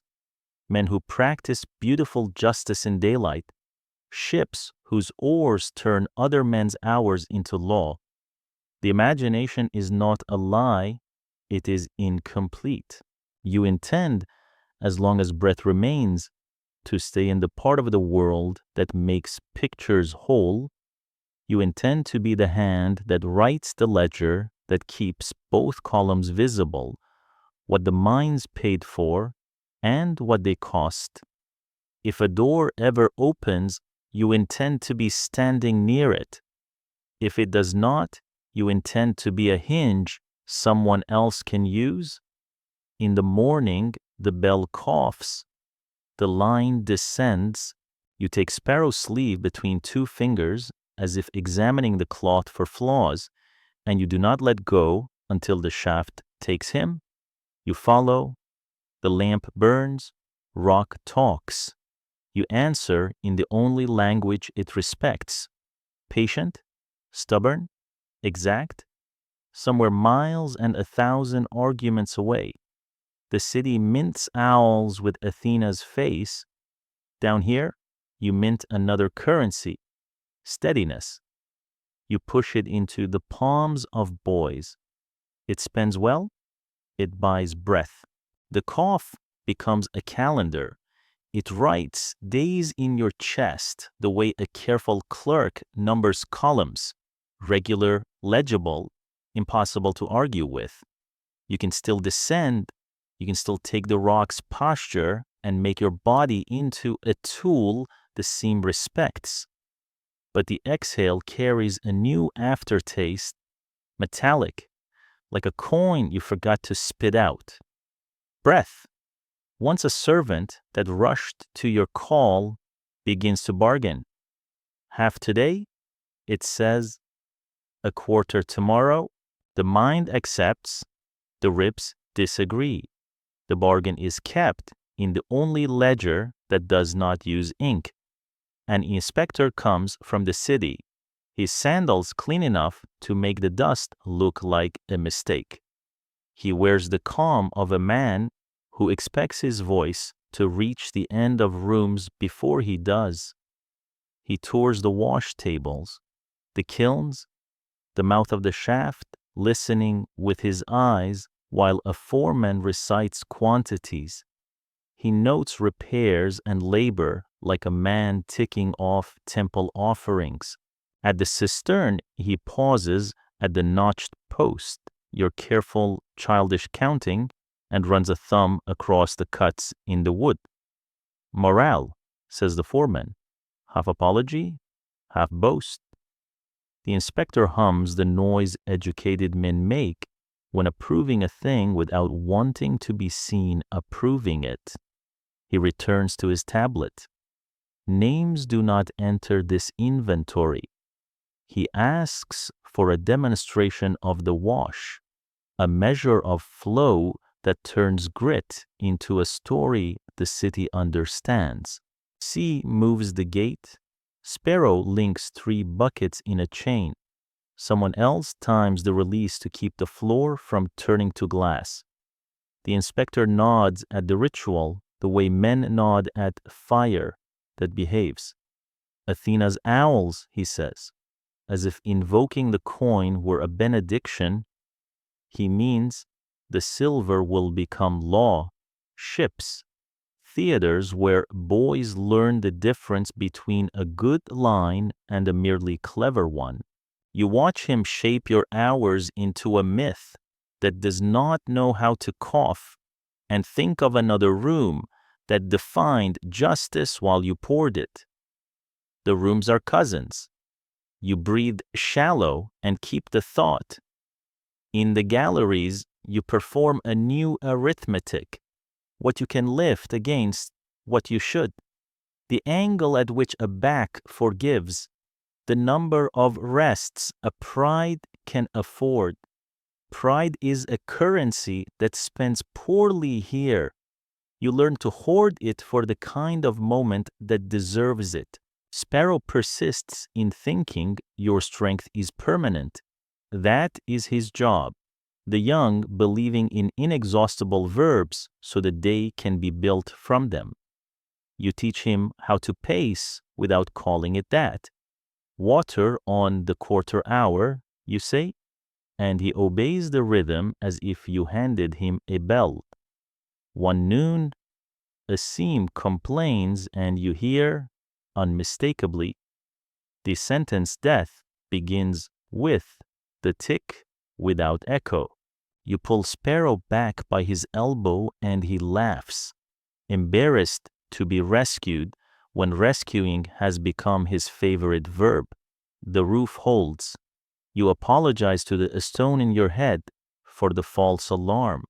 You do not apologize to the boy. The apology will be for the afternoon you cannot pull him.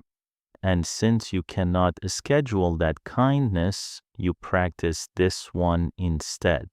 Messages arrive on the backs of mule carts, cheap bowls that call themselves plates, a bundle of lamp wicks that looks like coiled snakes, a stack of letters that belong to men who can read them.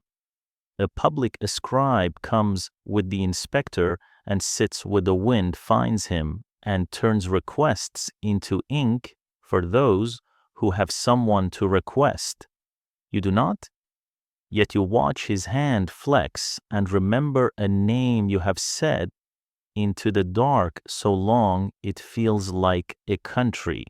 You imagine a letter that could cross the city, cross the house, cross the threshold of the room where Demetrius keeps his knives clean, and find a boy who once wore your face.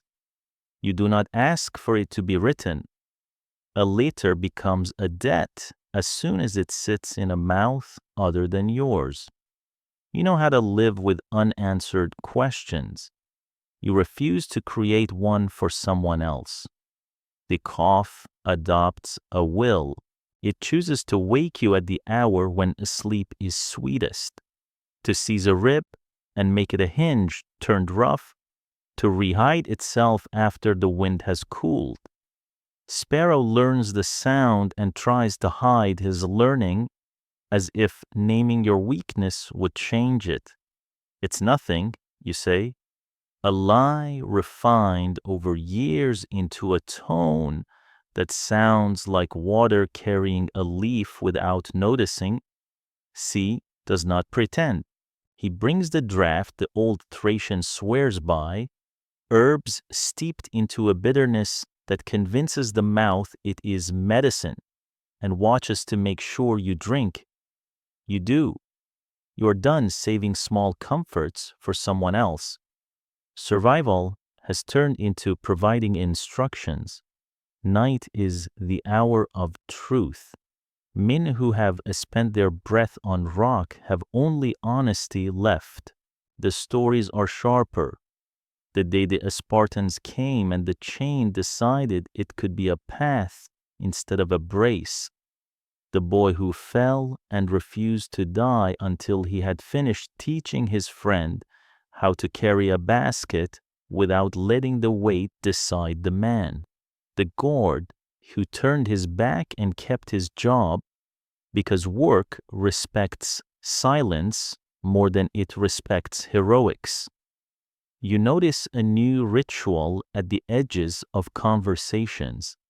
Names spoken aloud at the end like a signature, not just the men present, but the ones who aren't, the ones consumed by tunnels, sold to harsher employers, disappeared in the arithmetic of purchase orders. We were here, the ritual says. We were many. We were not furniture. In the middle of the week, the inspector returns with a priest from a shrine lower down. The man sprinkles water, says a sentence that tastes like civic virtue, and deposits a little figure of bronze on a stone, a god to mind the shaft. You think of the house with its painted gods who watched boys become decorations and did nothing because painted gods cannot bleed and therefore cannot object. The bronze glints. The inspector approves of the glint. The foreman logs the ritual under a column labeled Good Practice, the same column where lamp wick purchases go. You do not despise this. A talisman, even one administered by bureaucracy, is still a man's way of saying he refuses to go alone into certain mornings. You find yourself speaking more in teaching and less in anger. You correct a sparrow's grip with the gentleness you wish someone had used on you. You interrupt C's myth to add the name of a star he missed, not to win, but to make the map more accurate. You tell Pick to eat before he is hungry, not because food is plenty, but because hunger makes men try to lift the wrong weight. The line watches you the way it watches the foreman's stone, waiting for the tap that organizes the next 10 heartbeats. You try to deserve it. You remember the day Demetrios handed you a comb and called it trust. You decide trust in this place is measured by how often you are allowed to say enough and have the room obey. A new boy replaces a man who did not return from the East Gallery. He has a scar not from rock, but from a house, the thin, flat kind made by instruments that pretend not to be weapons. He learns quickly and sleeps the first night with his mouth open, proof he has not yet taught his body to guard air.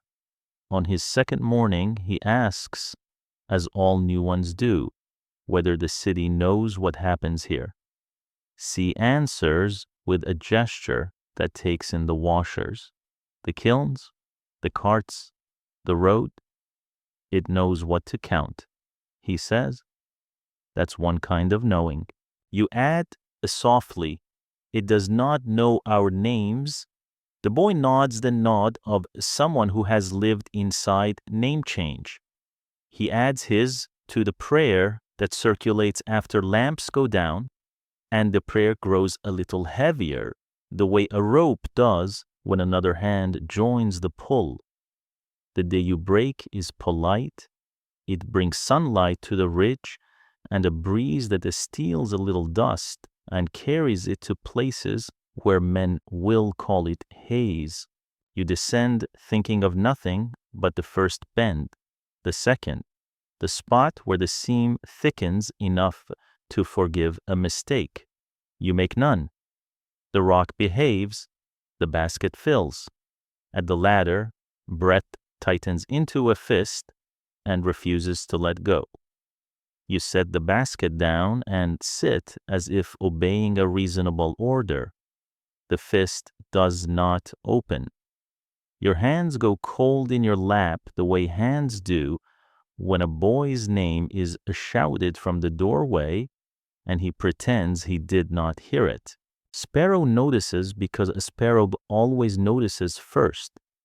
He is at your side with the speed he saved you with in the collapse, and your pride, trained to spend itself only when the price is just, returns to its sheath without protest. The world narrows to a tunnel from mouth to chest, from chest to hands, from hands to a picture of air you can no longer afford.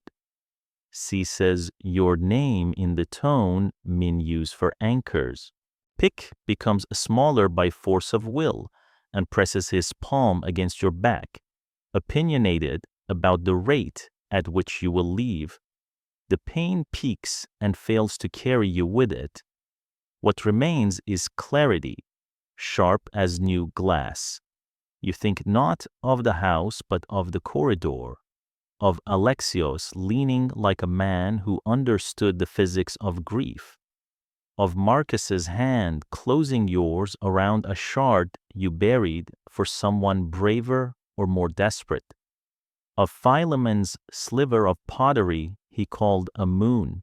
You think of the boy in the market who wore your first name without knowing, and you realize the memory doesn't ache anymore.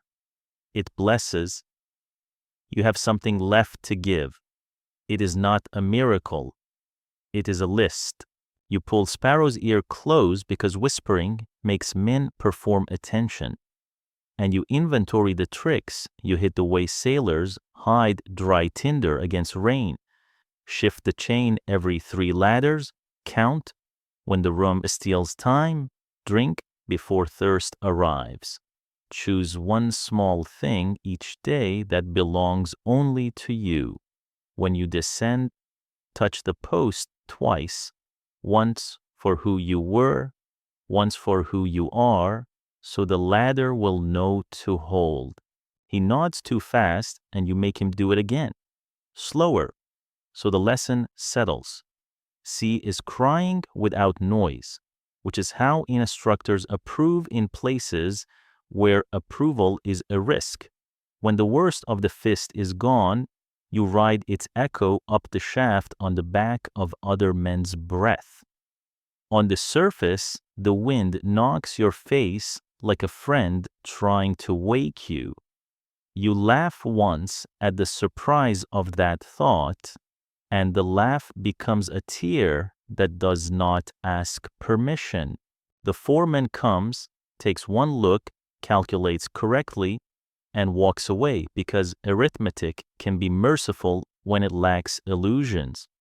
Sparrow and C argue about shade versus sun, and then decide the argument is love in the wrong costume and move you where the body votes. The dog does not choose your feet. It stands beside your head, ears forward, announcing to the hill that this bet is guarded tonight.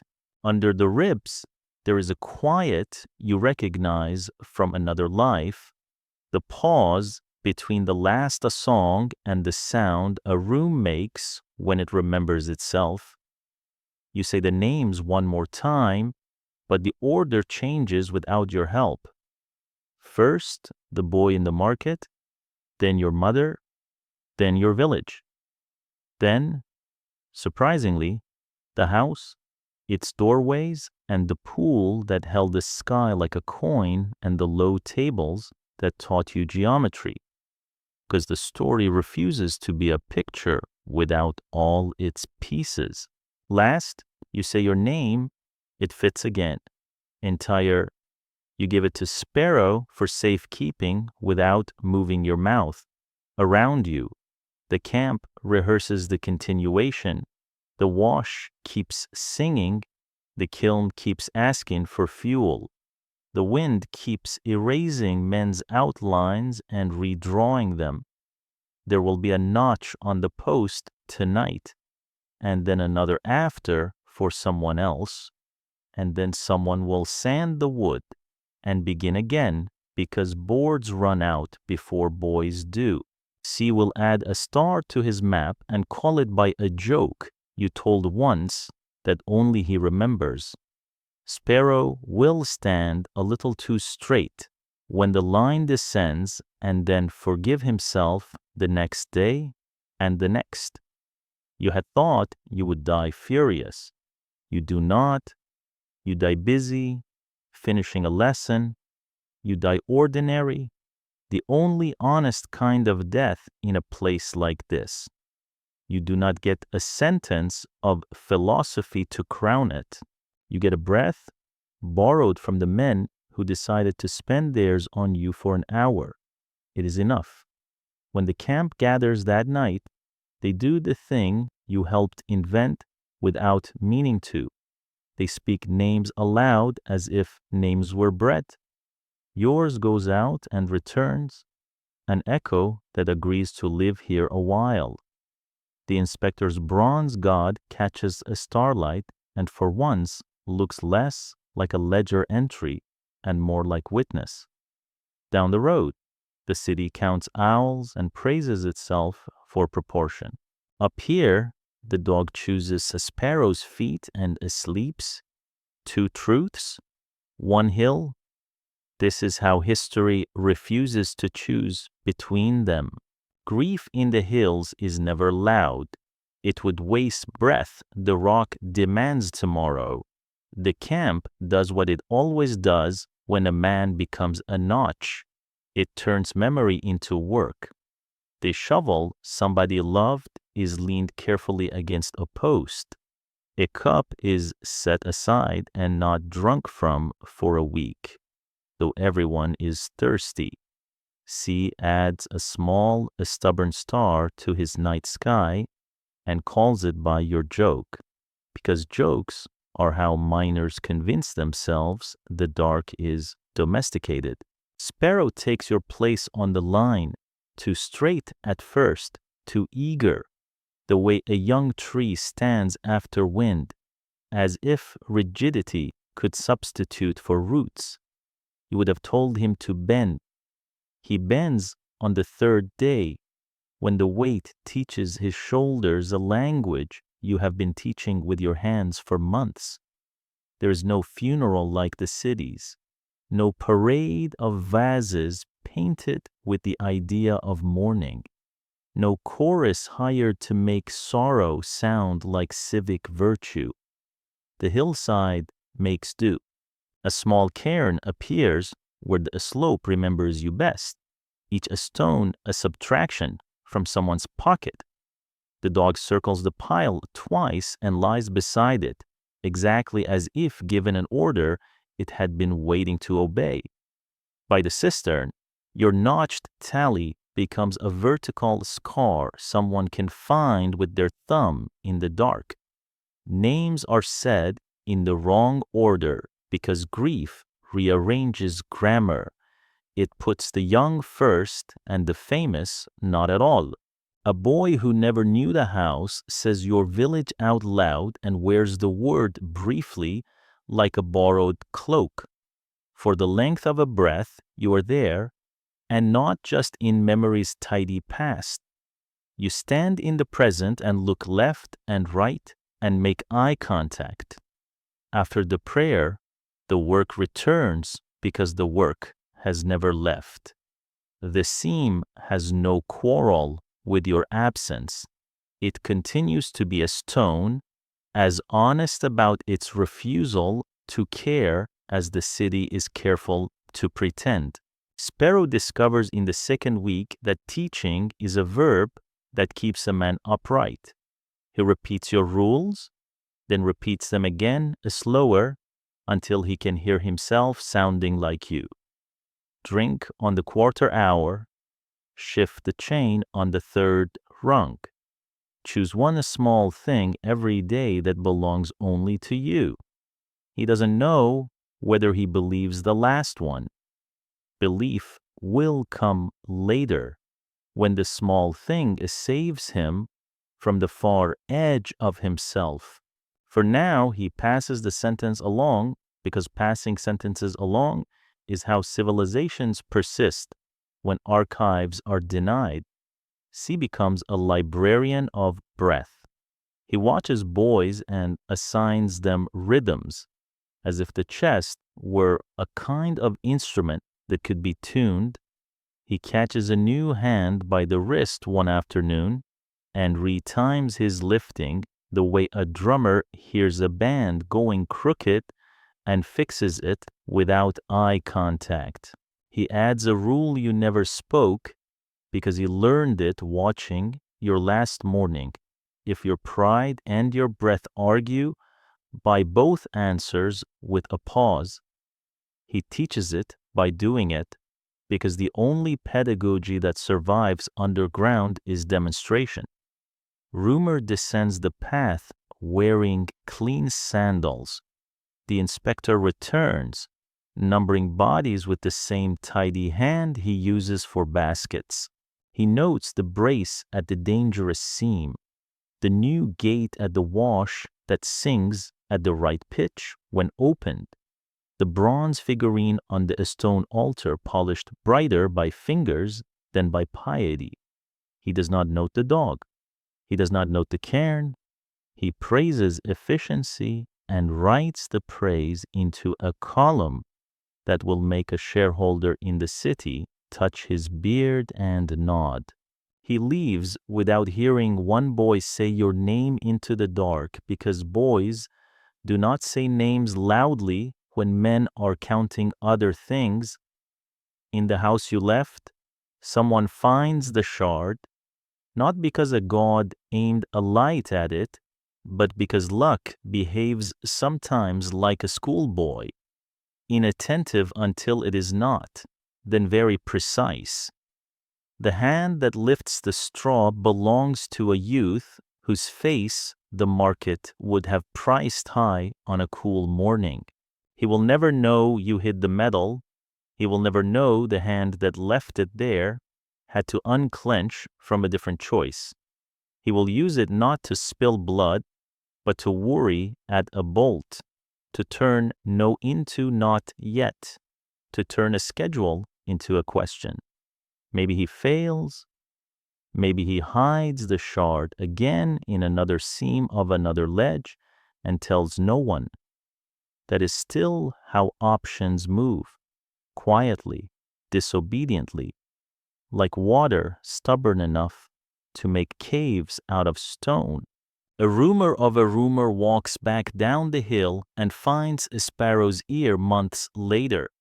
A boy somewhere else did not have to accept the first ending offered. He puts his hand, without thinking, on the notch post and says nothing. Gratitude is a private god here. The city remains itself. It strikes owls with Athena's profile and slides them from palm to palm.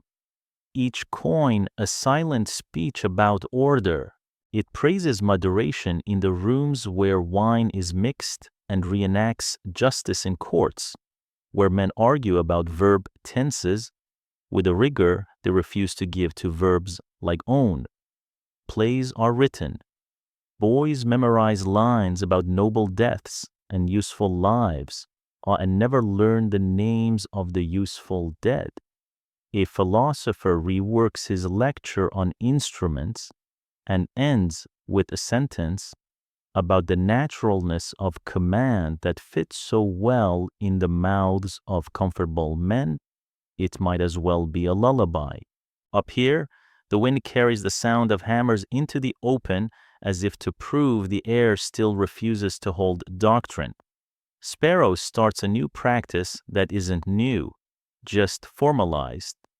At the ladder, every man touches the post twice, once for who he was, once for who he is, before going down. He learned it from your whisper. He makes it an oath. The gesture becomes a hinge in the day, a seam between selves. No overseer objects. The post is wood. Touching wood looks like superstition, and superstition is cheaper than replacing crews.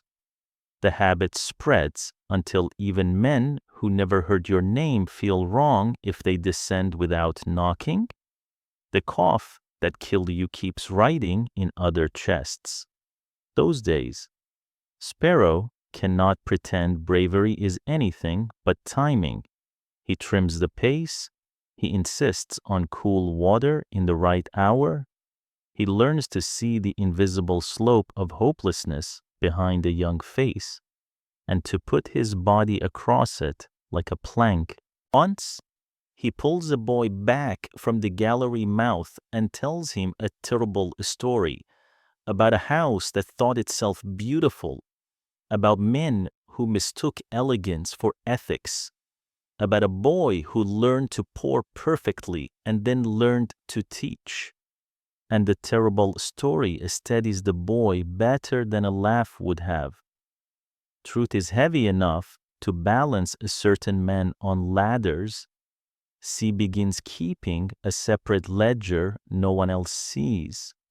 Lines of chalk in a crevice you have to kneel to read, not names. He has learned the inspector's allergy to them. Deeds, pulled pick by the belt before the seam remembered its promise. Sang second voice until the new one found the tune. Said a village no one here will visit. Made it real for a breath. The chalk gets smeared and written over and is smeared again. The act is the archive. If anyone ever asks, there will be a place to put a finger and say, here, more happened than or. News from far off arrives folded inside a muleteer's complaint. A work gang walked away in the night from the north spur. The overseer sent 4 men after them and lost the count. The muleteer calls it dereliction. The men at the wash table call it weather. Gates are checked. Chains are weighed. Keys are counted. The hill holds still.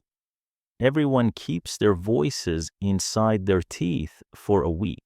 Then the ordinary noise returns, and in its cover, C tells a sparrow what you already told him.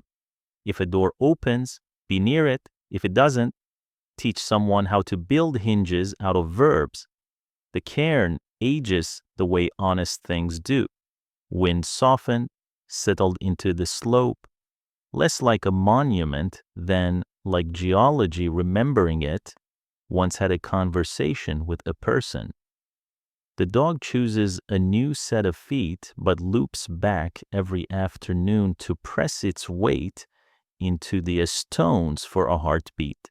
Someone tucked a shard of glazed pottery between 2 rocks, black on white, a curve that might have been a moon before someone's hand made it a scrap. Philemon would have called it lucky with the seriousness of a priest. Sparrow calls it yours without saying so.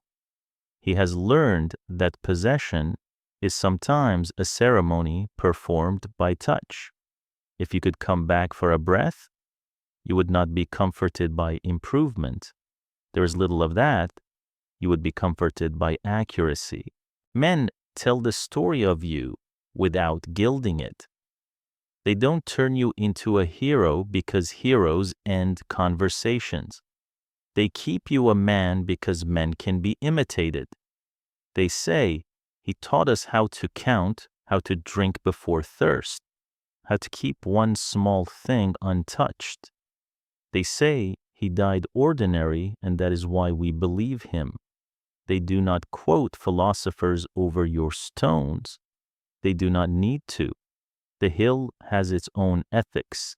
Insist on breath, share water, no singing on the first day, always names. On a night when the wind forgives the mouth of the shaft enough to let the stars gather where the smoke usually sits, C lies on his back and redraws the sky into a map that knows both Athens and its mines. He places an owl near a cluster of cold light and says, it stands for coins that pretend not to hear coughing. He places a ship and says it stands for the fleet that saved the city you never got to vote in. He places a nameless point and says it stands for you. Sparrow objects, points need names. Sea grins into the dark. We will say it twice. He answers, and they do. Once for who you were, once for who you became. The work will swallow them tomorrow. The foreman will subtract men from ledgers and add them to other columns. The inspector will return and praise the way the wash sings obediently. Boys will arrive and learn to make their hands into answers, then, if they are lucky, into questions. Down in the city, a man will raise a cup to moderation and believe he has done enough. But tonight, the hill is honest, the cairn is honest, the dog is honest, the names are honest. History, which prefers clean stories told by clean men, will look away. It always does.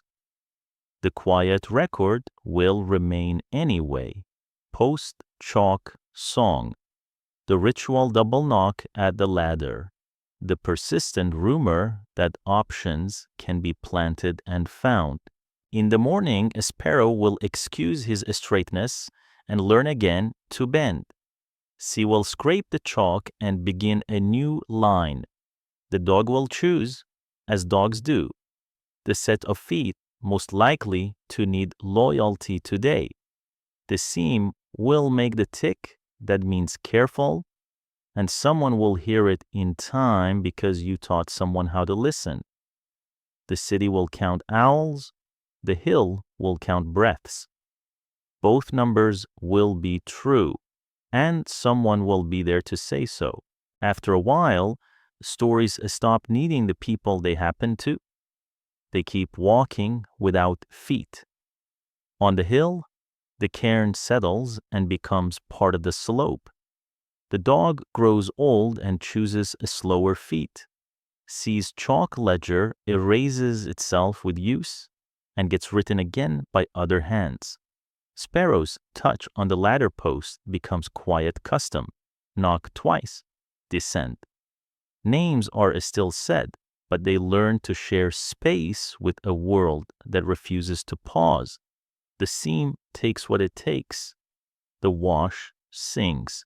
Silver leaves the mouth of the furnace and forgets where it learned to shine. Down the road, the city harvests its own habits into monuments. The mint embosses owls and sends them to ports that have never heard the hill's cough. Boys in porticos practice arguments that will one day be called classic, their voices trained to run as straight as spears. A playwright threads grief into laughter, and the city congratulates itself for being wise enough to listen. The courts perform justice in the key they prefer, loud, public, dressed. The word freedom continues its work in daylight while, at night, a house instructs boys where to stand. Nothing here is secret. It is only arranged so the light falls on one column and not the other. Years thicken. The war that men once spoke of in the past tense becomes a present tense again, and then a future tense for other men's sons. The fleet that Silver bought is praised, then spent, then rebuilt, then lost. The hill answers every demand with the same language: stone, breath, dust, breath, coin. There are seasons when the shaft's quiet because enemies have stood at the city's throat and taught it the price of hubris. There are seasons when the orders come faster, stamped with promises about theaters and fountains, and long walls that will hold if men hold them. Sparrow grows into the middle of his face. Sea's hair goes to salt. The dog learns to sleep sitting up. None of this is unusual enough to enter a ledger. All of it is how history actually works. If you were to visit the andrón years later, you would find the furniture slightly different and the sentences almost the same. Men still admire measure and call it a virtue when it restrains other men's appetites. They still praise the household as a school for order and hasten past the parts of the curriculum that require boys to vanish. They still attach the word natural to hierarchies that protect them from doubt. New names are added to the guest list. Old arguments are rehearsed until they feel like weather. A boy pours. His hands do not shake. He has never heard the name the miners gave you, and it would not help him if he had. What reaches him, a hand across rooms and seasons, is a steadiness, passed down like a tool you can only learn by using, not by owning. If you were to climb the hill later still, you would find a new cairn beside the old one, and years after that, a scatter of broken slag that looks like a beach of cooled storms. Men who study the ground for a living would point and say, here industry stood, here water made work of gravity, here lead forgot to be lead, and let silver a step forward. They would sketch channels and cisterns and the footprint of washeries in notebooks that smell faintly of the sea. If one of them were the sort to listen when the wind repeats old sentences, he might notice the way footsteps collect at the ladder and then go down with a small courtesy. He would call it ritual and be right. He would call it superstition and be wrong. It is a grammar for memory that doesn't require paper. Sparrow teaches men who never knew you to count in ways the city cannot erase. He gives them your list and then adds to it until the list becomes a kind of language spoken only where rock thinks in weight. 2 knocks for descent, water on the quarter hour, chain shifted every third rung, one a small thing no one else owns, names, always names. When he is asked where he learned this, he shrugs and says, from a man, which is both a refusal of myth and an insistence that history has hands.